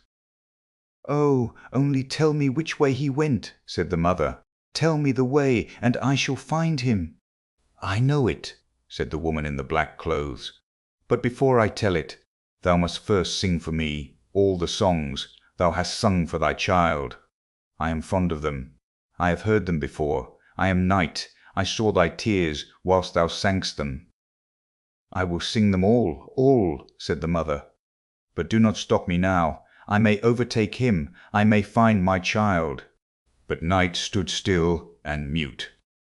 Then the mother wrung her hands, sang and wept, and there were many songs, but yet many more tears. And then night said, Go to the right, into the dark pine forest. Thither I saw Death take his way with thy little child. The roads crossed each other in the depths of the forest, and she no longer knew whither she should go. Then there stood a thorn bush. There was neither leaf nor flower on it. It was also in the cold winter season, and ice flakes hung on the branches. Hast thou not seen Death go past with my little child? Said the mother. Yes, said the thorn bush, but I will not tell thee which way he took, unless thou wilt first warm me up at thy heart. I am freezing to death. I shall become a lump of ice. And she pressed the thorn bush to her breast so firmly that it might be thoroughly warmed, and the thorns went right into her flesh, and her blood flowed in large drops. But the thorn bush shot forth fresh green leaves, and there came flowers on it in the cold winter night. The heart of the afflicted mother was so warm, and the thorn bush told her the way she should go. She then came to a large lake, where there was neither ship nor boat. The lake was not frozen sufficiently to bear her, neither was it open, nor low enough that she could wade through it, and across it she must go if she would find her child. Then she lay down to drink up the lake, and that was an impossibility for a human being. But the afflicted mother thought that a miracle might happen nevertheless. Oh, what would I not give to come to my child, said the weeping mother, and she wept still more, and her eyes sunk down in the depths of the waters, and became two precious pearls. But the water bore her up as if she sat in a swing, and she flew in the rocking waves to the shore on the opposite side, where there stood a mile broad, strange house. One knew not if it were a mountain with forests and caverns, or if it were built up, but the poor mother could not see it. She had wept her eyes out. Where shall I find Death, who took away my little child? Said she. He has not come here yet, said the old grave woman, who was appointed to look after Death's great greenhouse. How have you been able to find the way hither, and who has helped you? Oh, you, our Lord, has helped me, said she. He is merciful, and you will also be so. Where shall I find my little child? Where shall I find my little child? Nay, I know not, said the woman, and you cannot see. Many flowers and trees have withered this night. Death will soon come and plant them over again. You certainly know that every person has his or her life's tree or flower, just as everyone happens to be settled. They look like other plants, but they have pulsations of the heart. Children's hearts can also beat. Go after yours. Perhaps you may know your child's. But what will you give me if I tell you what you shall do more? I have nothing to give, said the afflicted mother, but I will go to the world's end for you. Nay, I have nothing to do there, said the woman. But you can give me your long black hair. You know yourself that it is fine and that I like. You shall have my white hair instead, and that's always something. Do you demand nothing else? Said she. That I will gladly give you. And she gave her her fine black hair, and got the old woman's snow white hair instead. So they went into Death's great greenhouse, where flowers and trees grew strangely into one another. There stood fine hyacinths under glass bells, and there stood strong-stemmed peonies. There grew water plants, some so fresh, others half sick. The water snakes lay down on them, and black crabs pinched their stalks. There stood beautiful palm trees, oaks and plantains. There stood parsley and flowering thyme. Every tree and every flower had its name. Each of them was a human life. The human frame still lived, one in China and another in Greenland, round about in the world. There were large trees in small pots, so that they stood so stunted in growth and ready to burst the pots. In other places there was a little dull flower in rich mould, with moss round about it, and it was so petted and nursed. But the distressed mother bent down over all the smallest plants, and heard within them how the human heart beat, and amongst millions she knew her child's. "There it is!" cried she, and stretched her hands out over a little blue crocus that hung quite sickly on one side. "Don't touch the flower," said the old woman, "but place yourself here, and when death comes, I expect him every moment. Do not let him pluck the flower up, but threaten him that you will do the same with the others. Then he will be afraid. He is responsible for them to our Lord, and no one dares to pluck them up before h.c. gives leave." All at once an icy cold rushed through the great hall, and the blind mother could feel that it was death that came. "How hast thou been able to find thy way hither?" he asked. "How couldst thou come quicker than I?" "I am a mother," said she. And Death stretched out his long hand towards the fine little flower, but she held her hands fast around his, so tight and yet afraid that she should touch one of the leaves. Then Death blew on her hands, and she felt that it was colder than the cold wind, and her hands fell down powerless. "Thou canst not do anything against me," said Death. "But oh, you our Lord can," said she. "I only do his bidding," said Death. "I am his gardener. I take all his flowers and trees and plant them out in the great garden of paradise, in the unknown land. But how they grow there, and how it is there, I dare not tell thee." "Give me back my child," said the mother, and she wept and prayed. At once she seized hold of two beautiful flowers close by, with each hand, and cried out to Death, "I will tear all thy flowers off, for I am in despair." "Touch them not," said Death. "Thou sayest that thou art so unhappy, and now thou wilt make another mother equally unhappy." "Another mother," said the poor woman, and directly let go her hold of both the flowers. "There, thou hast thine eyes," said Death. "I fished them up from the lake. They shone so bright, I knew not they were thine. Take them again, they are now brighter than before. Now look down into the deep, well close by. I shall tell thee the names of the two flowers thou wouldst have torn up, and thou wilt see their whole future life, their whole human existence, and see what thou wast about to disturb and destroy." And she looked down into the well, and it was a happiness to see how the one became a blessing to the world, to see how much happiness and joy were felt everywhere. And she saw the other's life, and it was sorrow and distress, horror and wretchedness. "Both of them are God's will," said Death. "Which of them is misfortune's flower, and which is that of happiness?" asked she. "That I will not tell thee," said Death. "But this thou shalt know from me, that the one flower was thy own child. It was thy child's fate thou sawest, thy own child's future life." Then the mother screamed with terror. "Which of them was my child? Tell it me. Save the innocent. Save my child from all that misery. Rather take it away. Take it into God's kingdom. Forget my tears, forget my prayers, and all that I have done." "I do not understand thee," said Death. "Wilt thou have thy child again, or shall I go with it there, where thou dost not know?" Then the mother wrung her hands, fell on her knees, and prayed to our Lord. "Oh, hear me not when I pray against thy will, which is the best. Hear me not, hear me not." And she bowed her head down in her lap. And Death took her child, and went with it into the unknown land. The false collar! There was once a fine gentleman, all of whose movables were a bootjack and a hair-comb. but he had the finest false collars in the world, and it is about one of these collars that we are now to hear a story. It was so old that it began to think of marriage, and it happened that it came to be washed in company with a garter. "Nay," said the collar, "I never did see anything so slender and so fine, so soft and so neat. May I not ask your name?" "That I shall not tell you," said the garter. "Where do you live?" asked the collar. But the garter was so bashful, so modest, and thought it was a strange question to answer. "You are certainly a girdle," said the collar. "That is to say, an inside girdle. I see well that you are both for use and ornament, my dear young lady." "I will thank you not to speak to me," said the garter. "I think I have not given the least occasion for it."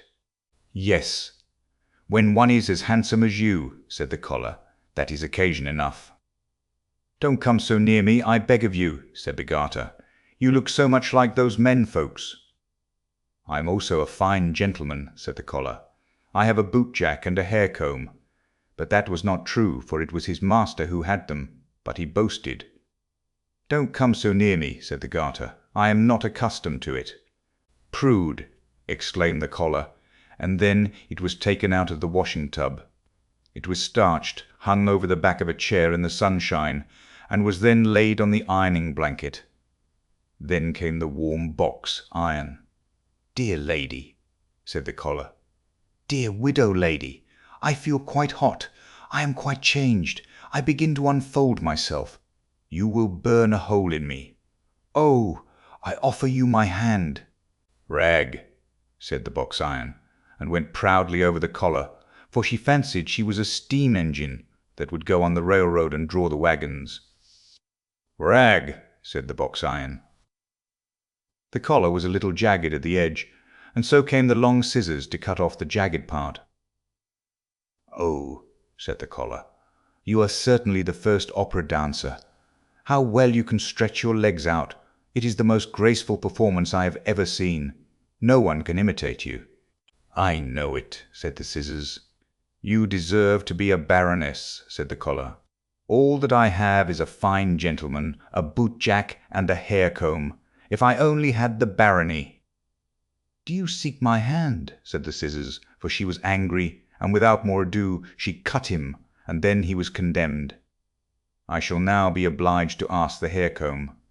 I shall now be obliged to ask the hair comb." "It is surprising how well you preserve your teeth, miss," said the collar. "Have you never thought of being betrothed?" "Yes, of course, you may be sure of that," said the hair comb. "I am betrothed to the bootjack. Betrothed!" exclaimed the collar. Now there was no other to court, and so he despised it. A long time passed away, then the collar came into the rag chest at the paper mill. There was a large company of rags, the fine by themselves, and the coarse by themselves, and the coarse by themselves, just as it should be. They all had much to say, but the collar the most, for he was a real boaster.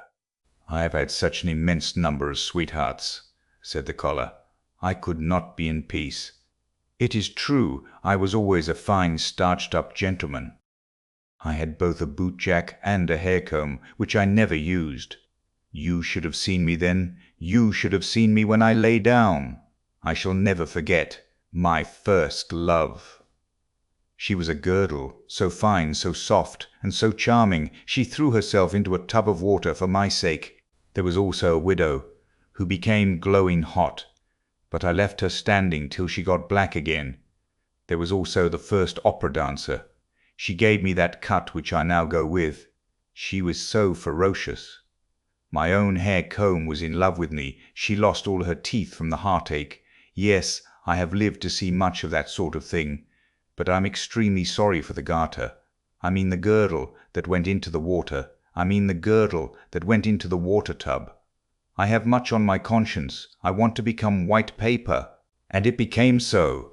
All the rags were turned into white paper. But the collar came to be just this very piece of white paper we here see, and on which the story is printed. And that was because it boasted so terribly afterwards of what had never happened to it. It would be well for us to beware that we may not act in a similar manner, For we can never know if we may not, in the course of time, also come into the rag chest, and be made into white paper, and then have our whole life's history printed on it, even the most secret, and be obliged to run about and tell it ourselves, just like this collar. The shadow. It is in the hot lands that the sun burns, sure enough. There the people become quite a mahogany brown, aye, and in the hottest lands they are burnt to negroes. But now it was only to the hot lands that a learned man had come from the cold. There he thought that he could run about just as when at home, but he soon found out his mistake. He and all sensible folks were obliged to stay within doors. The window shutters and doors were closed the whole day. It looked as if the whole house slept, or there was no one at home. The narrow street with the high houses was built so that the sunshine must fall there from morning till evening. It was really not to be borne. The learned man from the cold lands. He was a young man, and seemed to be a clever man, sat in a glowing oven. It took effect on him. He became quite meagre. Even his shadow shrunk in, for the sun had also an effect on it. It was first towards evening, when the sun was down, that they began to freshen up again. In the warm lands every window has a balcony, and the people came out on all the balconies in the street, for one must have air even if one be accustomed to be mahogany. It was lively, both up and down the street. Tailors and shoemakers and all the folks moved out into the street chairs, and tables were brought forth, and candles burnt. Yes, above 1,000 lights were burning, and the one talked and the other sung, and people walked, and church bells rang, and asses went along with a dingle. Dingle dong, for they too had bells on. The street boys were screaming and hooting and shouting and shooting, with devils and detonating balls. And there came corpse bearers and hood wearers, for there were funerals with psalm and hymn. And then the din of carriages driving and company arriving. Yes, it was, in truth, lively enough down in the street. Only in that single house, which stood opposite that in which the learned foreigner lived, it was quite still. And yet someone lived there, for there stood flowers in the balcony. They grew so well in the sun's heat, and that they could not do unless they were watered. And someone must water them. There must be somebody there. The door opposite was also opened late in the evening, but it was dark within, at least in the front room. Further in there was heard the sound of music. The learned foreigner thought it quite marvellous, but now it might be that he only imagined it, for he found everything marvellous out there in the warm lands, if there had only been no sun. The stranger's landlord said that he didn't know who had taken the house opposite. One saw no person about, and as to the music, it appeared to him to be extremely tiresome. It is as if someone sat there and practised a piece that he could not master, always the same piece.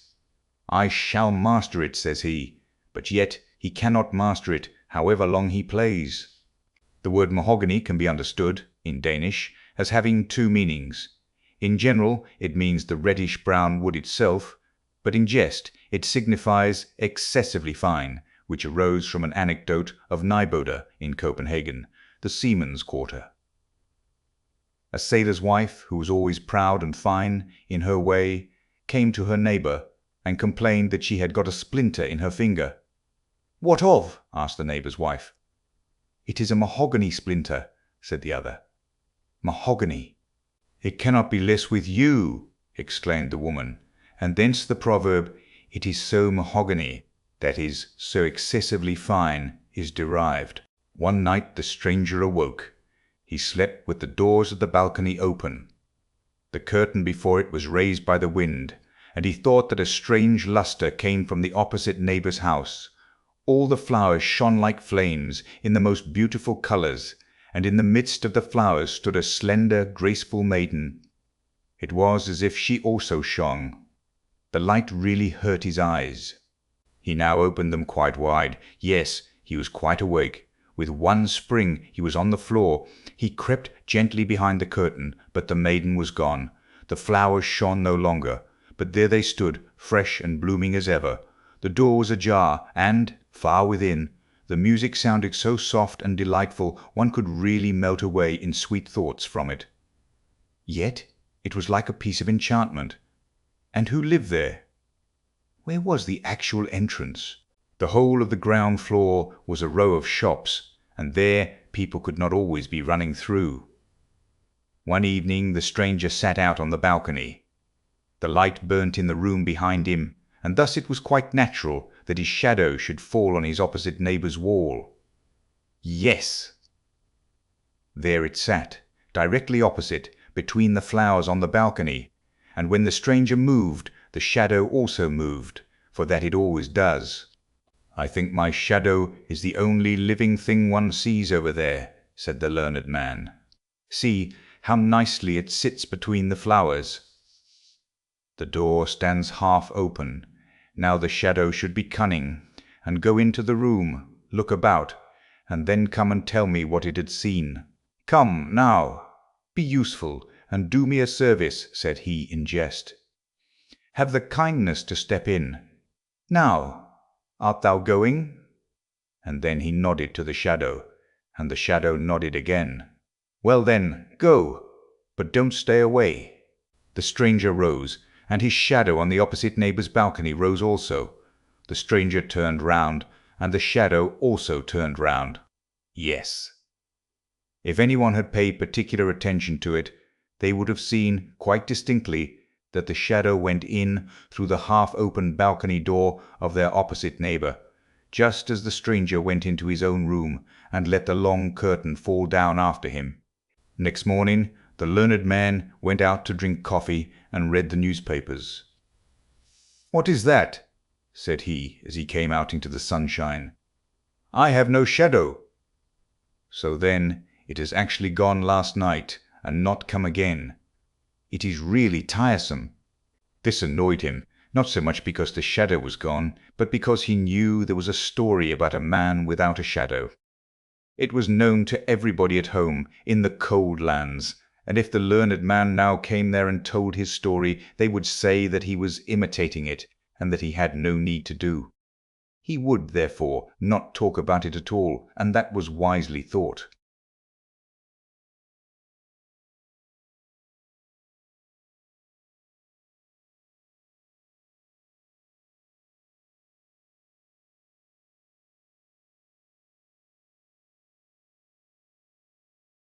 In the evening he went out again on the balcony. He had placed the light directly behind him, for he knew that the shadow would always have its master for a screen, but he could not entice it. He made himself little, he made himself great, but no shadow came again. He said, "M, M," but it was of no use. It was vexatious, but in the warm lands everything grows so quickly, and after the lapse of 8 days he observed, to his great joy, that a new shadow came in the sunshine. In the course of 3 weeks he had a very fair shadow, which, when he set out for his home in the northern lands, grew more and more in the journey, so that at last it was so long and so large that it was more than sufficient. The learned man then came home, and he wrote books about what was true in the world, and about what was good and what was beautiful, and there passed days and years. Yes, many years passed away. One evening, as he was sitting in his room, there was a gentle knocking at the door. "Come in," said he, but no one came in. So he opened the door, and there stood before him such an extremely lean man that he felt quite strange. As to the rest, the man was very finely dressed. He must be a gentleman. "Whom have I the honour of speaking?" asked the learned man. "Yes, I thought as much," said the fine man. "I thought you would not know me. I have got so much body. I have even got flesh and clothes. You certainly never thought of seeing me so well off. Do you not know your old shadow? You certainly thought I should never more return. Things have gone on well with me since I was last with you. I have, in all respects, become very well off. Shall I purchase my freedom from service? If so, I can do it." And then he rattled a whole bunch of valuable seals that hung to his watch, and he stuck his hand in the thick gold chain he wore round his neck. Nay, how all his fingers glittered with diamond rings, and then all were pure gems. "Nay, I cannot recover from my surprise," said the learned man. "What is the meaning of all this?" "Something common, is it not?" said the shadow. "But you yourself do not belong to the common order, and I, as you know well, have from a child followed in your footsteps. As soon as you found I was capable to go out alone in the world, I went my own way. I am in the most brilliant circumstances, but there came a sort of desire over me to see you once more before you die. You will die, I suppose. I also wish to see this land again, for you know we always love our native land. I know you have got another shadow again. Have I anything to pay to it, or you? If so, you will oblige me by saying what it is." "Nay, is it really thou?" said the learned man. "It is most remarkable.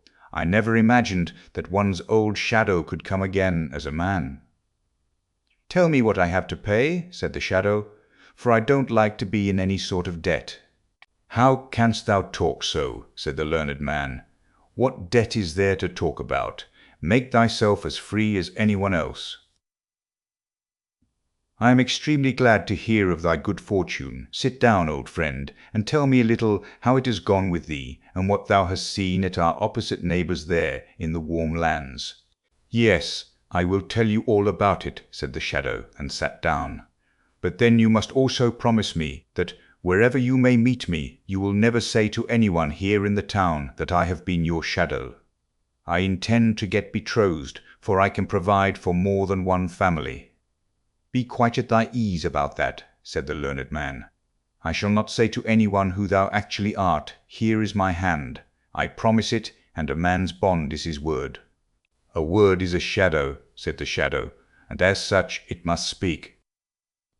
It was really quite astonishing how much of a man it was.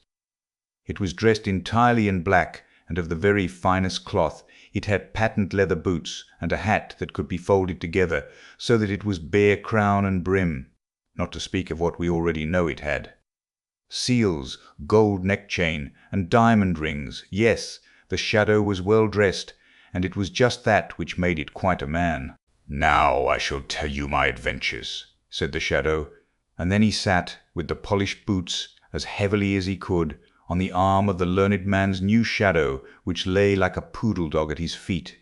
Now this was perhaps from arrogance, and the shadow on the ground kept itself so still and quiet that it might hear all that passed. It wished to know how it could get free, and work its way up, so as to become its own master. "Do you know who lived in our opposite neighbour's house?" said the shadow. "It was the most charming of all beings. It was poesy. I was there for 3 weeks, and that has as much effect as if one had lived 3,000 years, and read all that was composed and written. That is what I say, and it is right.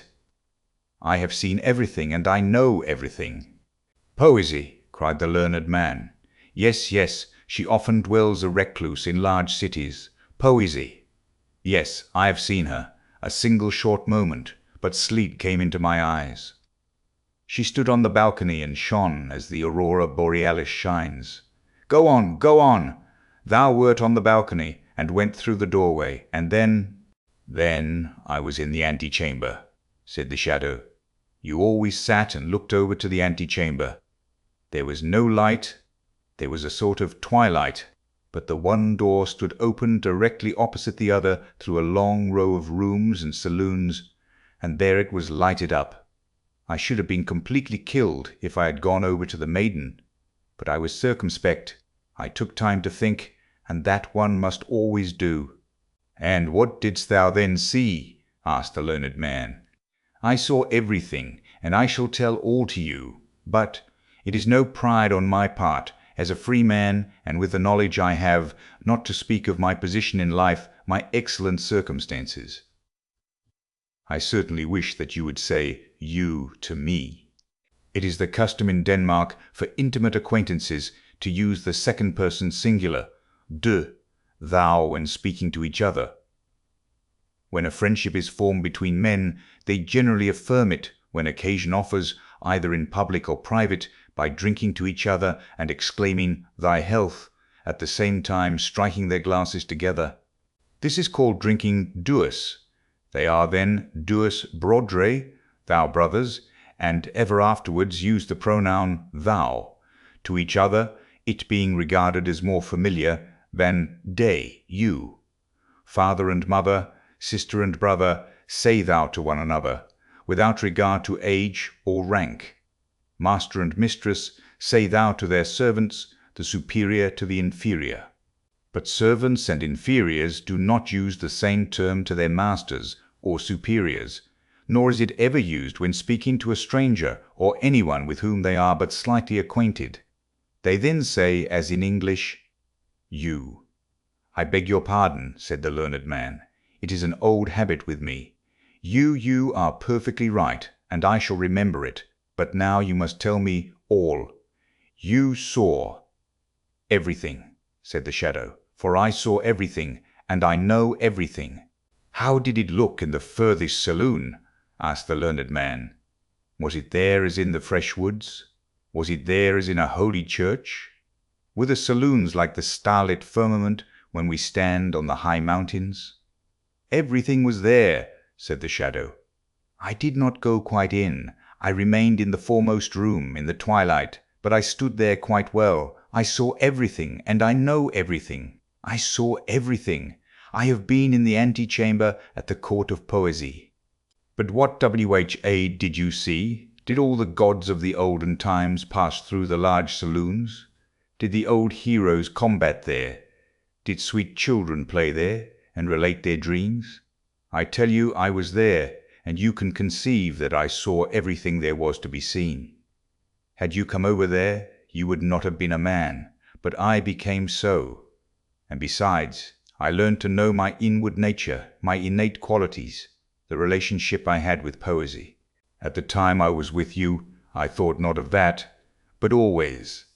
You know it well. When the sun rose, and when the sun went down, I became so strangely great. In the moonlight I was very near being more distinct than yourself.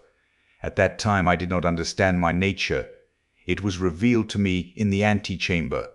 I became a man. I came out matured, but you were no longer in the warm lands. As a man I was ashamed to go as I did. I was in want of boots, of clothes, of the whole human varnish that makes a man perceptible. I took my way. I tell it to you, but you will not put it in any book. I took my way to the cake woman. I hid myself behind her. The woman didn't think how much she concealed. I went out first in the evening. I ran about the streets in the moonlight. I made myself long up the walls. It tickles the back so delightfully.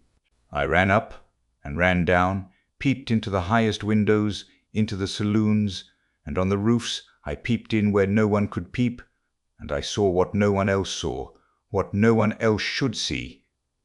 This is, in fact, a base world.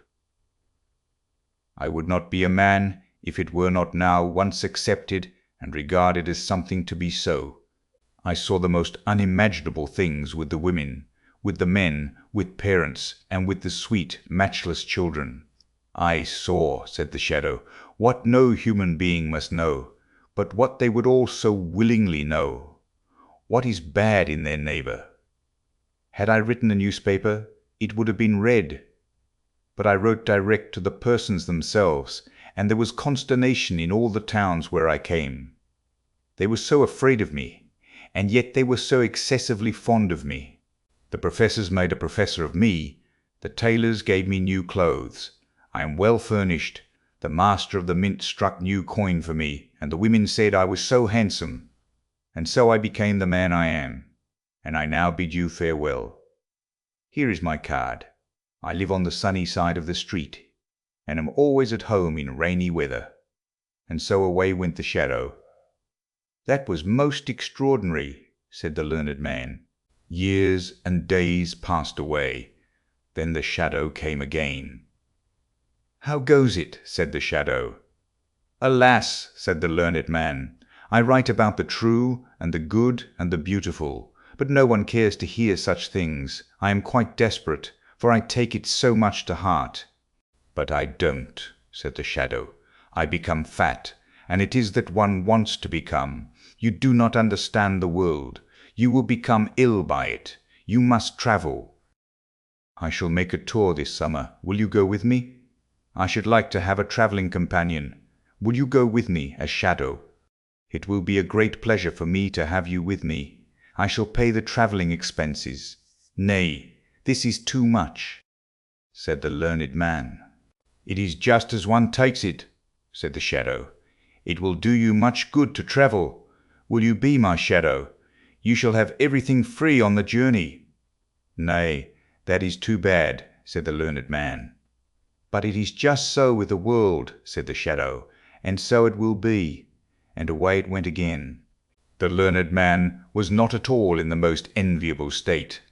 Grief and torment followed him.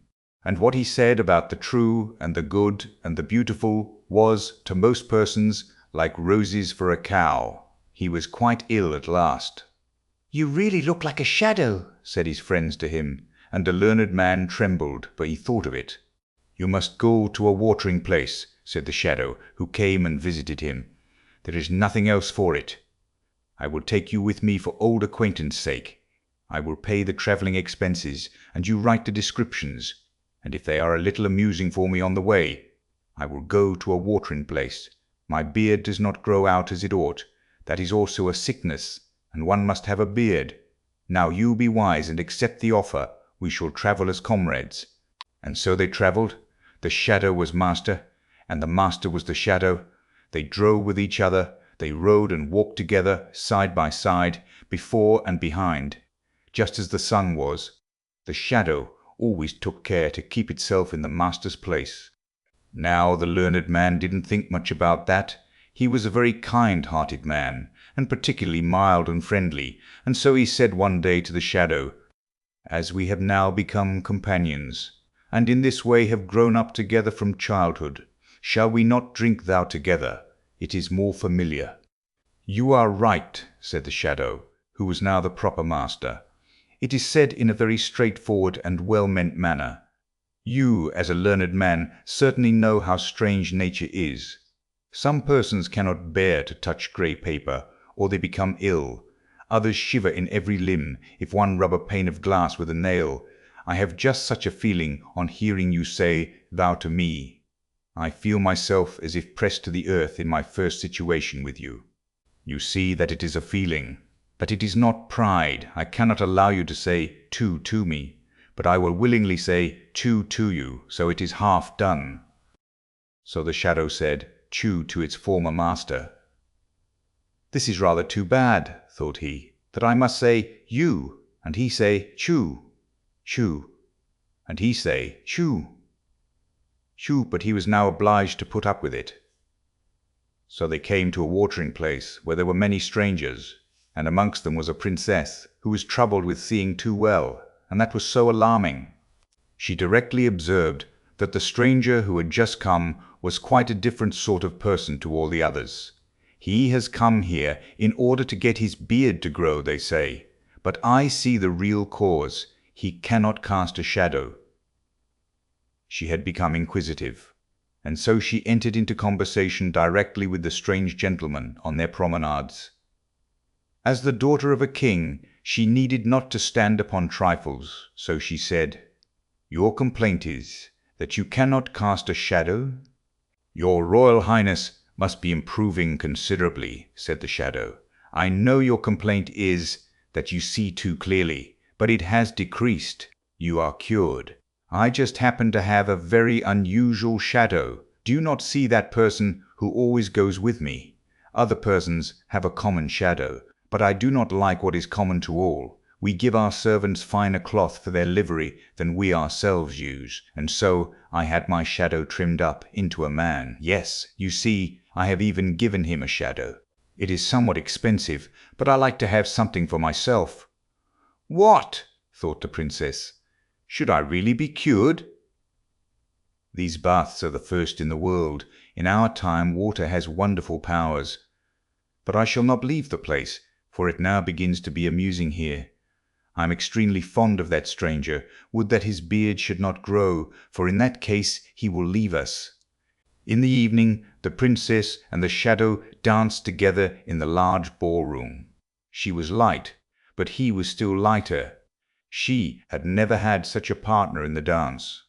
She told him from what land she came, and he knew that land. He had been there, but then she was not at home. He had peeped in at the window above and below. He had seen both the one and the other, and so he could answer the princess and make insinuations so that she was quite astonished.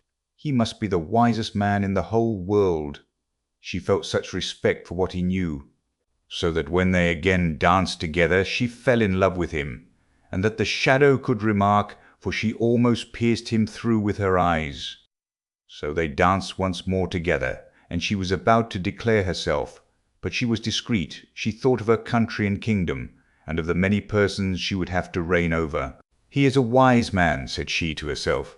"It is well, and he dances delightfully. That is also good. But has he solid knowledge? That is just as important. He must be examined."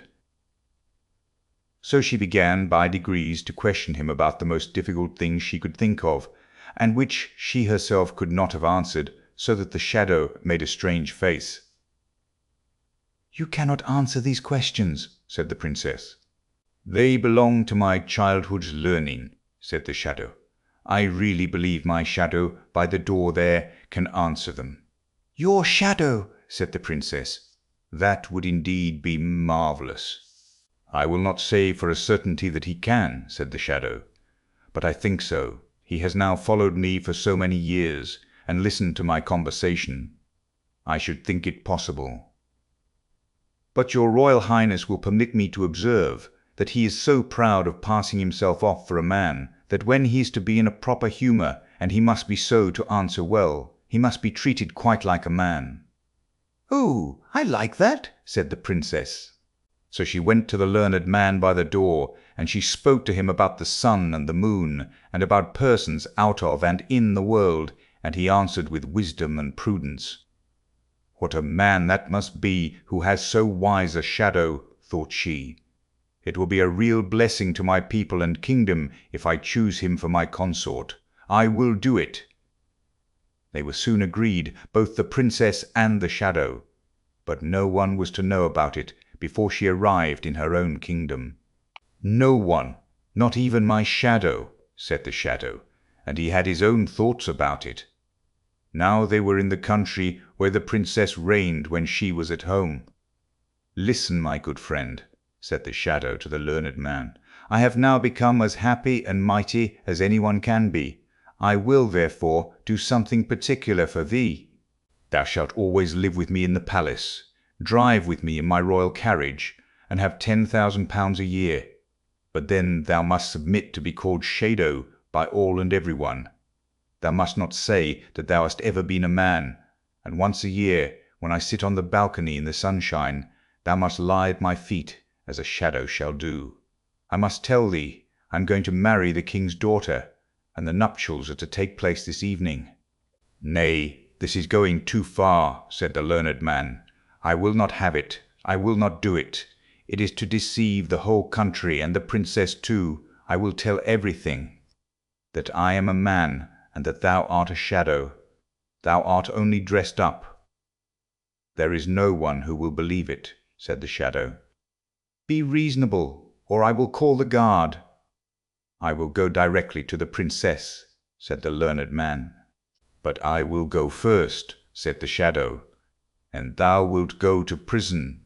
And that he was obliged to do, for the sentinels obeyed him whom they knew the king's daughter was to marry.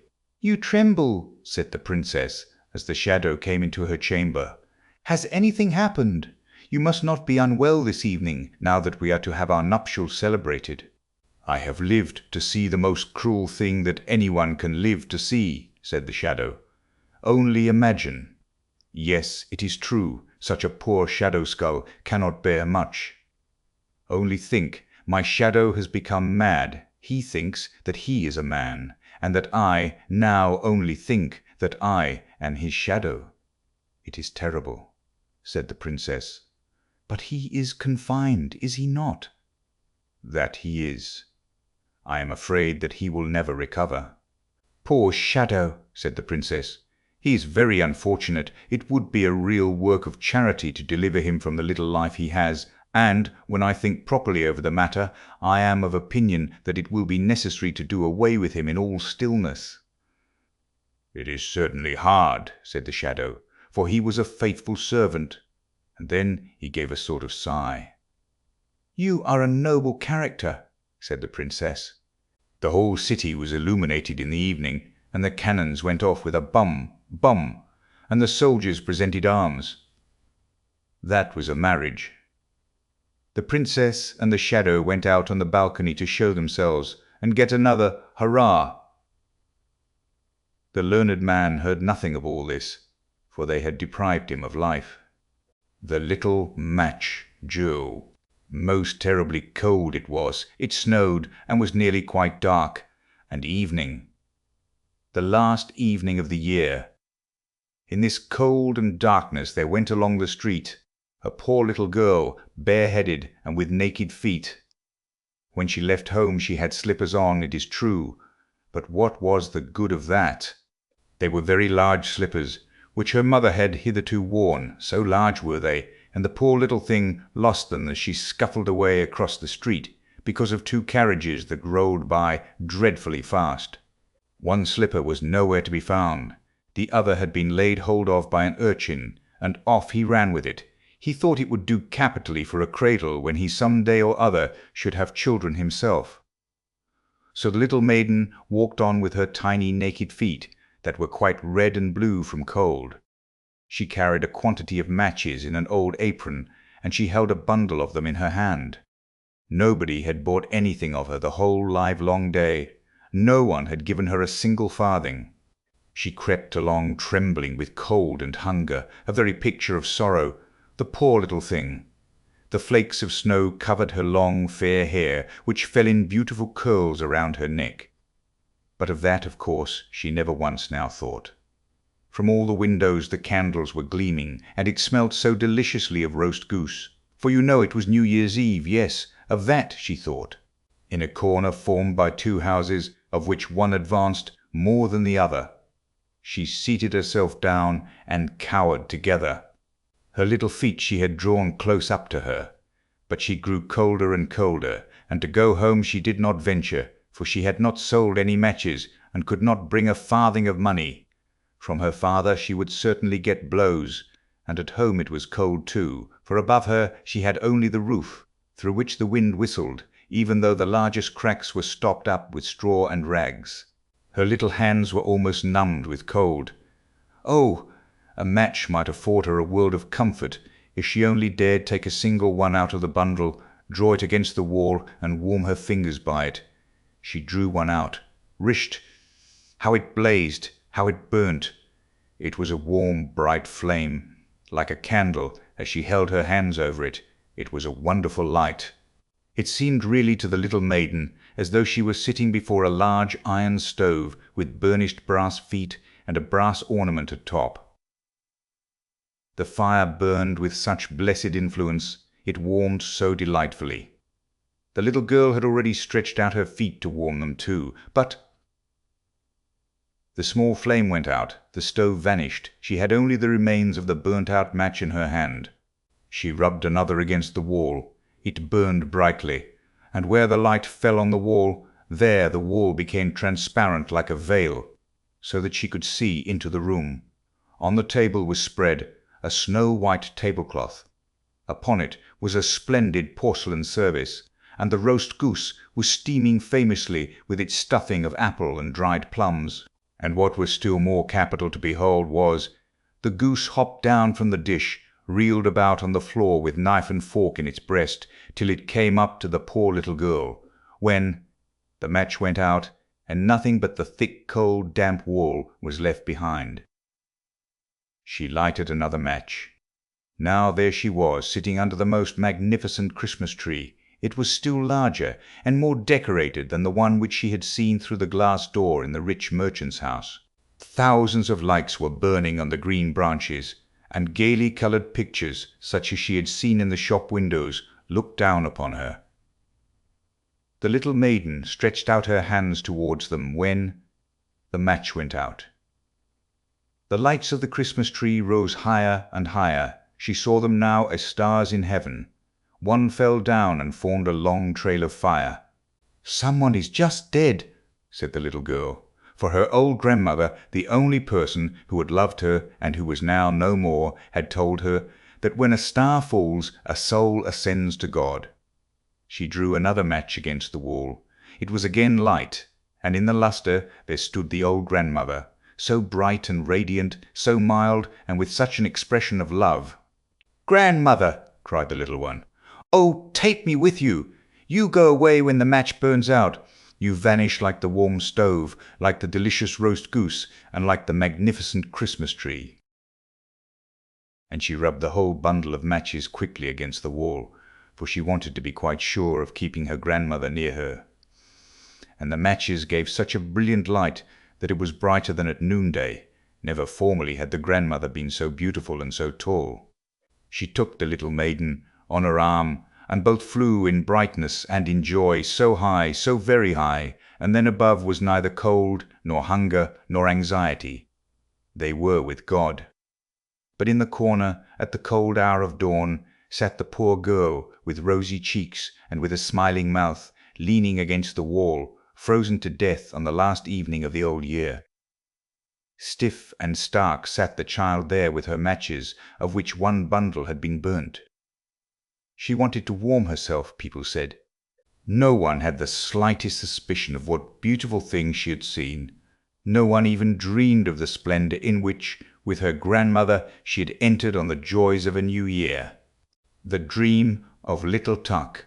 Ah, yes, that was little Tuck. In reality his name was not Tuck, but that was what he called himself before he could speak plain. He meant it for Charles, and it is all well enough if one does but know it.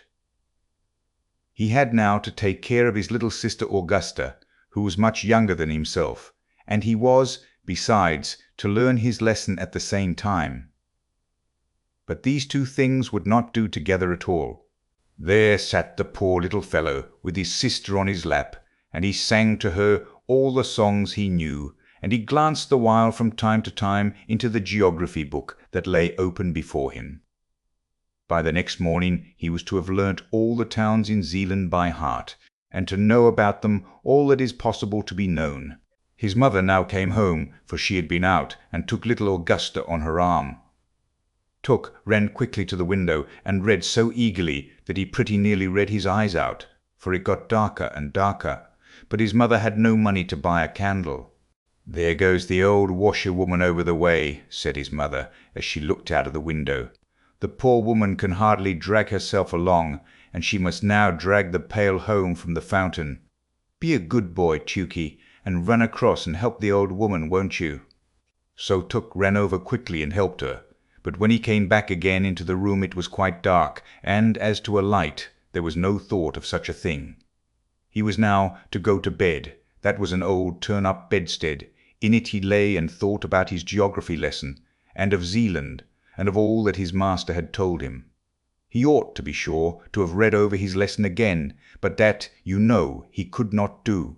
He therefore put his geography book under his pillow, because he had heard that was a very good thing to do when one wants to learn one's lesson, but one cannot, however, rely upon it entirely.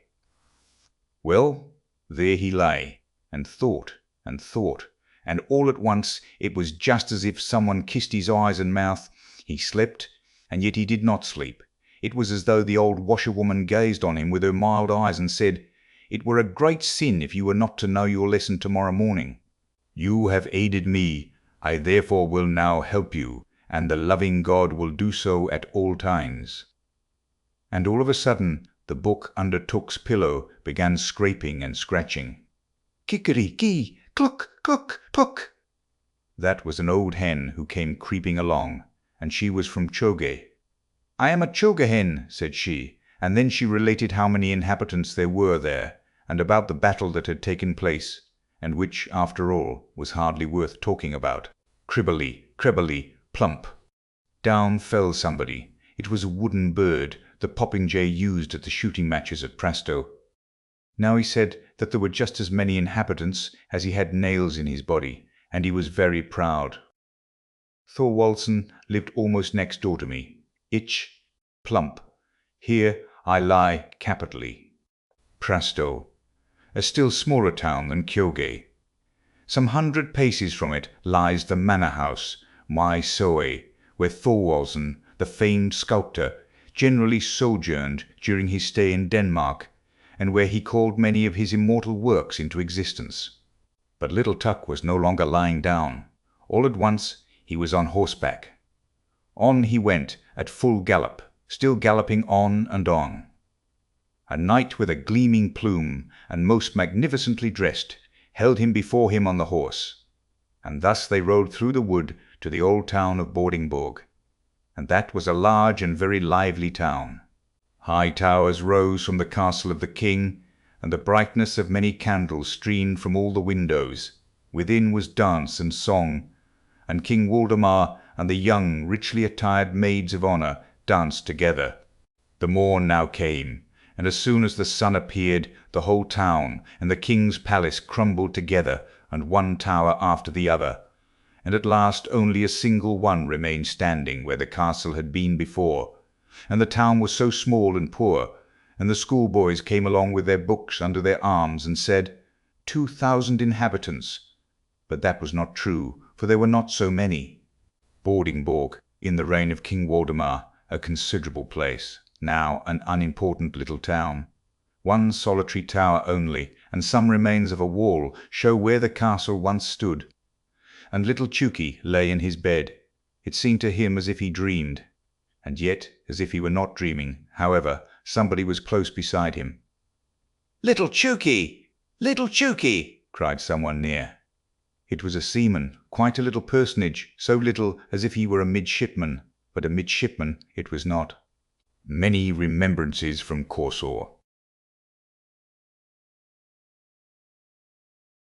That is a town that is just rising into importance. A lively town that has steamboats and stagecoaches. Formerly people called it ugly, but that is no longer true. I lie on the sea, said Korsor. I have high roads and gardens, and I have given birth to a poet who was witty and amusing, which all poets are not. I once intended to equip a ship that was to sail all round the earth, but I did not do it, although I could have done so, and then too I smell so deliciously, for close before the gate bloom the most beautiful roses.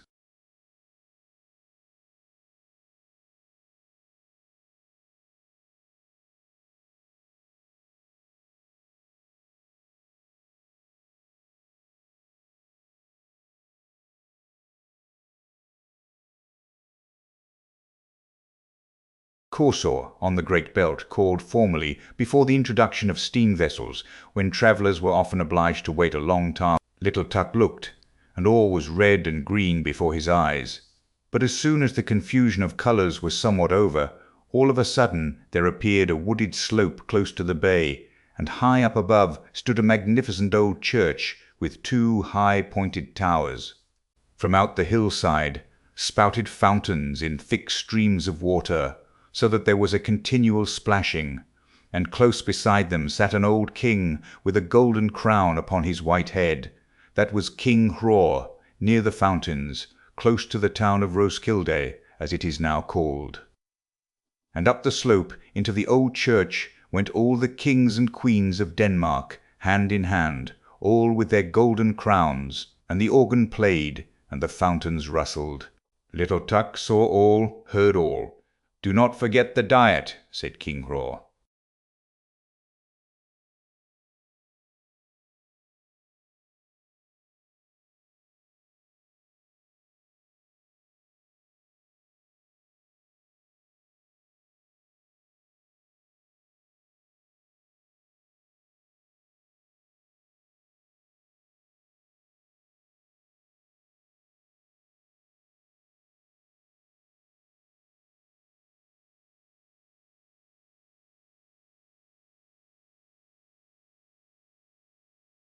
Again all suddenly disappeared. "Yes, and whither?" It seemed to him just as if one turned over a leaf in a book. And now stood there an old peasant woman who came from Sorrowy, where grass grows in the marketplace. She had an old grey linen apron hanging over her head and back. It was so wet, it certainly must have been raining. "Yes, that it has," said she, and she now related many pretty things out of Holberg's comedies, and about Waldemar and Absalom. But all at once she cowered together, and her head began shaking backwards and forwards, and she looked as she were going to make a spring. "Croak, croak," said she. "It is wet, it is wet." There is such a pleasant death-like stillness in Sorbet. She was now suddenly a frog, croak, and now she was an old woman. "One must dress according to the weather," said she. "It is wet, it is wet. My town is just like a bottle, and one gets in by the neck, and by the neck one must get out again. In former times I had the finest fish, and now I have fresh rosy-cheeked boys at the bottom of the bottle, who learn wisdom, Hebrew, Greek, croak. Sorbe, a very quiet little town, beautifully situated, surrounded by woods and lakes. Holberg, Denmark's Molière, founded here an academy for the sons of the nobles. The poets Hauch and Ingemann were appointed professors here.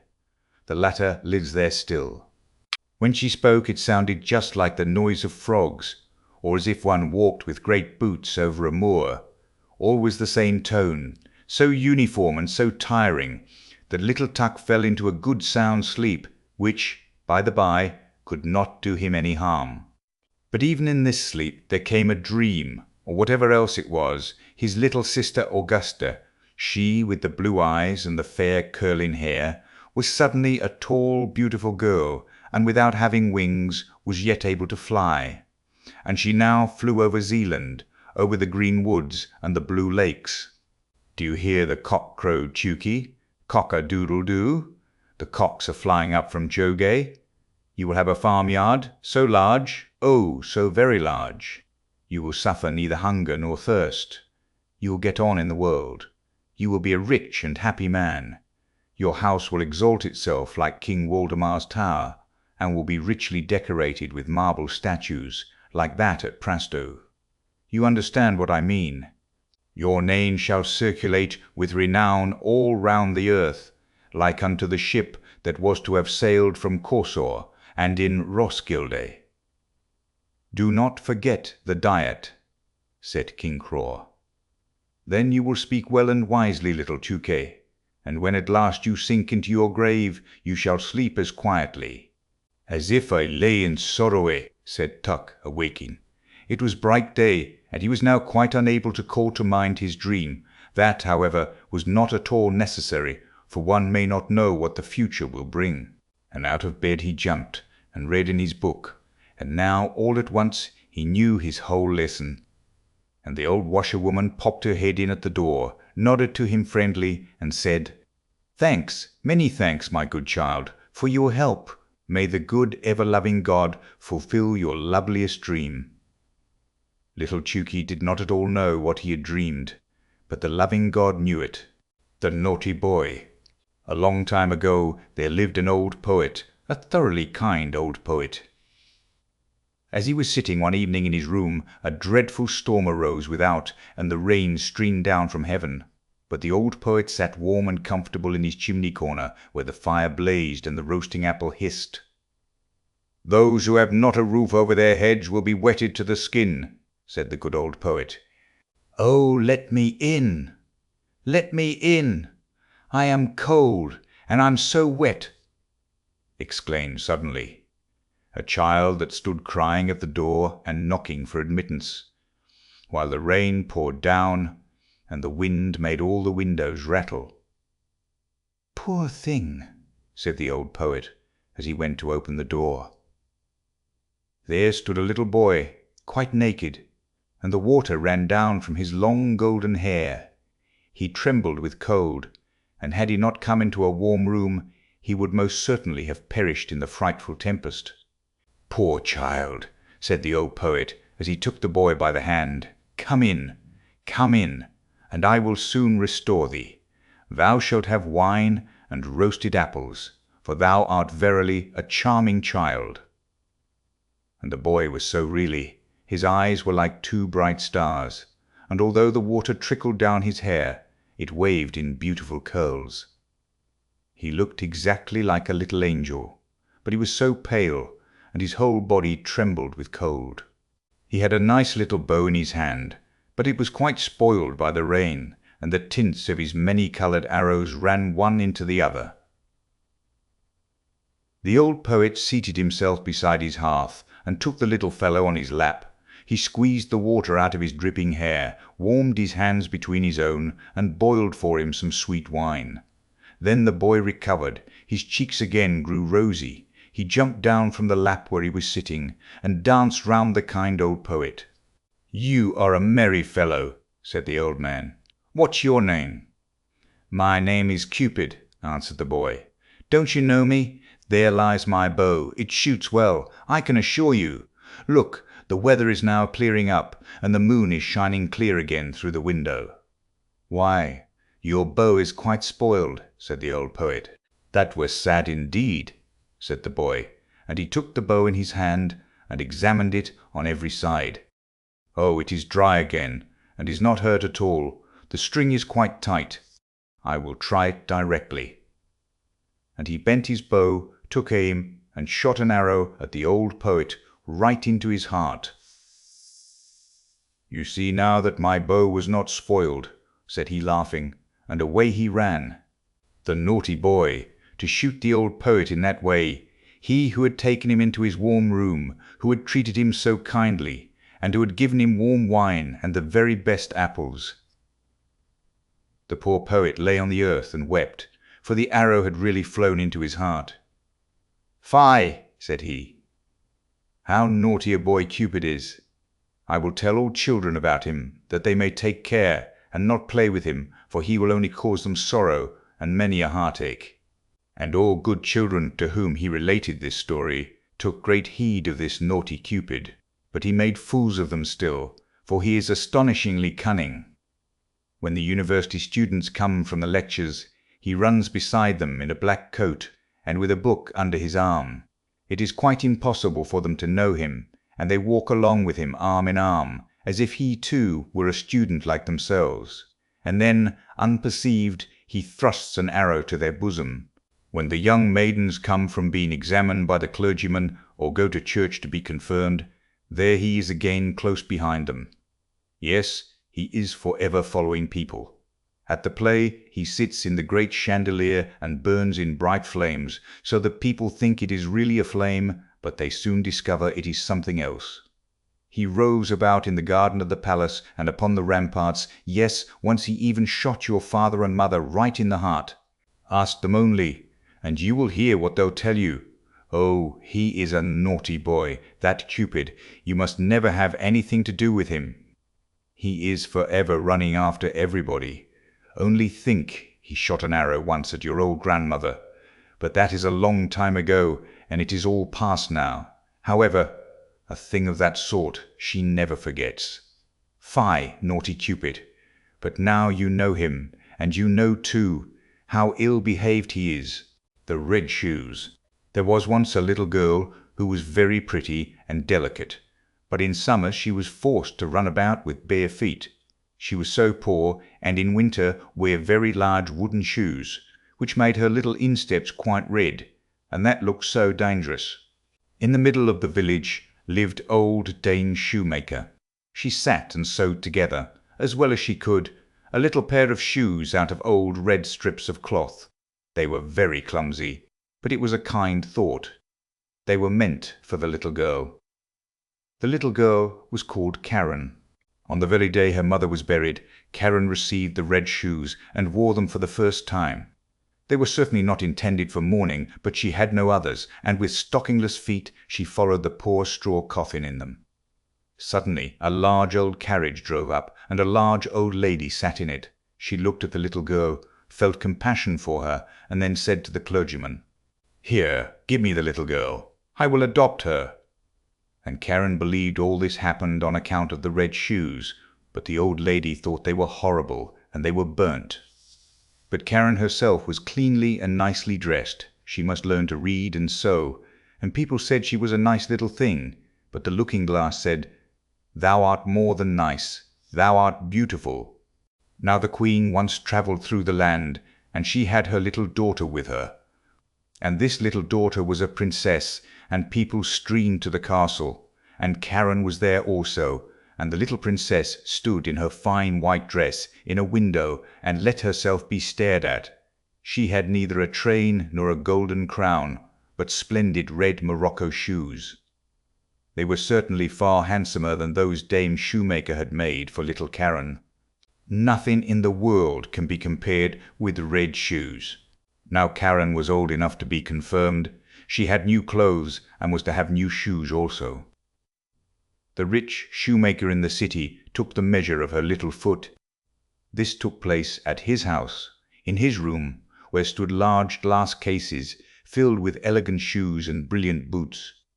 All this looked charming, but the old lady could not see well, and so had no pleasure in them.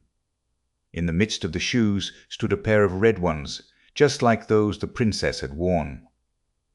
How beautiful they were! The shoemaker said also they had been made for the child of a count, but had not fitted. "That must be patent leather," said the old lady. "They shine so." "Yes, they shine," said Karen, "and they fitted and were bought." But the old lady knew nothing about their being red, else she would never have allowed Karen to have gone in red shoes to be confirmed. Yet such was the case. Everybody looked at her feet, and when she stepped through the chancel door on the church pavement, it seemed to her as if the old figures on the tombs, those portraits of old preachers and preachers' wives, with stiff ruffs and long black dresses, fixed their eyes on her red shoes. And she thought only of them as the clergyman laid his hand upon her head, and spoke of the holy baptism, of the covenant with God, and how she should be now a matured Christian. And the organ pealed so solemnly, the sweet children's voices sang, and the old music directors sang. But Karen only thought of her red shoes. In the afternoon, the old lady heard from everyone that the shoes had been red, and she said that it was very wrong of Karen, that it was not at all becoming, and that in future Karen should only go in black shoes to church, even when she should be older. The next Sunday there was the sacrament, and Karen looked at the black shoes, looked at the red ones, looked at them again, and put on the red shoes. The sun shone gloriously. Karen and the old lady walked along the path through the corn. It was rather dusty there. At the church door stood an old soldier with a crutch, and with a wonderfully long beard, which was more red than white, and he bowed to the ground, and asked the old lady whether he might dust her shoes. And Karen stretched out her little foot. "See, what beautiful dancing shoes," said the soldier. "Sit firm when you dance." And he put his hand out towards the soles. And the old lady gave the old soldier alms, and went into the church with Karen. And all the people in the church looked at Karen's red shoes and all the pictures, and as Karen knelt before the altar and raised the cup to her lips, she only thought of the red shoes, and they seemed to swim in it, and she forgot to sing her psalm, and she forgot to pray, "Our Father in heaven." Now all the people went out of church, and the old lady got into her carriage. Karen raised her foot to get in after her, when the old soldier said, "Look, what beautiful dancing shoes!" And Karen could not help dancing a step or two, and when she began, her feet continued to dance. It was just as though the shoes had power over them. She danced round the church corner. She could not leave off. The coachman was obliged to run after and catch hold of her, and he lifted her in the carriage. But her feet continued to dance, so that she trod on the old lady dreadfully. At length she took the shoes off, and then her legs had peace. The shoes were placed in a closet at home, but Karen could not avoid looking at them. Now the old lady was sick, and it was said she could not recover. She must be nursed and waited upon, and there was no one whose duty it was so much as Karen's. But there was a great ball in the city, to which Karen was invited. She looked at the old lady, who could not recover. She looked at the red shoes, and she thought there could be no sin in it. She put on the red shoes. She might do that also, she thought. But then she went to the ball and began to dance. When she wanted to dance to the right, the shoes would dance to the left. And when she wanted to dance up the room, the shoes danced back again, down the steps, into the street, and out of the city gate. She danced and was forced to dance straight out into the gloomy wood. Then it was suddenly light up among the trees, and she fancied it must be the moon, for there was a face. But it was the old soldier with the red beard. He sat there, nodded his head, and said, "Look, what beautiful dancing shoes." Then she was terrified and wanted to fling off the red shoes, but they clung fast, and she pulled down her stockings, but the shoes seemed to have grown to her feet. And she danced, and must dance, over fields and meadows, in rain and sunshine, by night and day, but at night it was the most fearful. She danced over the churchyard, but the dead did not dance. They had something better to do than to dance. She wished to seat herself on a poor man's grave, where the bitter tansy grew, but for her there was neither peace nor rest. And when she danced towards the open church door, she saw an angel standing there. He wore long white garments. He had wings which reached from his shoulders to the earth. His countenance was severe and grave, and in his hand he held a sword, broad and glittering. "Dance shalt thou," said he, "dance in thy red shoes till thou art pale and cold, till thy skin shrivels up, and thou art a skeleton. Dance shalt thou from door to door, and where proud vain children dwell, thou shalt knock, that they may hear thee and tremble. Dance shalt thou." "Mercy!" cried Karen. But she did not hear the angel's reply, for the shoes carried her through the gate into the fields, across roads and bridges. One morning she danced past her door, which she well knew. Within sounded a psalm. A coffin, decked with flowers, was borne forth. Then she knew that the old lady was dead, and felt that she was abandoned by all, and condemned by the angel of God. She danced, and she was forced to dance through the gloomy night. The shoes carried her over stack and stone. She was torn till she bled. She danced over the heath till she came to a little house. Here, she knew, dwelt the executioner, and she tapped with her fingers at the window and said, "Come out, come out! I cannot come in, for I am forced to dance." And the executioner said, "Thou dost not know who I am, I fancy. I strike bad people's heads off, and I hear that my axe rings." "Don't strike my head off," said Karen. "Then I can't repent of my sins.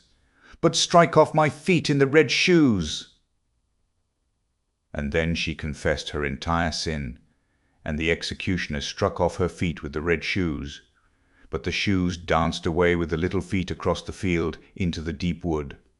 And he carved out little wooden feet for her, and crutches, taught her the psalm criminals always sing. And she kissed the hand which had wielded the axe, and went over the heath. "Now I have suffered enough for the red shoes," said she. "Now I will go into the church that people may see me." And she hastened towards the church door. But when she was near it, the red shoes danced before her, and she was terrified and turned round. The whole week she was unhappy, and wept many bitter tears. But when Sunday returned, she said, "Well, now I have suffered and struggled enough. I really believe I am as good as many a one who sits in the church and holds her head so high." And away she went boldly. But she had not got farther than the churchyard gate before she saw the red shoes dancing before her, and she was frightened, and turned back, and repented of her sin from her heart. And she went to the parsonage, and begged that they would take her into service. She would be very industrious, she said, and would do everything she could. She did not care about the wages, only she wished to have a home and be with good people. And the clergyman's wife was sorry for her, and took her into service, and she was industrious and thoughtful. She sat still and listened when the clergyman read the Bible in the evenings. All the children thought a great deal of her, but when they spoke of dress and grandeur and beauty, she shook her head. The following Sunday, when the family was going to church, they asked her whether she would not go with them, but she glanced sorrowfully, with tears in her eyes, at her crutches. The family went to hear the word of God, but she went alone into her little chamber. There was only room for a bed and chair to stand in it, and here she sat down with her prayer book. And whilst she read with a pious mind, the wind bore the strains of the organ towards her, and she raised her tearful countenance, and said, "O God, help me!" And the sun shone so clearly, and straight before her stood the angel of God in white garments, the same she had seen that night at the church door, but he no longer carried the sharp sword, but in its stead a splendid green spray full of roses. And he touched the ceiling with the spray, and the ceiling rose so high, and where he had touched it, there gleamed a golden star.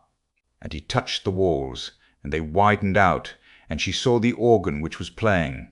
She saw the old pictures of the preachers and the preachers' wives. The congregation sat in cushioned seats, and sang out of their prayer books. For the church itself had come to the poor girl in her narrow chamber, or else she had come into the church. She sat in the pew with the clergyman's family, and when they had ended the psalm and looked up, they nodded and said, "It is right that thou art come." "It was through mercy," she said, and the organ pealed, and the children's voices in the choir sounded so sweet and soft. The clear sunshine streamed so warmly through the window into the pew where Karen sat. Her heart was so full of sunshine, peace, and joy that it broke. Her soul flew on the sunshine to God, and there no one asked after the red shoes,